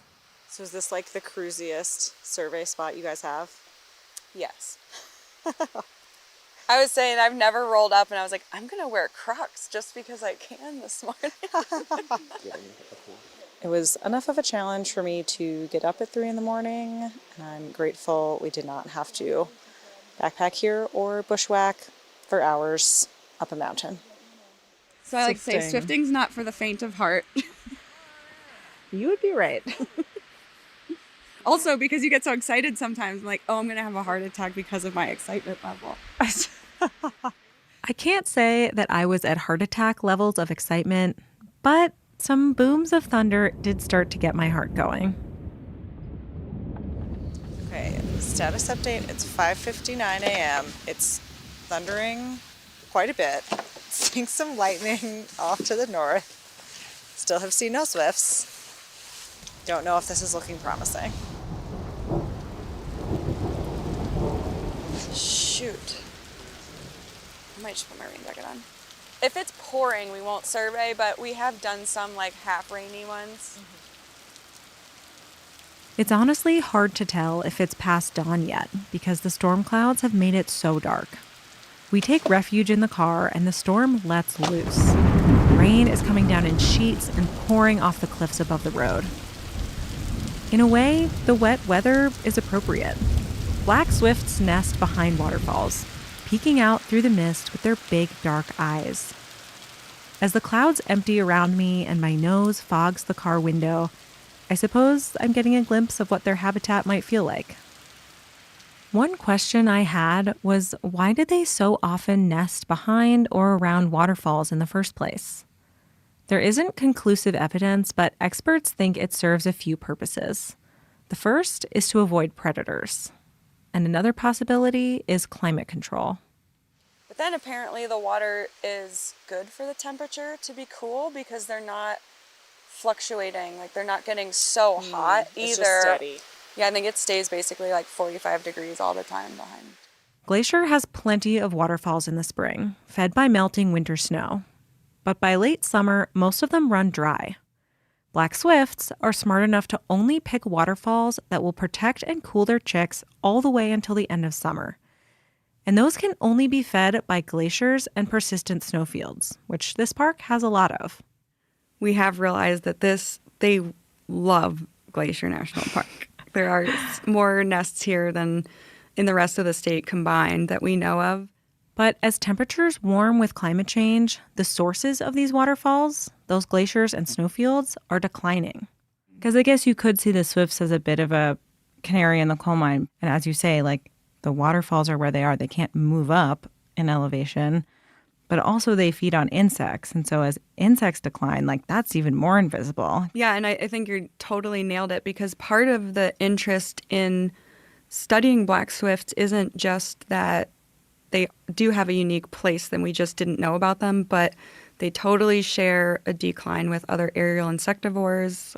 And the jury's kind of out on exactly what issues are happening. This is one of the biggest motivations for their studies in Glacier, trying to figure out what the population is like and how worried they need to be.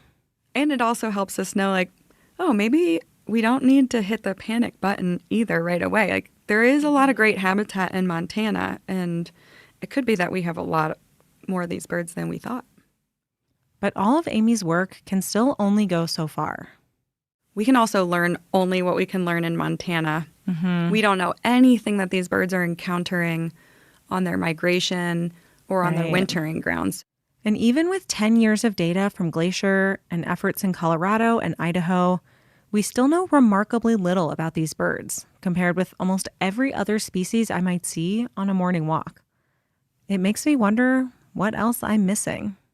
If a tree falls in the forest and you don't hear it, right? Like, what happens? And then so it's like if a black swift disappears from a waterfall, but we never know they were ever at the waterfall, to me, there's something really interesting that's lost in that.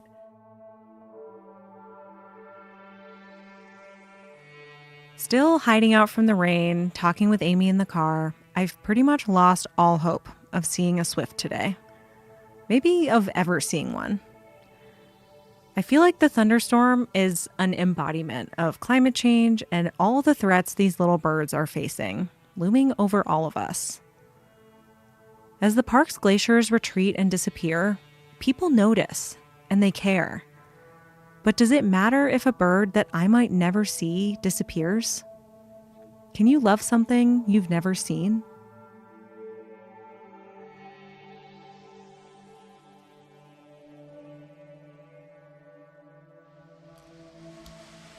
All right, it's 6:38 now. The storm has abated. There are a lot more cars now. I'm still seeing no swifts, but so you would normally survey until 7:15. So we have another like half hour. Mm-hmm. So do you think you see any swifts? I mean, there is like a smudge back there that could be something, but it's not moving. And Right, I see a smudge, but I don't see Put that in the anything. data sheet. Smudge on nest. yeah. I'm pretty sure this is a bird. It's a bird. There's a bird. Really? It's There's on a that bird. other little grassy. But I'll take a look in the scope and see if I can see anything of what I just thought was a blob. Was it a smudge or a blob? A mob. And it's tucked away back in this little nook. And I can see a white blob above the smudge. See, I thought I saw it move, but now I'm second guessing myself. Maybe I'm just moving. Oh! Oh, I see the tail. Oh my God, it's huge. Okay, I thought it was going to be a tiny little bird, No, that's but the it's thing. huge. It's big. Oh! That's why they're kind of crazy, because you're like, this isn't. I was looking for like a tiny little swallow-sized bird. Oh, it moved its head. This is very exciting. I didn't notice that before. Thousands of people drive on the road past this nest site every day and would never know these birds are living their lives here. I've driven past this site dozens and dozens of times, but now I'll look for them every time I drive past. You can see it so well now. You can see its eyeball. You can see its little wings crossed over its tail. It's looking at me. It's in a really small space. Yeah. It's like it's wrapped up in its little sleeping bag of moss and rock. That black swift, perched underneath a waterfall, peering back at me from its damp ledge, felt like a glimpse into a whole part of Glacier that usually hides out of sight. It has black, shiny wings and black feathers. And I can see a little tiny bit of white on kind of the front of its face and a big black eyeball kind of looking at me. So it's like a little bit of light, but mostly dark, which was also our experience of this survey. They do a lot of things in the dark, and mostly we can't really see them during the day. And most of their lives are in the dark, but we're learning a little bit more each year and each survey. In all these years, what do you think you've learned from black swifts? I think the biggest personal change that I've seen has been sort of a minor one, but I've realized that it actually does run quite deeply into life, and it's that I really am more comfortable at night being a nocturnal person, walking around in the dark, even in my own house or in the creepy basements or in other people's creepy basements. I think it's really impacted my comfort level with, you know, trusting yourself and all your intuitions and when fear is real and when it's not real. And I think people really do have so much more than we let on to stuff, because I've gone to things like in the night and then gone back to the place and like noticed that I'm walking right by the same exact rock or something. And I'm like, I mean, I tried to go the same direction, but my body has some kind of memory. Like, I'm like, how did myself take myself to this exact place? Honestly, just operating more comfortably with less light has been a very liberating feeling. I don't know if we learn it as fear as from movies or what it is when you're little and you do have that fear of the dark thing. And Well, it's very primal. I mean, we spend so much time trying to light up the darkness, whether it's our car headlights or our, you know, turning the lights on in our houses or even leaving our porch lights on all night. it's just oddly satisfying. And you're like, this just makes life easier when you take off a layer of worrying. I like that, though. It's not like you go out there and try to make the dark more light. You can just become more comfortable in the dark. Yeah, absolutely. One thing you said earlier was like, these birds love Glacier so much. And I don't know, it kind of got me thinking, like, does Glacier love these birds back? And it was like, I think that there's so much effort going into studying them. Kind of makes me maybe say yes now. I think so. I think Glacier and the Conservancy has supported the effort seriously over the years. And to me, that's just really cool because it means these birds are impacting a greater landscape, but they need Glacier to nest and survive and reproduce to keep having black swifts. And then I think the community of people loves it because when people are here, they're totally enjoying nature and then hopefully passing that down. I mean, as Montana Audubon, too, we are advocates for conservation, and it really does take knowing and caring about something to advocate for, especially if it's a policy decision that will impact climate change or something like that. You do have to know the birds. I guess I'm still not sure if you can truly love something you don't know. But now I've seen a black swift, and I think we bonded. And I know I don't want to lose them. How does it feel? They're still there, and that really makes me happy. Actually, to your question of how does it make you feel when you see them again after 10 years, I don't know why, but I still get so excited, and I do love them. When we were lucky enough to see that nest today, you get that small little bit of just ultra excitement that they're still there, and just knowing that they're there, even though you don't see them all the time. It's just like, gosh, this whole life's happening, and we have no idea, and that brought a lot of joy, yeah. We've learned a lot about these birds, but can we ever know very much, or will they always kind of be a mystery to us? That type of thing is so interesting to me, and I think just because we can't exist in their habitat comfortably for much longer than a few hours, I think there is definitely going to always be the part that is just too dark for us to see.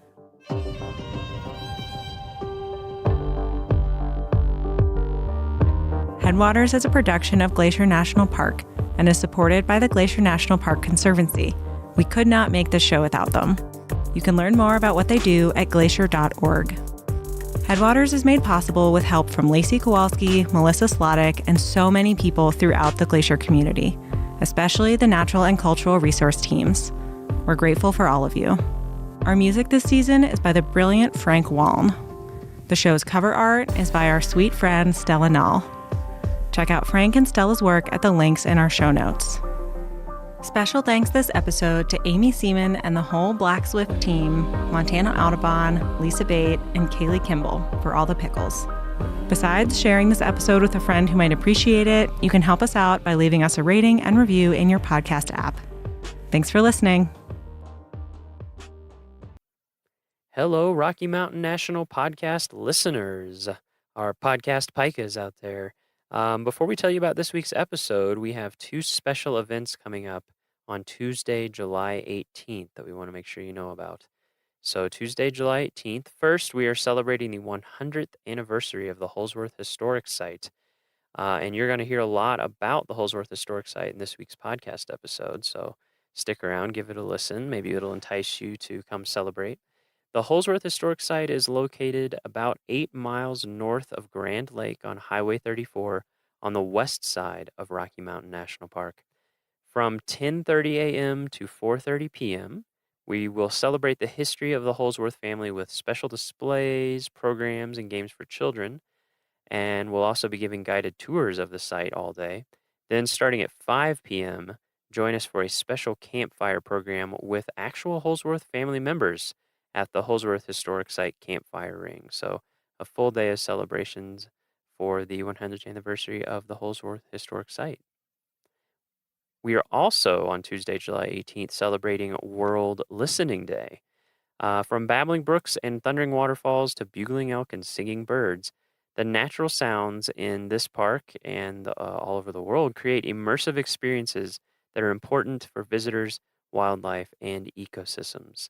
The unimpaired sounds of nature are fundamental natural resources worthy of protection, and this day celebrates that. So there will be activities, art projects, and interactive games at Fall River Visitor Center from 10 a.m. to 2 p.m. at Fall River Visitor Center again. Then you can meet in front of the Fall River Visitor Center at 6 p.m.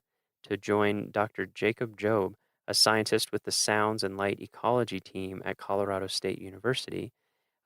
He is going to guide you on a 1.5-hour sound walk that will focus on listening to the sounds of Rocky and what they tell us about our surroundings. So again, for that walk, meet at 6 p.m. in front of the Fall River Visitor Center. One thing to note is that you do need a park pass of some kind because you will be going into the park. So either a day pass, week pass, annual pass, interagency pass, some kind of pass so that you can get entrance into the park. All right, so those are our news and announcements. We're going to lead straight into this week's episode, which is a very cool one.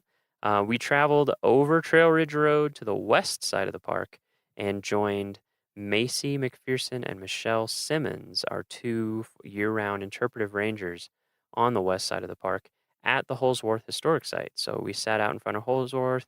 We were at the picnic table and chatted all about not only Holsworth and why it's important and what you can do there, but also about Macy and Michelle's career, what it's like on the west side of the park versus the east side of the park and things to look for over there, about the town of Grand Lake. It was just a great conversation. We had a really good time, and we hope that this will help you learn about some of the lesser visited areas in Rocky Mountain National Park on the west side. So we hope you enjoy, and here we go. Here's Macy and Michelle.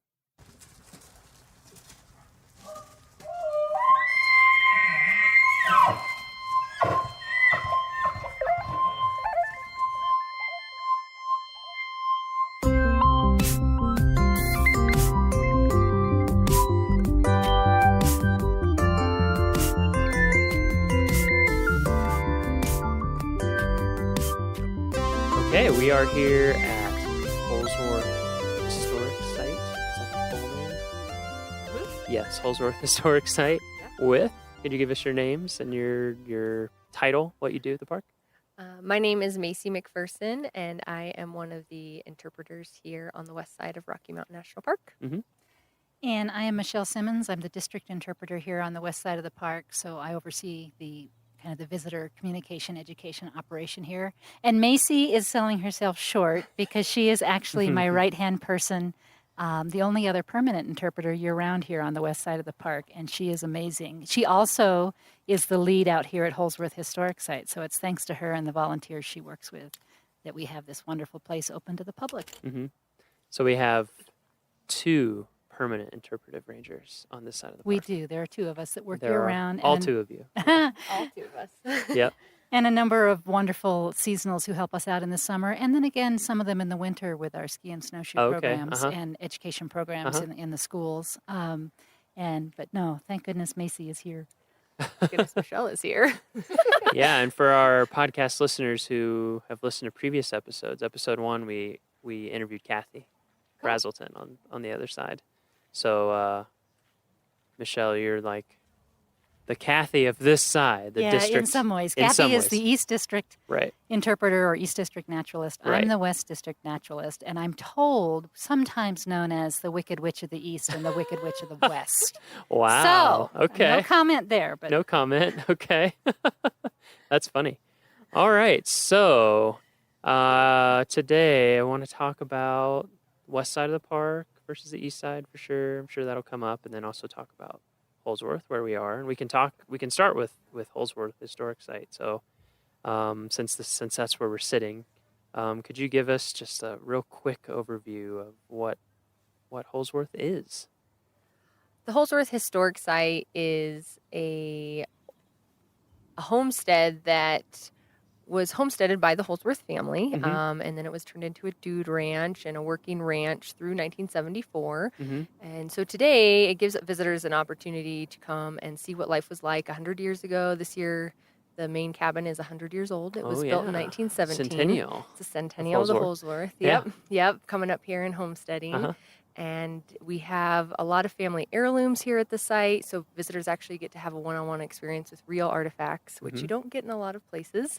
And they get really amazing one-on-one tours with volunteers who know a lot about the history and kind of give visitors a glimpse into the past here at Rocky Mountain. and expanding on what Macy said about the artifacts, one of the neat things about the story here is that when the site was sold to the National Park Service, actually via the Nature Conservancy when it happened back in the 70s. The Holsworths sold it with their belongings intact. So you really do, when you walk through the cabins and you look in the cabins, you're seeing it as they left it, and you're really catching an authentic glimpse of what homesteading life was out here was like out here. Yeah, that struck me the first time I visited here, which was 3 years ago now, I think. Yeah, you just felt like you were walking into somebody's house. It was really neat. Didn't feel like you're walking into a museum or anything like that. You're just like, oh wow, okay, that's cool. I'm glad that they convinced them to leave all their stuff. We have a lot of visitors who say that same thing, or they say, wow, this looks just like my grandma's or my great-grandma's house. Like some of the same artifacts are in here that are in my relatives' home. So it really helps them connect, like, oh, wow, people actually did live here at Rocky Mountain. Yeah, and it was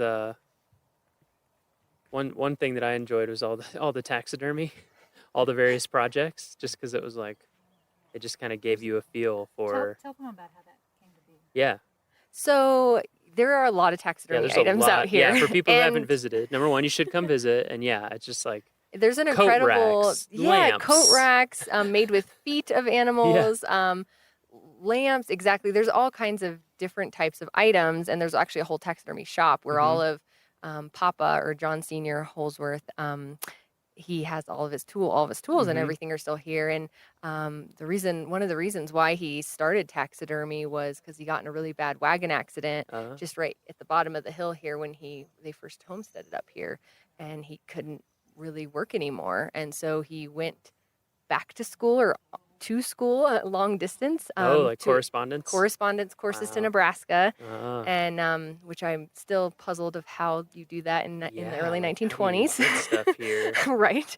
And so in 1924, he got his taxidermy license officially, and it's hanging up in the taxidermy shop for folks to see. So, yeah, they turned a pretty tough situation into something really, really interesting and a great opportunity for the family to still make a living out here. Yeah, some of the stuff in the taxidermy shop is really neat. Is really that a deer that's in the case? There's a deer in the case. There's like also a full-size deer, and it's kind of white because it's been bleached by the sun. Yeah. So that's why it's hidden in the back now. And there's also a couple birds stuffed back in there.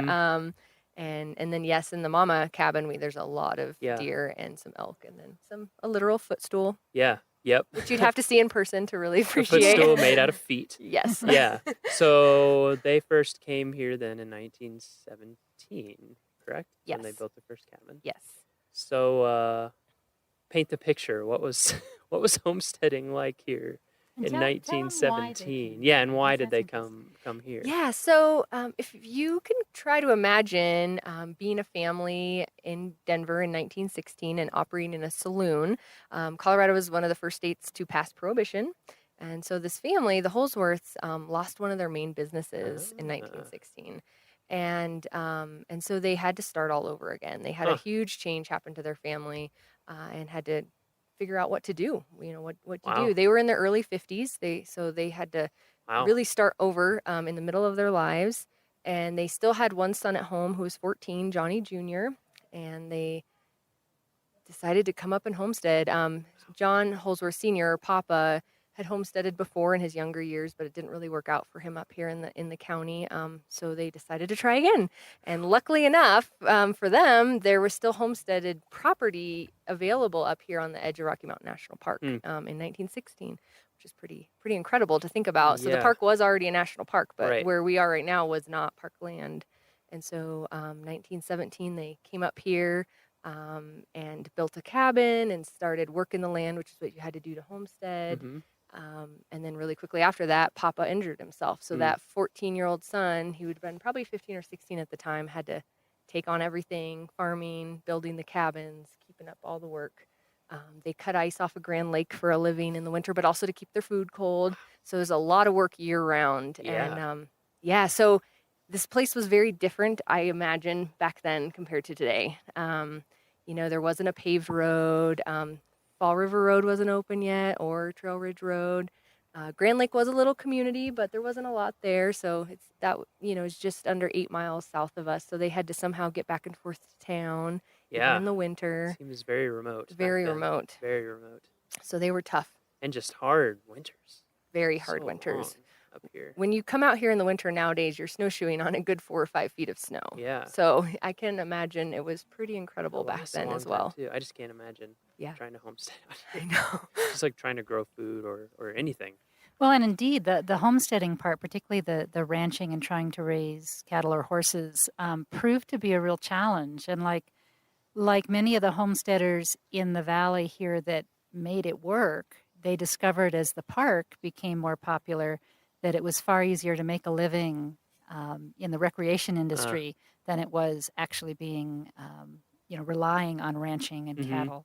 And so they did. As the park grew in popularity, as Fall River Road did open, and then eventually Trail Ridge Road, they made their living by building more cabins and catering to tourists who would come through here, offering lodging, offering home-cooked meals. Johnny Holsworth, Johnny Jr., catching fish down in the Colorado River, which is here on the property, and serving visitors.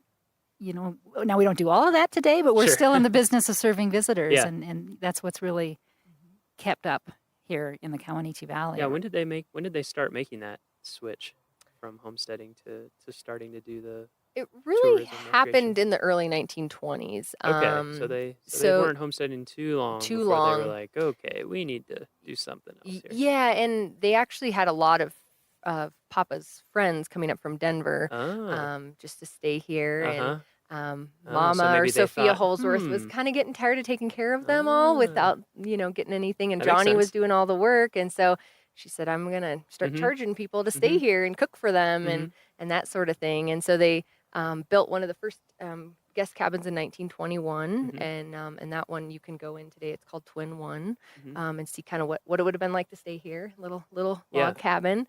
And Mama Holsworth would cook and really great German food. She was a German immigrant as well as really? John Holsworth Sr. They both immigrated into America separately, but met in Denver, and very strong German roots. So she had some apparently great German food coming out of that kitchen. Wow. That sounds great. Come stay back here for how long would people stay? Just totally varied, or was it more long term? I don't know exactly how long they would stay. I know in the 20s they charged $2 a night or $11 a week to stay here, and that included food and whatnot, and probably horses to go on trips, pack trips with.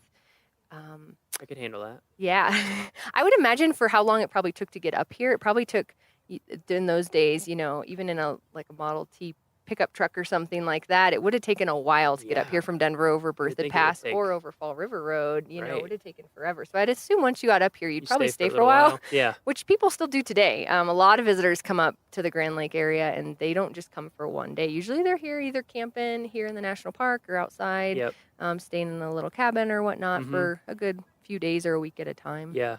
Or even for the whole summer.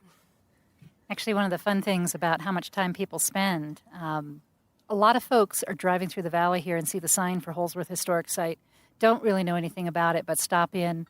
The bulk of the buildings are about a half a mile across the valley and across the Colorado River from the parking area. But we have one historic cabin that's right by the parking area. And so during the times that we're open, which is about 10:30 to 4:30 daily here in the summer, you'll meet you'll meet a volunteer at that cabin who will tell people a little of the history and encourage them to take that half a mile level stroll across the valley to come see the main part of the historic site.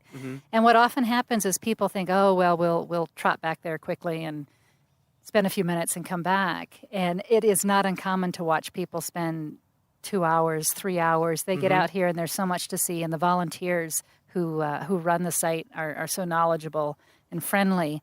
And there's a few activities for kids to do. We've just actually, thanks to one of our interns this summer, another amazing volunteer, Emily, have started up a little bingo game that you can play out here looking for some of the artifacts. Like, is the footstool on it? The footstool's on it. The toilet seat in Twin One is on there. Which Oh, really? You have to come find. Don't tell them where it is. I won't. Okay. It's in there somewhere. So at any rate, if you're planning on coming, give yourself plenty of time because folks really do get hooked out here. Yeah, that happened. It's a great place to stay. stay. The first time that I came out here with a small group of people, we were like, oh, we'll just stop in and check it. And we stayed quite a while. The buffalo coat lured us in. Yeah, so we have an incredible buffalo coat that is a remake of the original buffalo coat. but it's still really incredible. And so heavy. It's so heavy, and it's just amazing. We just had it restitched a little because we have so many people try it on. It was actually falling apart, and that's how much people love this buffalo coat. They actually come here looking for it. Oh, yeah. And it's made out of 2 buffalo hides, and it weighs 22 pounds. So you definitely need to come check out the buffalo coat and put it on. I'd love to have it on when it's cold, just to see. Because every time I've put it on, it's been warm. Yeah, it's been like, hot. Okay, I'm hot. Immediately, take it off. I'm done. Yeah, but it'd be interesting to see how it is when it's 10. I try to 10 below, 20 imagine below. wearing that heavy coat and walking around in the snow because it's down Good to the workout. ground. Yeah. So, and with how much snow there is, even if you're in skis or snowshoes, Yeah. you'd just be coated in snow and ice. Absolutely. Well, it's down to the ground for you, Macy. I'm not. I'm True. not sure it would have been true for Johnny Holsworth. Maybe he was much taller than me. so while we're setting it up, when people pull up, you're driving on 30 Trail Ridge Road, 34, whichever you want to call it. You'll see a sign, Holsworth Historic Site, one of those nice brown signs that you see in parks. And there's a parking area, and like you said, the cabin.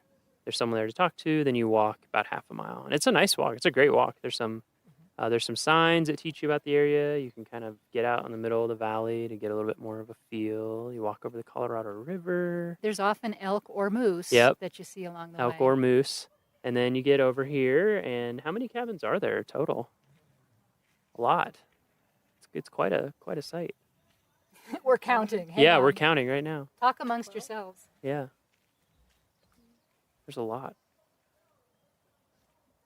There's 12 cabins out 12? here, plus a few outhouses that Yeah. are kind of scattered throughout. And then, so when you come to visit, how many of these can you look inside? You can look in the main cabin. You can right? look in the main cabin, the mama cabin, which we give tours of because The that's where mama all cabin, the okay. that's where all the artifacts are. So we ask you to go in with one of the volunteers or one of Uh-huh. the rangers out here. And that is really cool. It's we're really audio great. only, so we can't show you. Yeah. But you need to come see it. It's really, really neat in there. And then there's one of the guest cabins, Twin One, that you can go in that's self-guided, as Uh-huh. well as the taxidermy shop. Uh-huh. There's also an ice house where they kept blocks of ice that they cut off a Grand Lake Yeah. in, and it has the original sod roof from the Holsworth Yeah. family still growing on it. Oh, that is okay. That's actually the real really- grass. Yes. That's amazing. And then the little tent house Mm-hmm. that Johnny built himself because he got tired of sleeping in the one-room cabin with his parents. Wonder why. And those are the main public buildings, and then Uh-huh. the one down by the parking lot as well, Uh-huh. the Fleshy cabin, Uh-huh. which is a little older than the cabins up here. So people can look at those. They can get. They have to get a guided tour through Yep. Mama House. Yep, Mama House. And then there's bingo. There's bingo. There's a coat you can try There's on. a coat. There's also a washing machine where you can wash like a socks. hand wash and There machine? is a hand wash machine with a crank. Yeah. And wring out the socks. You can also dress up like a pioneer or a cowboy. So we Wow. have clothes for you all to try on. And you can also rope a horse and sit on a saddle. Wow. So So much to do. Well, explain the horse. It's not a live horse. Oh, okay. Yeah, Miles was getting really excited. No, we do. I We do wanna have be a on a little horse. saddle you can sit on, and Oh, I you can. see. You can. Is that a sawhorse? What would you even call that horse? It's certainly an original artifact. Log horse A or log something. horse. A horse Saw made out of sawhorse. Yeah. There is a log horse. Yes, There's a but lot to do. definitely you can try your Yeah. roping. And actually, if you come during the heart of the summer, during July, and I'm trying to remember, we might even go into the first week of August this year. On Friday mornings, there is a program that we offer, a ranger-led program called A Walk Backwards, which is geared towards kids, typically kids age about 6 to 12.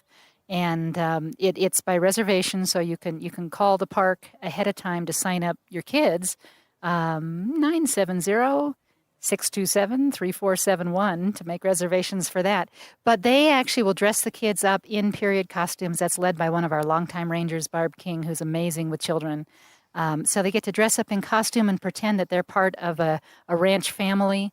They come back, they get a tour of the mama cabin, and then they get to engage in a bunch of different period-type chores, whether it's mixing some biscuit dough together, or cleaning fish, or milking a cow. Wow. Again, the cow may also be made of wood, but it's a I sense whole a lot. theme. It's a whole lot of fun.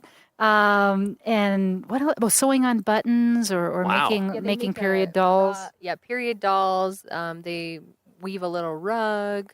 They nail horseshoes. They saw wood. They do a lot of chores. Wow, how long they is have this? They do get to do a few games like sack races, but How long is it?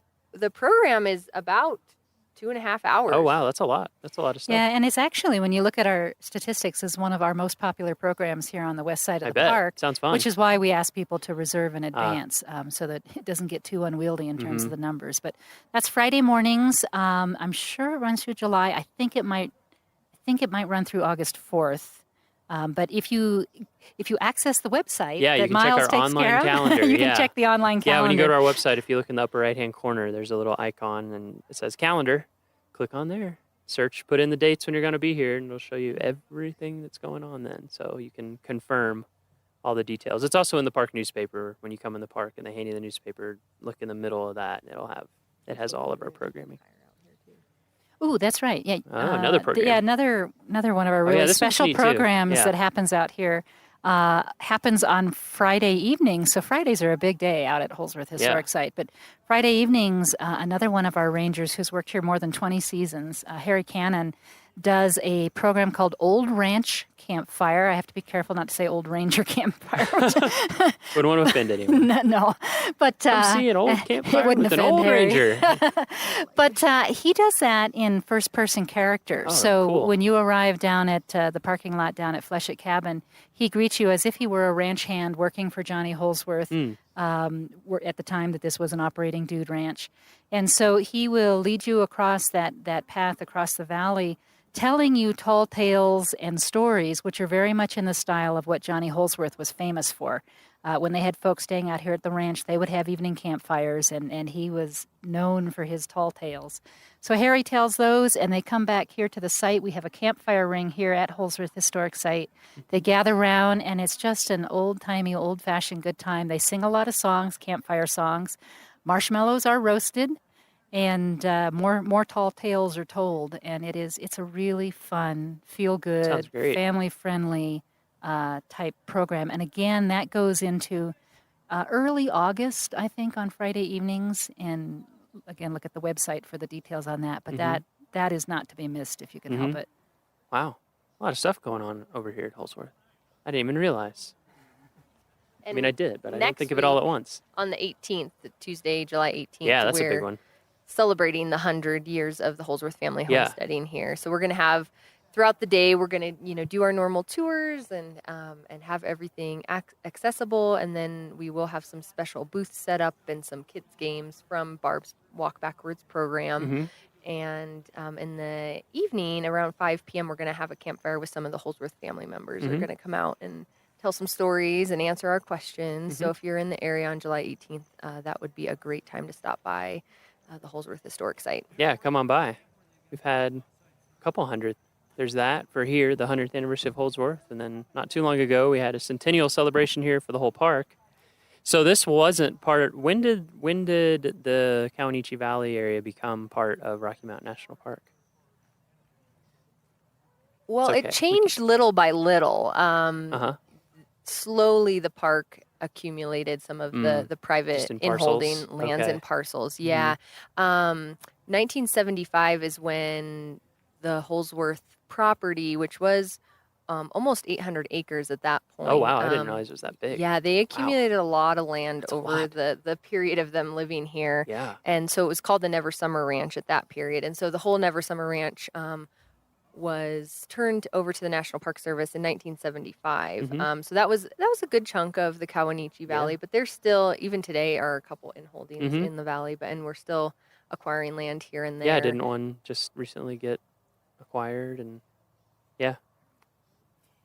Yeah, there's just a few Just a few, right? private in-holdings here, people who own property since before the time that the park was established. And there was, I think it was the Johnson property. That's right. That was acquired with the help of the Rocky Mountain Conservancy just a couple of years ago. And so, yeah, these things, as they become available and as we have willing owners, there's an attempt to try and make the park whole in terms of the boundaries of the private property. So more sites that people can go visit. That particular one is kind of in an obscure location. Hard to get to. Yeah, kind of hard to get to. It's not on the main road. But what that protects it from, though, going forward is that, a private owner could sell to another private owner who could look at things like development, whereas when it does get purchased and given to the park eventually, it ensures that it'll be preserved in a natural state for generations to come. Yeah, forever, hopefully. Yeah, At least that's what we're supposed to do. Yes, indeed. So, what else? We can come back to Holsworth as things come up. Are there other key things you want to make sure we hit before we talk a little bit more broadly? I'm going to give one more pitch for the volunteer program out here, because this site would not exist in a way that was accessible to the public if we didn't have volunteers. We usually have a staff of about 6 volunteers a day that it takes to operate this place and do the tours. And provide wonderful service for the public. So, moving forward year by year, we're always looking to recruit volunteers. Yeah. We even have a couple of cabins on site here that are used as housing for some of the volunteers who get to experience what it's like to live in a rustic area Sounds great. off the main roads. With no internet and very minimal cell phone coverage. Yeah, pretty idyllic though. But we You're do not too each far year. from We Denver. have 2 or 3 or 4 volunteers that live up here on site. And help us out 4 days a week, both at Holsworth and doing a lot of other things. So we typically do recruiting over the winter and then have everybody in place for training in the summer and to get us through the summer season. But watch volunteer.gov is the website where those options are posted, and we're always looking for wonderful people who want to share this story with the public. Yeah, I'm glad you brought that up. We recently recorded a podcast with Lindsay, our volunteer coordinator, and we were just talking about all the many different ways and programs that are just would not run without our volunteers, and I think this is a great example. We're getting sometimes now 400 or 500 people a day here at Holsworth Historic Site, and I can't remember what our visitation was for last summer. Got to be in the 30,000. And those are visitors that wouldn't have the chance to experience this if it weren't for the really amazing volunteers who dedicate so much time. Yeah. Give much back time. to the national park. Yeah, I remember the first time I came here. Maybe she's here today. I met someone, and she'd just been volunteering like full time for I don't even remember how many summers. Yeah, it was incredible. yeah. It was like a full-time job. Yeah. She just loved it so much. And not just being out here and volunteering too, but how much I could tell people were really into it, like really into the story, and how much research they'd done and binders they'd made, and just so much love and care and support that they put into it, and to talking to everyone. It's really nice.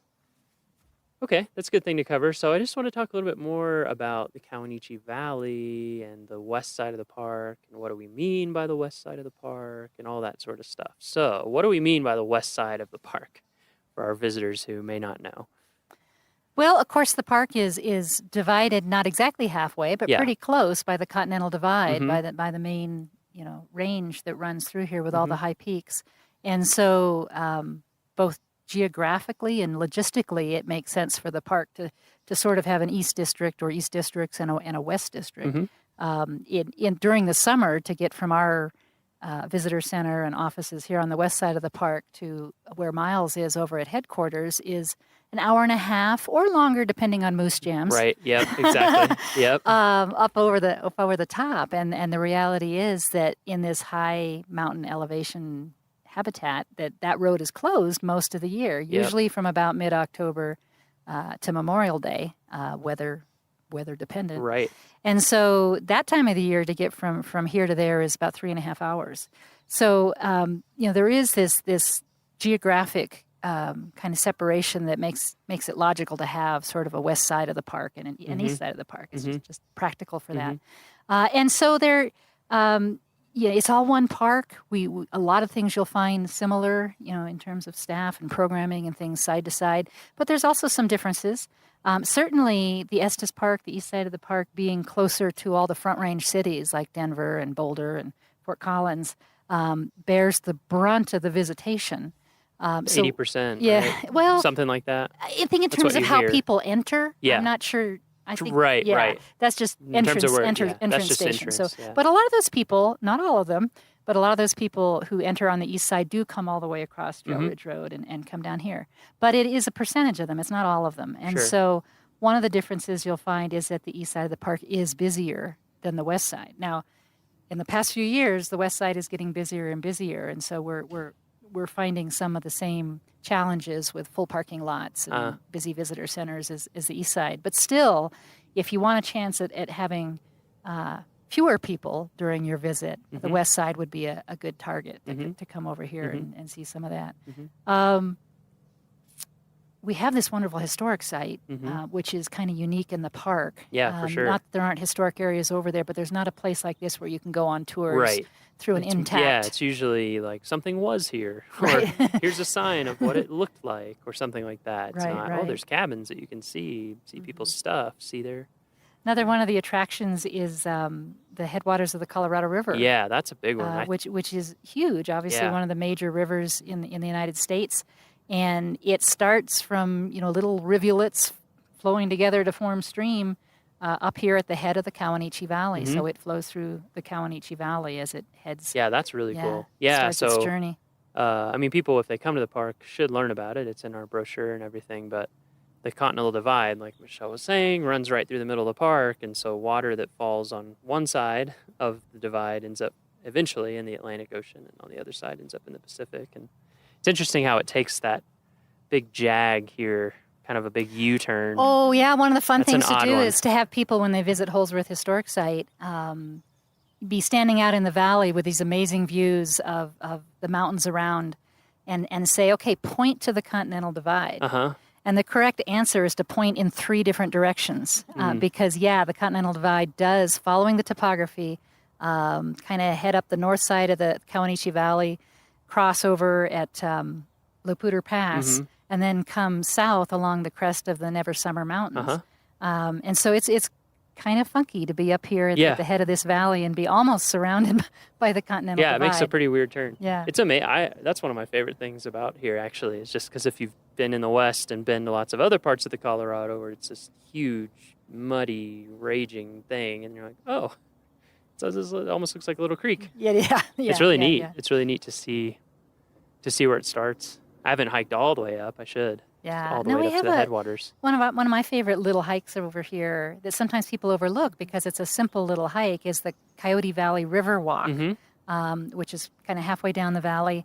It's also an accessible trail, so the trail is designed so that wheelchairs can go on it. But it's maybe a half a mile one way. Yeah, that sounds right. But it's right on the river. You've got the river on one side, the valley on another side, some scattered trees. And it's often a really good place for wildlife. Plus, there's a real pretty picnic area right there. So, if you're looking for something short, especially in the evening, right at sunset, it's just beautiful out there. Yeah. What are some other kind of not all day hikes, but just short things people can do if they're coming through? The East Inlet Trail is definitely the most popular trailhead on the west side of the park, mostly because it has awesome views of the mountains and you're along a creek the whole way. But it also is really close to the town of Grand Lake. It's just on the outskirts of Grand Lake. So it's, if you're coming up to Grand Lake, that's a great little intro. But it definitely can be busy in the middle of the day. So that's also a good morning or afternoon stroll. Definitely talking about the Colorado River, one of the great trails is the Colorado River Trail, and you can just stroll on that one as well. It's not a very hard hike. You kind of meander in and out of the woods and the meadows, and then sometimes you're along the river. And if you want to go for a longer hike, about 3.5 miles from the trailhead is the site of Lulu City, which was an old mining town. There's not a lot left, but there are some logs and some foundations. But it's a really pretty site, and you can really kind of picture people living up there.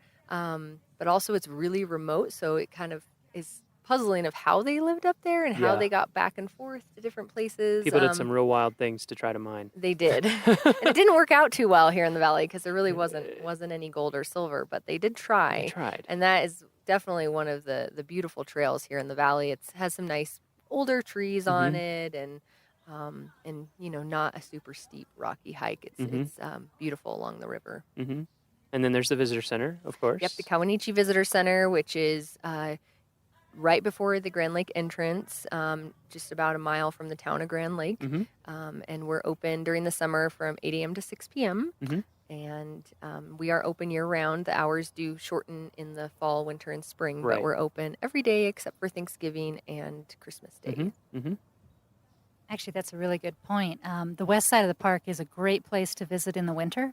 Even though the road over the top is not open, the road here in the Kawanichi Valley is plowed to about 12 miles from the entrance. So the valley itself, you can access the valley.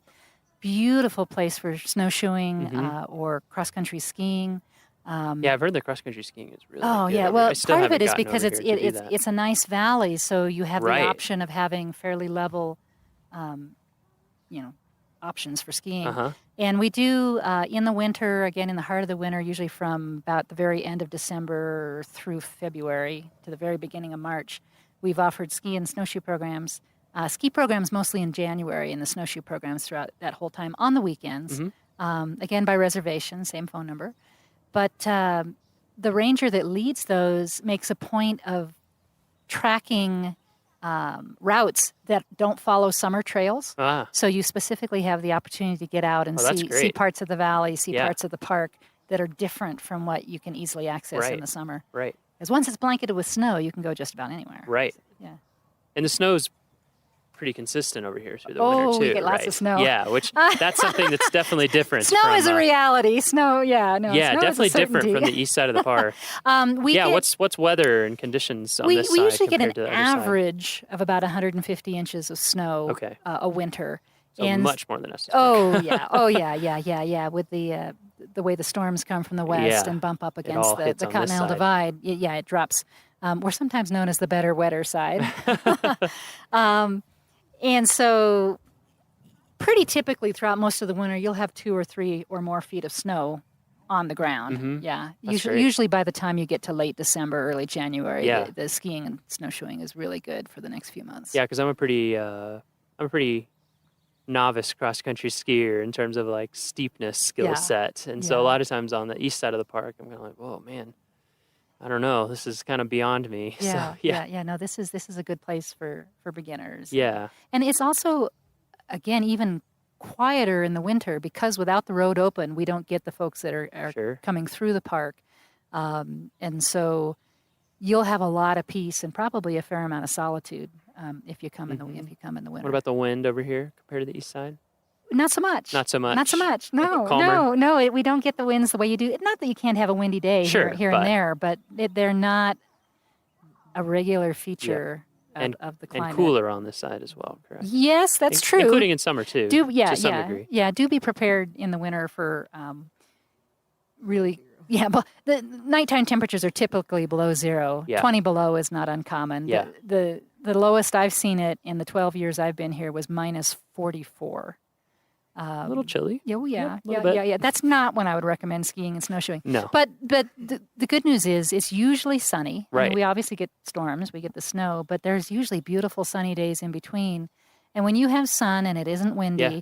and the temperature is 10 or 15 or Yeah, 20 or feels warm. 25, it's really Especially if you're comfortable. skiing or It's snowshoeing, it's amazingly really comfortable. That's one of my favorite things Yeah, about yeah, yeah. Colorado is just you get that Yeah. nice crisp. I worked at Black Canyon the Gunnison for a Yeah. while, and so I lived, in the Yeah. winter Yeah. and lived up on Yeah. the rim. Yeah. And yeah, I would just, like you said, it'd be 10, 15, and you get out and you hardly need, just like a long sleeve shirt, some pants with long johns, and Yeah. you're Yeah, oftentimes almost too hot. even if it's uncomfortably cold overnight, it'll warm up into something Yeah. that's very nice for recreation Yeah. during the day. So winter recreation, West Side, don't yeah, forget. don't forget us. Come see us. And then I'm trying to think of what else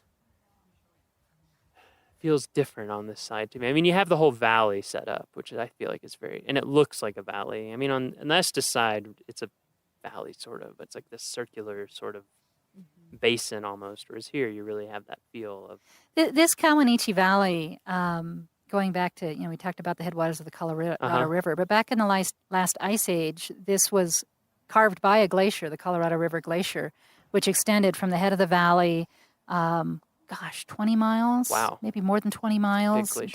down beyond where the park boundary is now. But that's part of the reason it feels so valley-like, and also part of the That's reason interesting. I didn't know that. that it's wide.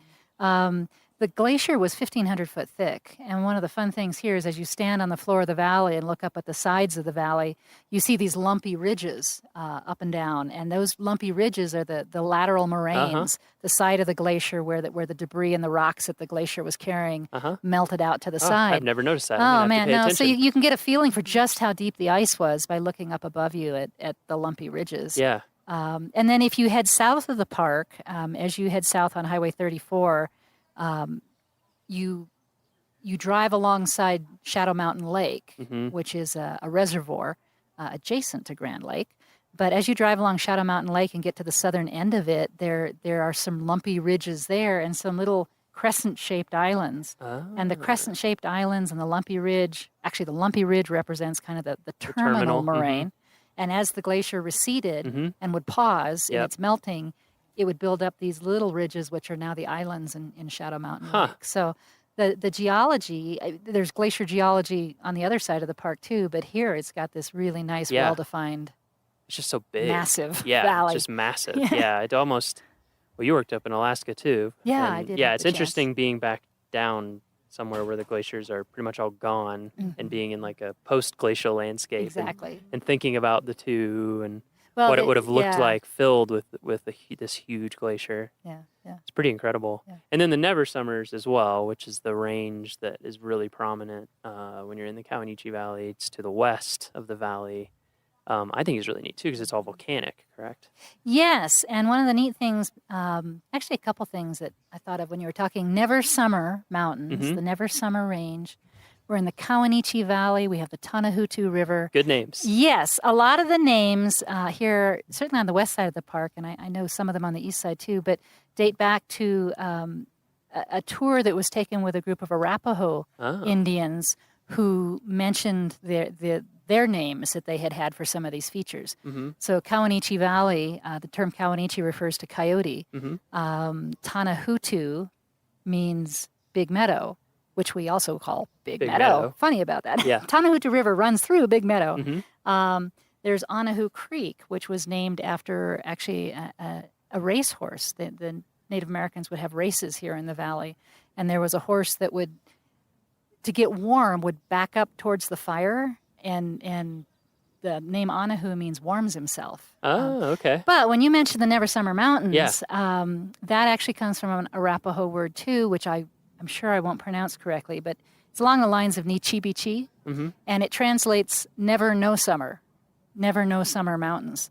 And so when whoever translated it into English, they decided to drop the double negative, and so now we have the Never Summer Mountains. But a lot of the topography over here still reflects the Native American heritage. So that's kind of neat. Yeah, that's really interesting. Yeah, the Never Summers are just so cool. Oh, and you mentioned volcanic. Yeah. They are. They're definitely igneous. They were a range that erupted as a volcano. What is it? 24 million years ago, I think is what geologists say. So they're recent. I mean, that sounds like a long time, but in mountain for a terms, geologist, that's really quite recent. And the other really unique thing geologically about them is it was really one eruptive cycle. With a lot of volcanoes, they'll erupt, they'll erode, they'll erupt, they'll erode. You get layers and layers. This was sort of a one-time event, which gets geologists excited. It's a big event. But when you look at the mountains now and the beautiful rugged snow-capped peaks, most of the summer, never no summer, you are actually looking at the inside of the volcanoes. You're not looking at the volcanic rock that came out. You're looking at the igneous granitic rock that was part of the magma chambers on the inside that cooled and hardened. What's happened is that in the years since, particularly with things like glaciers in action, the lava that erupted and cooled has already been worn away. It's already so I always like to tell kids when we have school groups that you're looking at the guts of these volcanoes. You're looking at the inside. There are places you can still see a little of the ash that erupted from the Never Summer Mountains at Lava Cliffs. Lava Cliffs. Up on Trail Ridge Road. There's some places, if you know where to look across the valley here, you can see some outcrops. Just where stuff was Specimen ejected Mountain, way far away. Specimen Mountain. But when you look at the Never Summer Mountains themselves, you're actually looking at intrusive igneous rock rather than extrusive volcanic rock. Yeah, that's cool. It definitely, when you see them, hopefully that'll help give listeners a Yeah, better understanding. yeah, Because when you yeah. see them, they do look different. If you pay a little attention, these versus the main mountains in Rocky, it's like, it looks pretty different. And Yeah, when they you have a drive very over different Trail story. Ridge Road, except for those few outcrops, you're looking at rocks that are much, much, much older. Right. Metamorphic rocks and other granites, but that are just way older than the Never Summer Mountains. Mm-hmm. And in terms of wildlife over here, pretty similar. We're starting to get some moose on the east side now. Yeah, we're but- sharing our moose with you. Yeah, you're sharing. They're exporting some moose. No, The moose no, are no, finding. the moose are doing this on their own. They're exporting themselves. Yeah. Yeah, they're finding their way through and over the mountains onto the east side of the park. But still, we definitely have a larger population over here Yeah. than on the east side of the park. So the odds of seeing a moose are Yeah. higher on the west side of the park. I find that they're much easier, more commonly seen early in the summer. Right now, as we're recording this in early July, this is a pretty good time. June, they seem to be everywhere. Huh. Do you think they Um, move up into the mountains later in the summer, or we're not really sure? You know, what the time of the year I find it hardest to find them is September, October, right? And I don't know if that's because it's the rut and they're more shy, Busy with that, or if it has to do with hunting season in the forest around us. Right. But certainly, I think you've got a higher probability of seeing moose June, July than late August, That's good to September, know. October. Yeah, one of the first, other than coming over here for a brief tour and going to Holsworth and stuff, one of the first things I did on this side is I hiked up North Inlet all the way and actually went up to Lake Nanita and what's the other one? Nakoni, yeah. And then up and over that saddle and then up into the upper end where there's no trail and came down through there trailless.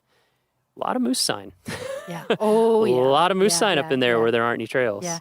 And if you come in the winter, I can just about guarantee you'll see lots of moose tracks.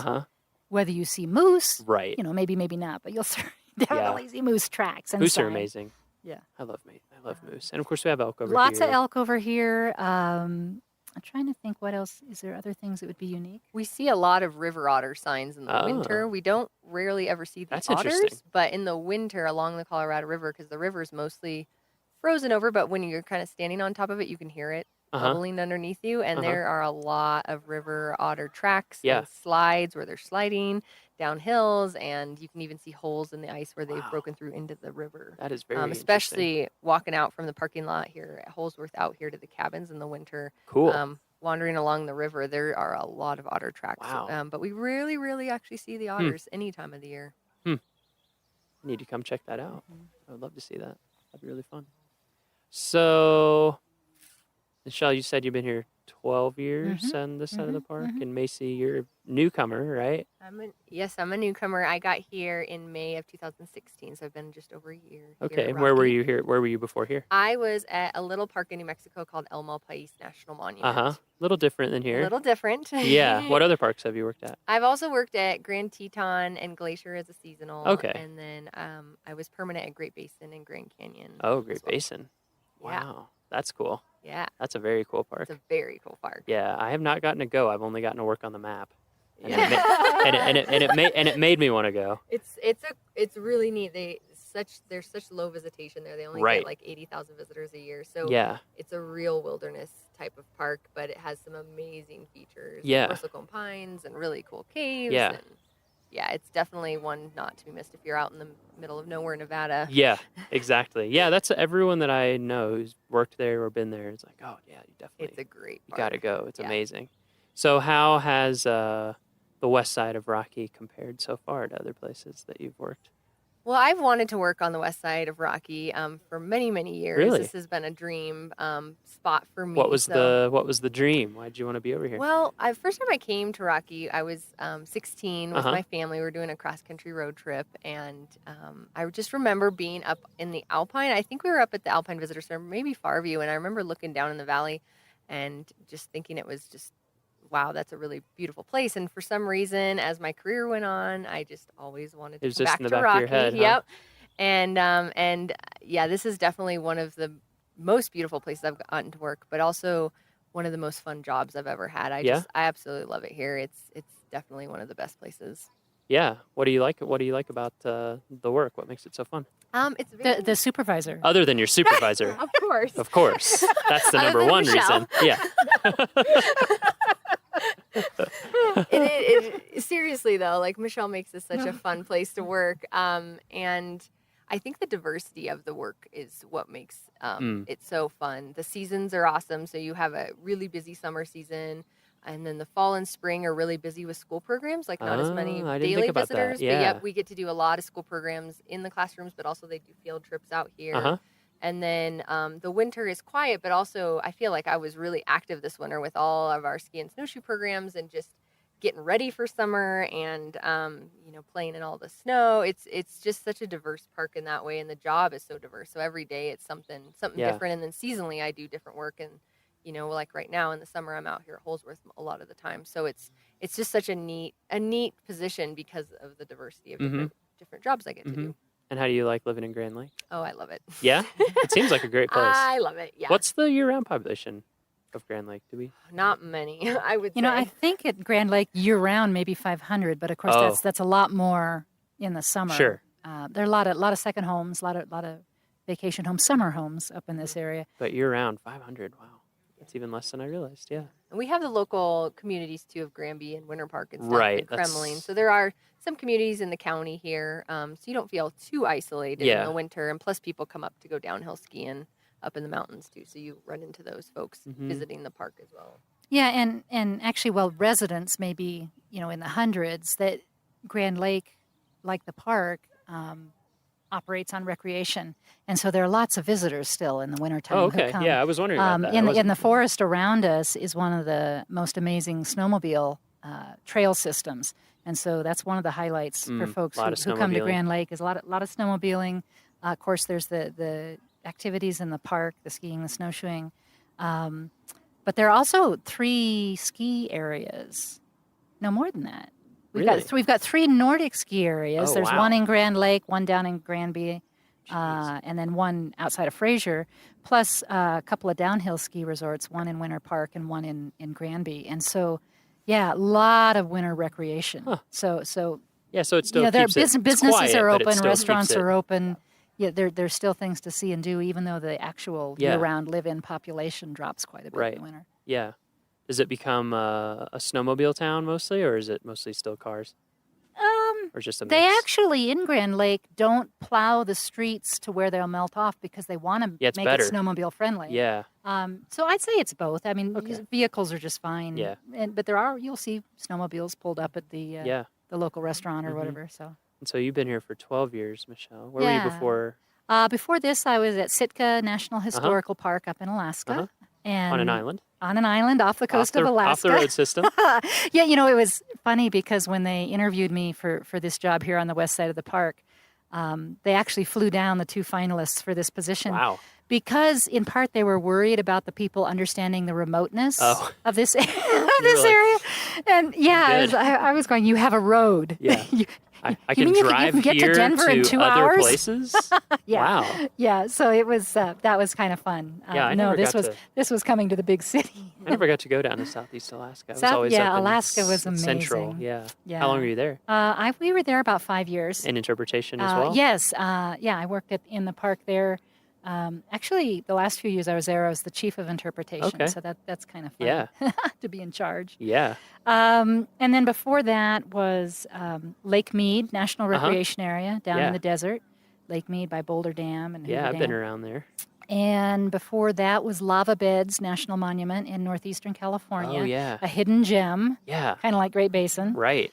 And then before that was I started as a volunteer intern right out of college at Death Valley National Monument, as it was Before it back was- then. yep. Yeah. So I love Death Valley. yeah. Oh, one of my all-time Yeah, favorite I got to places. do their map. It was great. I've talked about it before on the podcast, so I won't drone on and on. You but name dropper. it was amazing. It was such a fun place to get to map. Just it's so bizarre and Yeah. diverse. Yeah. Yeah. Yeah, from way below sea level to like 11,000 plus foot Yeah. telescope peak, and Yeah. you're standing there in salt, and we were there in the middle of the winter. It was like 85, and you're mhm. looking up at snow. It's pretty fantastic, and just all the weird formations. Yeah, incredible Devil's geology. Golf Course, Incredible and the geology. geology. Yeah, I remember when I got there. I'm sure. Oh, well, I shouldn't say I'm sure. I bet this person was still there when you were working there. I can't remember his name. An interpreter. He's been there for a really long time. But anyway, I was like, Yes, listeners, this is what rangers do. Yeah. Do you know so and so? Yep. Have you met so? Oh, you work there. You must know so and so. Oh yeah, yeah, yeah. When I was talking to Lindsay, It's as bad as a family reunion. when I was talking to Lindsay, she had worked on a small, like a pocket cruise company up in Southeast Alaska, and I mentioned, oh yeah, one of my best friends my entire life did that too. That I worked with in Alaska for a few summers, and she was like, "What's his name?" I said Eric Toussaint. She's like, "Yeah, we know each other. We work together all summer, so happens all the time." So you've been here for 12 years. All those other places. What about you? What do you think? You've got Macy has the new experience. You've got the 12-year experience. Oh, well, this has been an amazing place. Yeah. You don't spend 12 years in one place unless you've really fallen in love with it. True. Some of it is, the people I work with. I have wonderful staff members like Macy and the seasonals. One of my seasonals has worked at this park for over 40 years. Whoa. 42 or 43 years. Wow. And she's amazing. And so Seasonal. Yeah, seasonal. She's a teacher the rest of the year, and so amazing. it works out really Yeah, well that's for her. great. But this is just a very, very special place because it's somewhat smaller in size and in visitation and in staff than the east side. People on this side of the park do tend to have a more diverse role, like Macy said. It's less specialization just because the size is smaller, so each person tends to do more things. So that the diversity is fun, but it also makes for kind of a family atmosphere on this side of the park. Those of us who are division leads over here actually work in the same hallway, so there's a lot of interaction between specialties, and that's really fulfilling. Yeah. The communities, are amazing, and it's my son is now 13. Oh wow! So this is, he's kind of grown up here, and it's Yeah. been an amazing place to raise a kid and have him have the experience both inside the park and in this community in this area. So yeah, happy times. Yeah, it seems like a great town. That's another thing. When people come over, going to Grand Lake, of course, visit has a very different feel than like Estes and the east side of the park. Very, very different feel in a lot of ways. Yeah, it's interesting how diverse different Park Service sites are. Oh even district to district. Yeah, exactly. Because like you said, even in a lot of the bigger parks, there's almost always one or more smaller districts that are just so much more quiet. I remember like one summer I worked in Yellowstone. I worked at Tower Roosevelt Junction right there. And it's just, it's like a little ranger station and a few people, and that's pretty much it. And yeah, exactly like you said, it becomes very, very tight knit. The culture, it's almost like one big family. Definitely a different feel on the east side of the park. It's just there's just way more you got to people. see them both. There's Yeah, just you so gotta much do both. going on. Yeah, you have to experience both. to Haven't see what the experienced difference is. Rocky Mountain National Park till you've seen both sides of the park I agree. in multiple seasons. Yeah, yeah. See, I haven't come over in the middle real winter here. I really need to do that. I mean, autumn is spectacular. We haven't talked about autumn, but Oh, yeah. when the colors usually peak around the third week of September, and generally you've got the elk doing the elk rut and bugling at the same time. And again, things can be sometimes gridlock over on the east side of the park, and over here it's a much more, less crowded viewing experience Sure. for those kind of things. So. Yeah, I remember we came over last year to film and take some pictures of some of the fall colors, and it was beautiful. Yeah. And significantly earlier too than our side of the park, at least last year. I mean, I'm sure every year it varies. Yeah, somewhat, no, I think but that's true. We're a little higher. Yep. And we're a little Little higher. higher so elevation. Things start faster. Winter comes. Winter comes sooner. quite a bit Spring sooner. comes later. Yeah, definitely. Do you get? When do you usually get your first snowfalls? Early. Usually around Halloween. It can happen Okay. earlier. I mean, Yeah. it can Sure. happen any Sure. time of the year. But the first ones Somewhere of around Halloween. significance usually around Halloween. Yep. This is one of those communities where you design your Halloween costumes around being able to be worn over a big coat. My fiance and I joke about that because she grew up in Wyoming in Douglas, and for a while when I was growing up, I lived in Iowa, in southwest Iowa, and we actually, believe it or not, we would have snow. It'd be pretty cold in end of October, and yeah, we were just like designing your costume around exactly, or a huge coat. We would often do like a huge coat with a trash bag over the top and a mask or something, so you didn't freeze. So we'll start getting snow consistently, usually around then. We don't typically have enough to be really good skiing snow until mid to late December. Yeah. But we certainly Yeah, will. kind of typical pattern around here. Takes a little bit into the winter. Get the base built up a little Sure. bit. Great. So we've covered Holsworth, talked about what you can do out here, talked about the Centennial event that you should be at, which is next week. Fridays, big days, Comanche Valley. There's also one thing we didn't mention. I mean, it kind of goes without saying in Rocky. Tons of hiking. Oh, yeah. I mean, so much hiking. It's beautiful from this side. I feel like a lot of times the approaches are longer to get up into the mountains. You know, if you want to get to a really nice lake over here, you're probably going to have to go at least 5 miles. Yeah, you're in for a longer day for sure. It's but there's some waterfall. Well, the Adams Falls you talked about already is real close. But there's other things that are, you know, in between 3.5 miles and 5 miles. There are some really nice destinations on most of the trails. So great hiking. And don't be afraid to come any time of year. There's Yeah. great stuff all year round. And It if you doesn't can- shut down in the winter. You No, can't it go over does Trail not. Ridge. It does not. You can't go over Trail Ridge. Trail Ridge does close, but park stays open, town stays open. There's tons of stuff to do. Absolutely. And if you do come in the summer, and we'd love to see you, actually tell us if you listen to the podcast. That would be fun. But if you do come in the summer, similar guidelines now as to the east side of the park. Plan to come early in the morning or later in the later afternoon or evening if you want. That's good. To be sure that you can get a parking That's a good spot. thing to cover. Yep, it's getting busy everywhere. Mhm, Early or late. Okay, so our final question. Uh-oh. that Here, Macy. We've been asking everybody this. Your answer doesn't have to be profound or whatever, but we've been asking everyone. Good. It's a very general question, so you can take it wherever you want to go. What does Rocky mean to you? People have given us a gamut of answers, you know, in terms of professionally and personally. So I would say, honestly, that Rocky means to me home. This is one of the national parks that I feel at most home in. And there's always something exciting going on, and it makes it a really fun home to have. Did you grow up around here?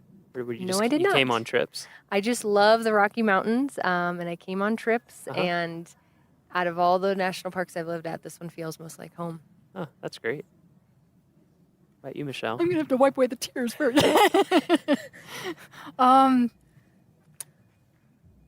I think I'm actually going to steal something I learned from Barry Sweet, who is our wilderness wilderness backcountry system coordinator. But he talks about Rocky Mountain National Park as being a place where people can come and remember how to be their best selves. How when you get out of the everyday routines and you get out of the, you know, whatever business or whatever pressures you have, and you come and you spend time in this place, whether it's, you know, touring the road and seeing the scenery from the road, or whether it's getting back on a backcountry experience, a wilderness experience, it gives us time to kind of reflect on who we are and what we're about, and remember our best selves. And I love that. It's true of our national parks in general, and it's really true here at Rocky Mountain National Park. You can come to Holsworth and you can learn about how people overcame setbacks and persevered and created something wonderful here. You can spend time in the natural world and contemplate what things were like if you were standing under 1,500 foot of ice. But yeah, I think it lets us remember some of the good things about who we are, about the country we live in, about what we can be. Great. All right. Thank you guys so much.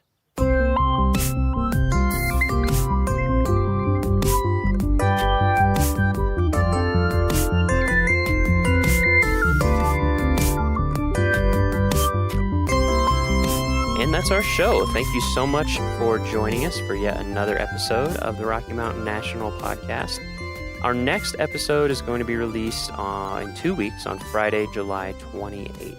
So make sure to tune in then. We really appreciate any comments that you want to leave for us on our homepage.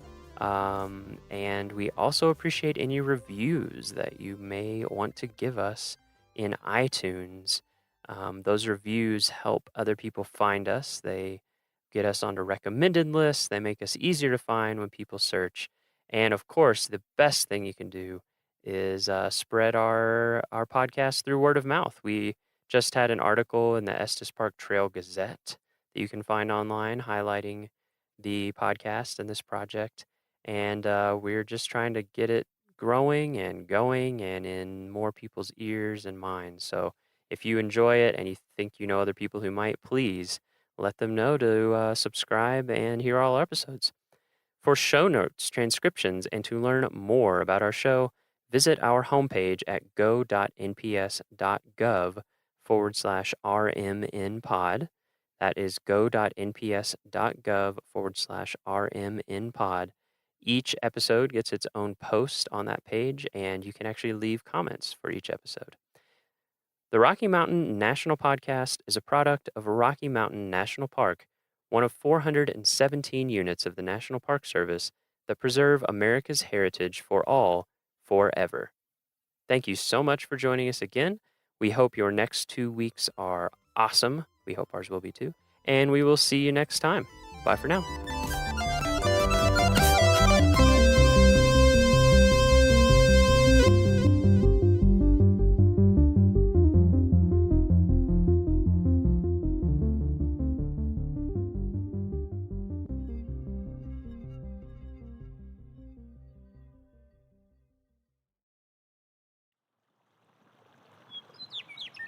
For Yellowstone National Park and the Acoustic Atlas at Montana State University, this is telemetry.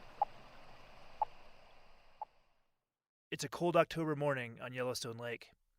Heavy frost covers the dock and the last few boats in the marina, while fresh snow blankets the Absaroka Mountains in the distance. Yellowstone National Park Fisheries Supervisor Todd Kuhl starts up a cold aluminum boat and scrapes frost off the windshield. Cold? Yeah. We'll let it warm up a little bit, huh? We're headed out to join fisheries crews working on the lake. Along the way, Todd is thinking about the history of the native Yellowstone cutthroat trout. Really, the park, and especially Yellowstone Lake, lies right at the core of the distribution, the range-wide distribution of the Yellowstone cutthroat trout subspecies. Yellowstone Lake is huge, roughly twice the area of Washington, D.C. It is the largest high-altitude lake in North America, and it is thought to have held the single biggest population of Yellowstone cutthroat trout in the world. Estimates were in the range of about 4 million or so catchable cutthroat trout in Yellowstone Lake. I mean, that's a lot of cutthroat in a system. This was back in the early 1990s, and in those days, people used to say that there were so many fish you could walk on their backs across the Yellowstone River when they spawned. Tourists and anglers gathered by the thousands just to see the fish moving up spawning streams.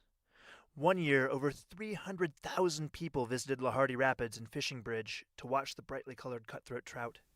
Fishing Bridge got its name because there used to be so many people fishing from it. And when I worked there in 1969, you had to roll your windows up as you drove across there to keep from getting a lure in your ear.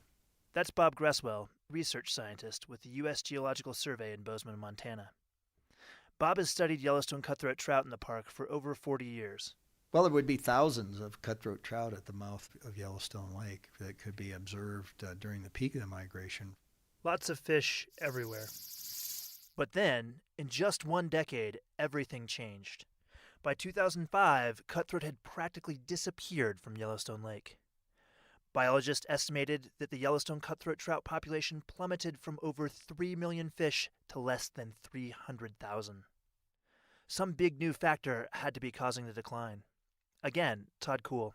I mean, for probably 10 to 15 years, we really saw very little recruitment of small cutthroat trout. Why? Because they were getting eaten by the lake trout. That's why. And here was this big problem. Lake trout had invaded Yellowstone Lake. A native of the Great Lakes in Canada, lake trout had been introduced to some large bodies of water in the western U.S. as a sport fish early in the last century. But not Yellowstone Lake. Yellowstone Lake was a high mountain stronghold of the cutthroat until... The first lake trout was first verified in 1994. We know some were probably introduced in the mid to late 1980s and early 1990s. It was theorized that anglers had illegally dumped the lake trout into the lake, but the theory couldn't be verified. No matter how they got there, Kuhl says that the invasive lake trout were uniquely suited to have a huge impact on the native cutthroat. Lake trout do great harm to cutthroat trout. Lake trout are predatory fish, first and foremost, essentially just big predatory fish-eating machines. They grow large, live 30, 40 or more years, grow 30, 40 or more pounds. They are highly prolific in the numbers of eggs that they can produce. And so they've got a lot of built-in mechanisms that give them sort of an advantage in Yellowstone Lake over and above the native cutthroat trout. And the problem didn't stop with the drop in cutthroat. Over 40 species in the park depended on the native Yellowstone cutthroat for food, and they suddenly had far fewer cutthroat to eat. Before the lake trout showed up, enough bears fed on cutthroat in the streams around the lake that the park enforced bear closures to protect bears and visitors. But by 2005, very few bears were even seen in the closure areas. In the early 1990s, over 100 osprey nested around the lake. By 2000, there were roughly 6. And this highlights one of the biggest problems with invasive species. In any ecosystem, an invasive species can quickly upset the natural balance and affect many other species. As the cutthroat declined, the lake trout population exploded. And the new lake trout, they were just no replacement for the cutthroat. Behaving quite differently, they preferred deep water. They also didn't leave the lake to reproduce in the tributary streams, all of which made them inaccessible as a food source. It was an ecosystem at risk.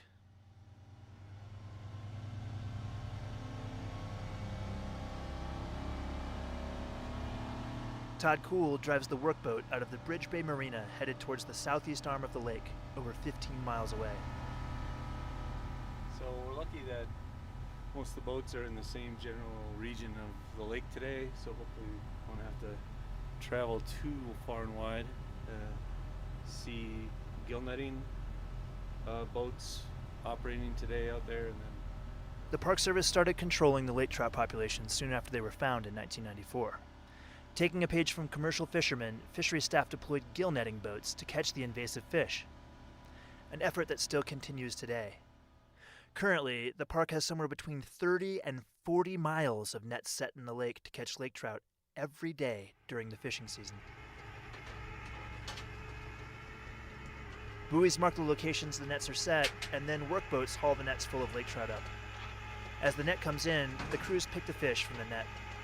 They note their size, weight, and sex, and then they slit them open and dump them back in the lake.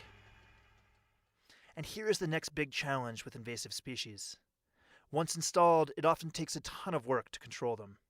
They can also be nearly impossible to eradicate. In 2016, more than 350,000 lake trout were caught in the gill nets, the highest catch yet in a single year.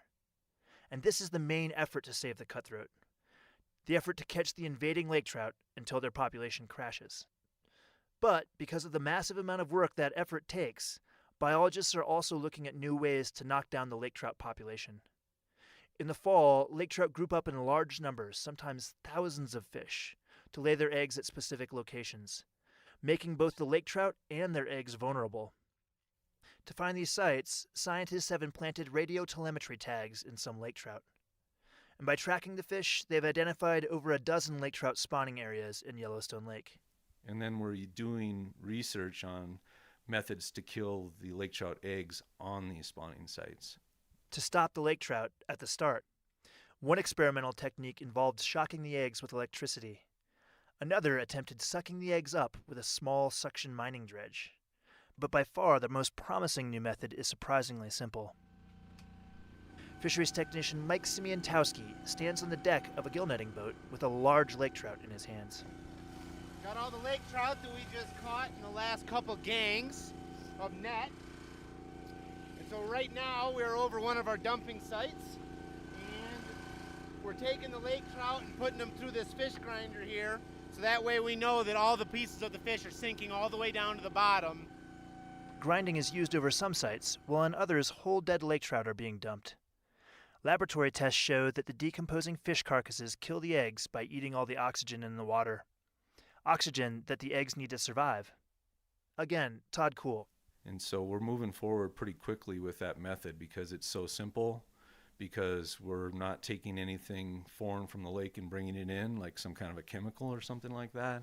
We're just simply taking the dead fish that we're catching and putting them strategically on spawning areas. And these big efforts to keep the ecosystem healthy, they seem to be paying off. Fewer small young lake trout and fewer big old lake trout are being caught in the nets. And so that's telling us, even though our catches are still high each year, that's a strong signal that our suppression program is collapsing this population. And as a result, the cutthroat are making a comeback. For every lake trout we kill each summer, we're probably saving 40 to 50 or more cutthroat trout just in every given year. More cutthroat of various sizes are being found in annual population monitoring. Anglers are catching more cutthroat. Visitors are returning to watch the cutthroat spawn in the late spring. Nesting osprey numbers are growing around Yellowstone Lake. And finally, bears are coming back to the spawning streams. Kuhl has even seen this firsthand. I was on that spawning stream trying to collect a water sample in June with some of my crew, and that grizzly bear showed up. That was his stream, and those are his fish. And then watching him, get after the cutthroat trout and bring them up on the bank and chow them down, that's pretty amazing to see. And then, on top of that, the hundreds of people that were gathered to watch that as well, and that occurred for well over a month. All encouraging signs. For the Park Service, whose mission is to preserve our natural resources unimpaired for future generations, the effort to repair the damage done by invasive lake trout is worth it. Yellowstone is one of the few remaining relatively intact ecosystems left in North America, and restoring the Yellowstone cutthroat, it helps it stay that way. For Yellowstone National Park, I'm Scott Christie.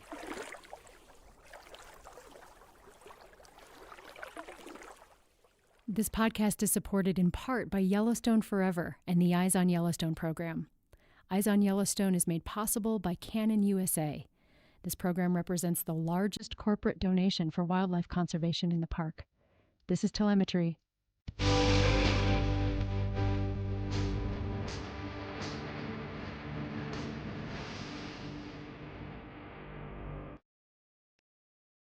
Hi, we're Al and Kay Aguilar, and we're hosts in Apgar Campground, Glacier National Park. We hope you'll come see us. Apgar is the largest campground in Glacier and makes a good location for a base camp. Like most other campgrounds in the park, it has restrooms with flush toilets and cold running water. Picnic tables and fire grates are located at each campsite, and water spigots are located in each loop. Bear boxes are available throughout the campground for campers with no way to secure their food. Bears do wander through from time to time. Help us help bears by keeping a clean camp and never feeding any park wildlife. All food and any item that might attract a bear must never be left unattended, tightly secured in your vehicle or one of the bear boxes when you leave your campground for any length of time. Just across the road from the campground is the amphitheater, where rangers present evening programs in summer, and also where one of the shuttle stops for Glacier's new free transit system is located. A short walk or shuttle ride away is Apgar Village, where you can find a host of services including lodging, a restaurant, gift shops, and the Apgar Visitor Center. Stop in at the Visitor Center and let one of the park rangers help you plan your trip as you discover this magnificent national park. The legislation that created the National Park Service specifies two main missions: preserving the natural and cultural resources unimpaired for future generations, and also making them available for the benefit and enjoyment of the people. Well, one way to make parks available for people to enjoy is through the building of campgrounds like the one here at Apgar. Campers frequently comment that their first introduction to a lifetime love affair with the National Park System started with a childhood camping trip to a nearby park. The memories of chilly mornings gathered around a campfire and the smell of bacon wafting through the campground can remain as vivid decades later as they were on that first camping experience. The excitement of seeing a deer walk through the campground never fades. Somehow, a roasted marshmallow, a piece of chocolate, and a graham cracker just don't taste the same back home. Apgar Campground is a great place to relive old memories and make some new ones as well.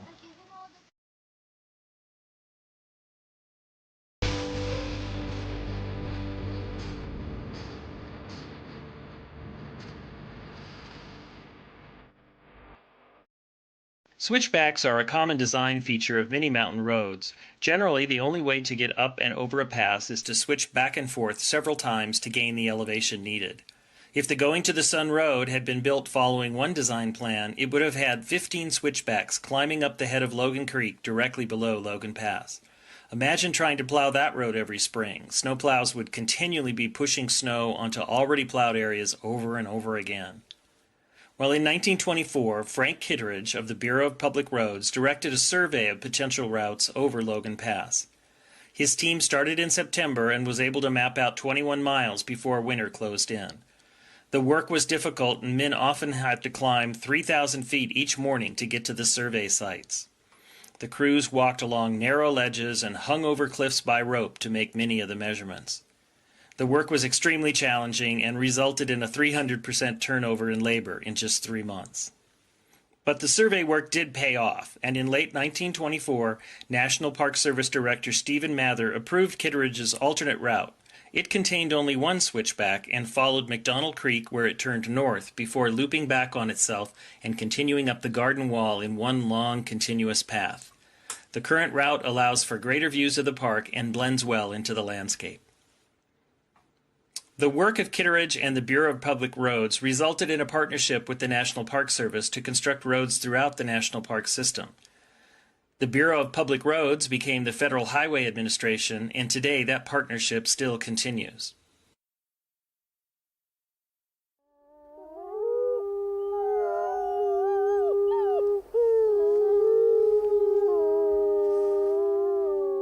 From Yellowstone National Park, this is what we do.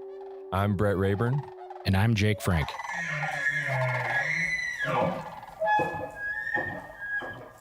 So I have a question for you to kick this off. Okay. What's the biggest fish that you've ever caught? The biggest fish I've ever caught, I used to live in Alaska, and I went halibut fishing, and I caught like a 40-pound halibut. Okay. That's the biggest I've ever caught. That's way bigger than I thought you were going to say. I was expecting, and that's like a much less impressive size. Well, that's a fairly unimpressive halibut. Okay. So for that species, anyway. All right. Well, you've got me beat. Are you big into fishing? No. About the only fishing I do is when I'm fishing through the freezer for frozen cod that I get from the store. So that's about as much as I do. Before you cook it, do you like hold it out way in front of you and have someone take a picture so it looks bigger? I have been known to do that. All right. Yeah. Follow my Instagram for all that content. So you've caught some pretty impressive fish. It sounds like. Not really. If you turn over that paper in front of you, there's something on there that I would like you to try to pronounce. You have not seen this before, so this is. All right. Let's see. Can I sound it out?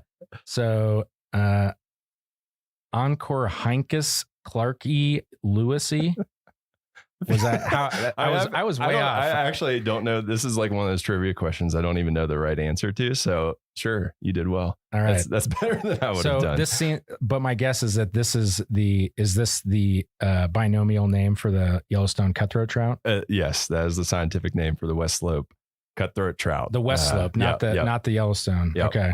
All right. And so today we're going to talk to somebody who probably can pronounce it better than you just did. Although I still think that was a pretty good guess. Our guest today is Pat Bigelow, a fisheries biologist who spends a lot of her time on the waters of Yellowstone National Park. So welcome, Pat. How's it going? Hey, Brett, and hey, Jake. It's going great. It's a beautiful day today. Yeah, it is. And you did pretty good, Oncorhynchus. Oncorhynchus. All right. So I was in the wheelhouse. Yeah, I loved the Lewisii clarkii. Is that how you say it, or is it a long I? That works. Lewisii clarkii. Yep, that's awesome. All right. I wonder where that came from. I don't speak a lot of Latin. So I guess we'll just jump right into it. How long have you been working as a fisheries biologist? Well, as any job, how long have you been at Yellowstone National Park? I've been here in this job for 23 years. Wow. I've been working in fisheries for 36 years, probably. So fresh out of middle school. Yeah, exactly. I was really fortunate that I got some great opportunities early in life. Very cool. And so how did you get your start here 23 years ago? Actually, my first fish job was here in 1979. Wow. I was in Bozeman working a summer job, and I went down to the unemployment office to see, if I could just get something better. And there was a poster up on the wall for Young Adult Conservation Corps in Yellowstone National Park. And I jumped at it. It sounded interesting. I came down here. We had I don't know if you guys are familiar with the Yak Camp, but when we were actual Corps members, we had a girls' dorm, boys' dorm, and a dining hall. And 6 Corps members to a room. You each had a bunk bed, a foot locker, and half of a clothes locker, and no dividers or anything like that. You definitely felt like you had just been recruited into some kind of institution. Some ways it is that, maybe. Yeah. But it was great because we had 100 Corps members who all worked for different offices in the park. And I was very fortunate, a friend of mine and I that started at the same time, to work with Fish and Wildlife Service. And back then, Fish and Wildlife Service did the fisheries work in Yellowstone. When did that change? That went from fisheries to Park Service? Yeah, to Park Service. I think it was in 96. Okay. So Fish and Wildlife Service started here even before the Park Service because of the unique fisheries opportunities and the Yellowstone cutthroat in particular. Mm-hmm.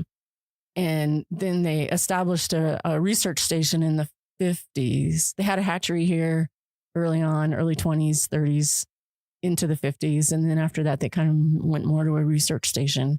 And then they had a management office, which is who I worked for, that advised the Park Service, kind of like a fish and game agency, advises the state on how to set their regulations. Fish and Wildlife Service kind of kept the Park Service up to date on their. And my history is not great, but if I remember reading, it's even before the National Park Service, there was like the predecessor to the Fish and Wildlife Services who stocked the lakes and did a lot of the fishery stuff in Yellowstone. Correct. U.S. Fish Commission back even as early as 1889. Yeah. We're doing some stocking in Yellowstone National Park. Wow. Yeah. A lot of history. Yeah. Yeah. Fisheries history in the park is really kind of a reflection of fisheries management history for the country, really. Mm-hmm. Wow. Yeah. That's awesome. So when you started, did you know, it sounds like you kind of just saw a poster and got a little lucky in that way. Did you know that there were jobs where people worked with fish in national parks? I hate to say, I probably shouldn't even tell you this, but when we can edit it out if we need to. When I first moved to Bozeman, one of my coworkers said, "Well, have you been to Yellowstone Park yet?" Because I was trying to figure out what to do for the weekend. And I said, "What do you mean a park? Is it, like Ferris wheel?" Yeah, does it have slides? I've had visitors ask me where the zip lines are. So yeah, I think that's well, to be fair, they're in West Yellowstone, so that's true. And I want to say I was very young then, so sure, lots to learn. Yeah. So you were pleasantly surprised that there were actually jobs where you could do that. It was awesome. Cool. And one of my first full weeks working for the Fish and Wildlife Service, they were doing their annual survey on Yellowstone Lake of the cutthroat trout, and so it meant spending a week on a boat gill netting on the lake, and we spent a night in the Park Service cabin on Peel Island because we were doing work in that area and we wanted to stay close to it. And unlike typical weather on Yellowstone Lake, it was bluebird days and flat, calm water the whole full week. And then the cutthroat that we were catching, if you haven't ever seen a cutthroat trout, they are a beautiful fish. Can you describe them for those of us who haven't seen one? So they're called cutthroat because they have a red slash on either side under their jaw.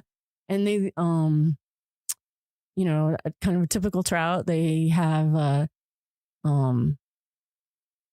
same, body form. and then black spots more on the tail, and you get less as you move forward toward the head. But they can get really brightly colored. They tend to be olive, yellowy, brown, and they can, especially during spawning season, they can get these brilliant red sides and opercular plates and stuff. They're just beautiful. That's cool. That's cool. When we came out on the boat this summer, when you guys were doing your research, you were pulling out some hogs. They were huge. Yeah. Yeah. So you've caught a fish bigger than Jake's 40 pound. Not a cutthroat. It's all about competition here. So describe to us like a typical day. So obviously there's going to be a lot of variance, but if someone asked you what your typical day like is as a fisheries biologist, what was it like? What would you tell them? Well, so it does really vary a lot. Obviously in the winter, we're not doing a lot of field work. We are in the office kind of processing everything that happened last year and trying to plan ahead for next year, which includes hiring, which can be a lot of work. Doing a lot of presentations to let people know what we know and where we think we need to go next and all that kind of thing. But the field work in the summer, all my work is on Yellowstone Lake, and it's a beautiful lake. I oversee some contract work on the lake, which is 3 to 4 crews, sometimes 5, of netters to try to depress the lake trout population. Lake trout are an invasive species on Yellowstone Lake, and they'll eat the cutthroat trout. And so we're trying to eliminate them. We're not likely going to eliminate them, but hopefully we're going to suppress them to the point where they're no longer having an impact on the cutthroat trout population. And so we have these gillnet crews that will put out miles of gillnet and lift it every day to remove the lake trout. We also have a telemetry operation where we purposely put acoustic tags in male lake trout and let them go, and then kind of relocate them so we can give that information to the netters to help zero in on their day on, where to put their nets and stuff. And so that term I've heard that I heard it with something else though. It's like invasive species. You can you put a tracker on them, then they go to where they betray their friends. This whole idea of like a Judas species. Can you talk a little bit about that? That's that always made me laugh. The idea of Judas fish is you put a tag in them that you can follow, and they take you to where their friends are and betray their friends.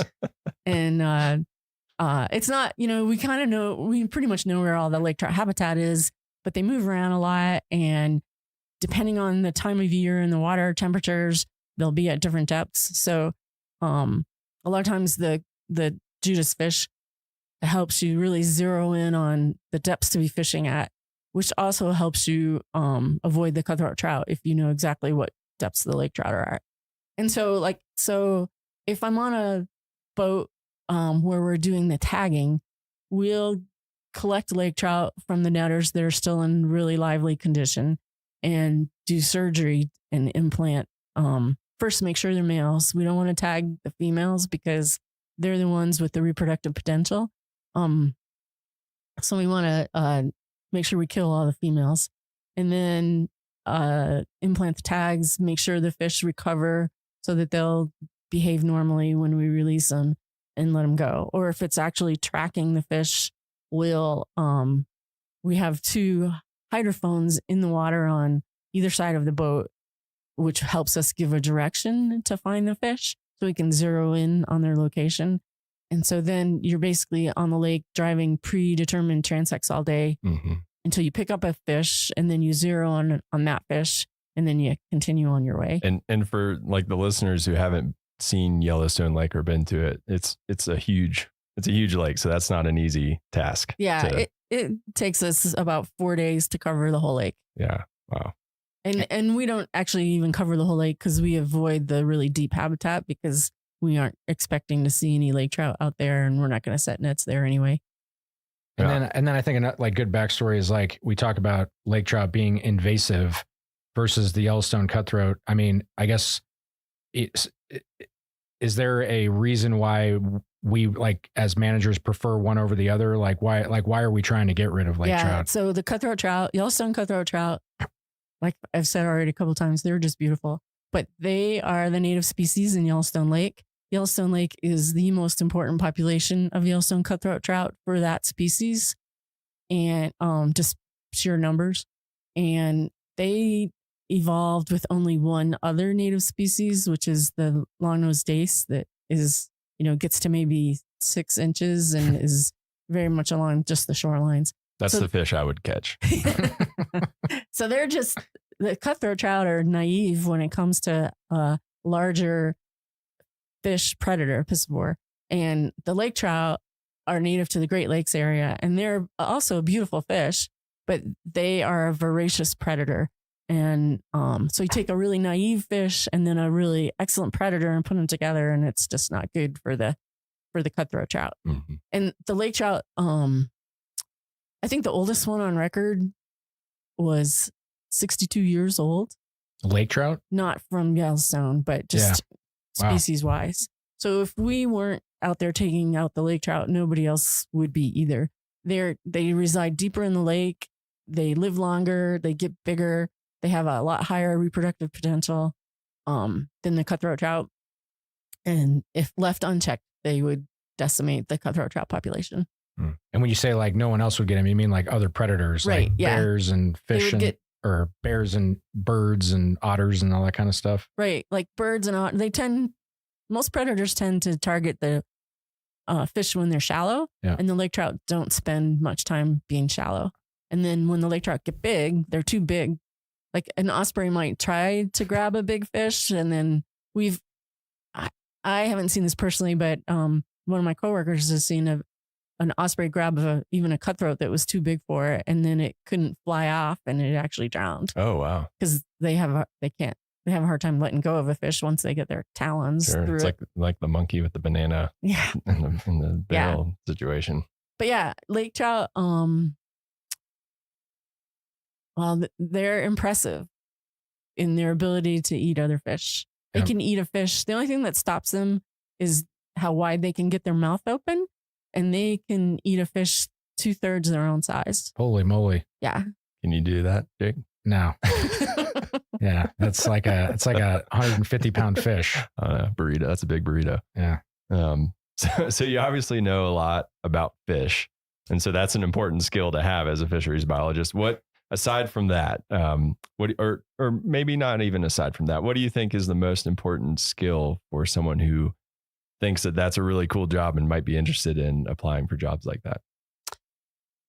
It's probably similar to most jobs.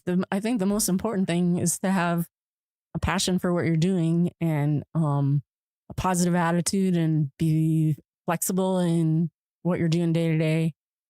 If you want to actually go into fisheries, a Bachelor of Science is an important aspect of your education. Typically, you're going to want to end up going back to school to specialize and get a master's degree.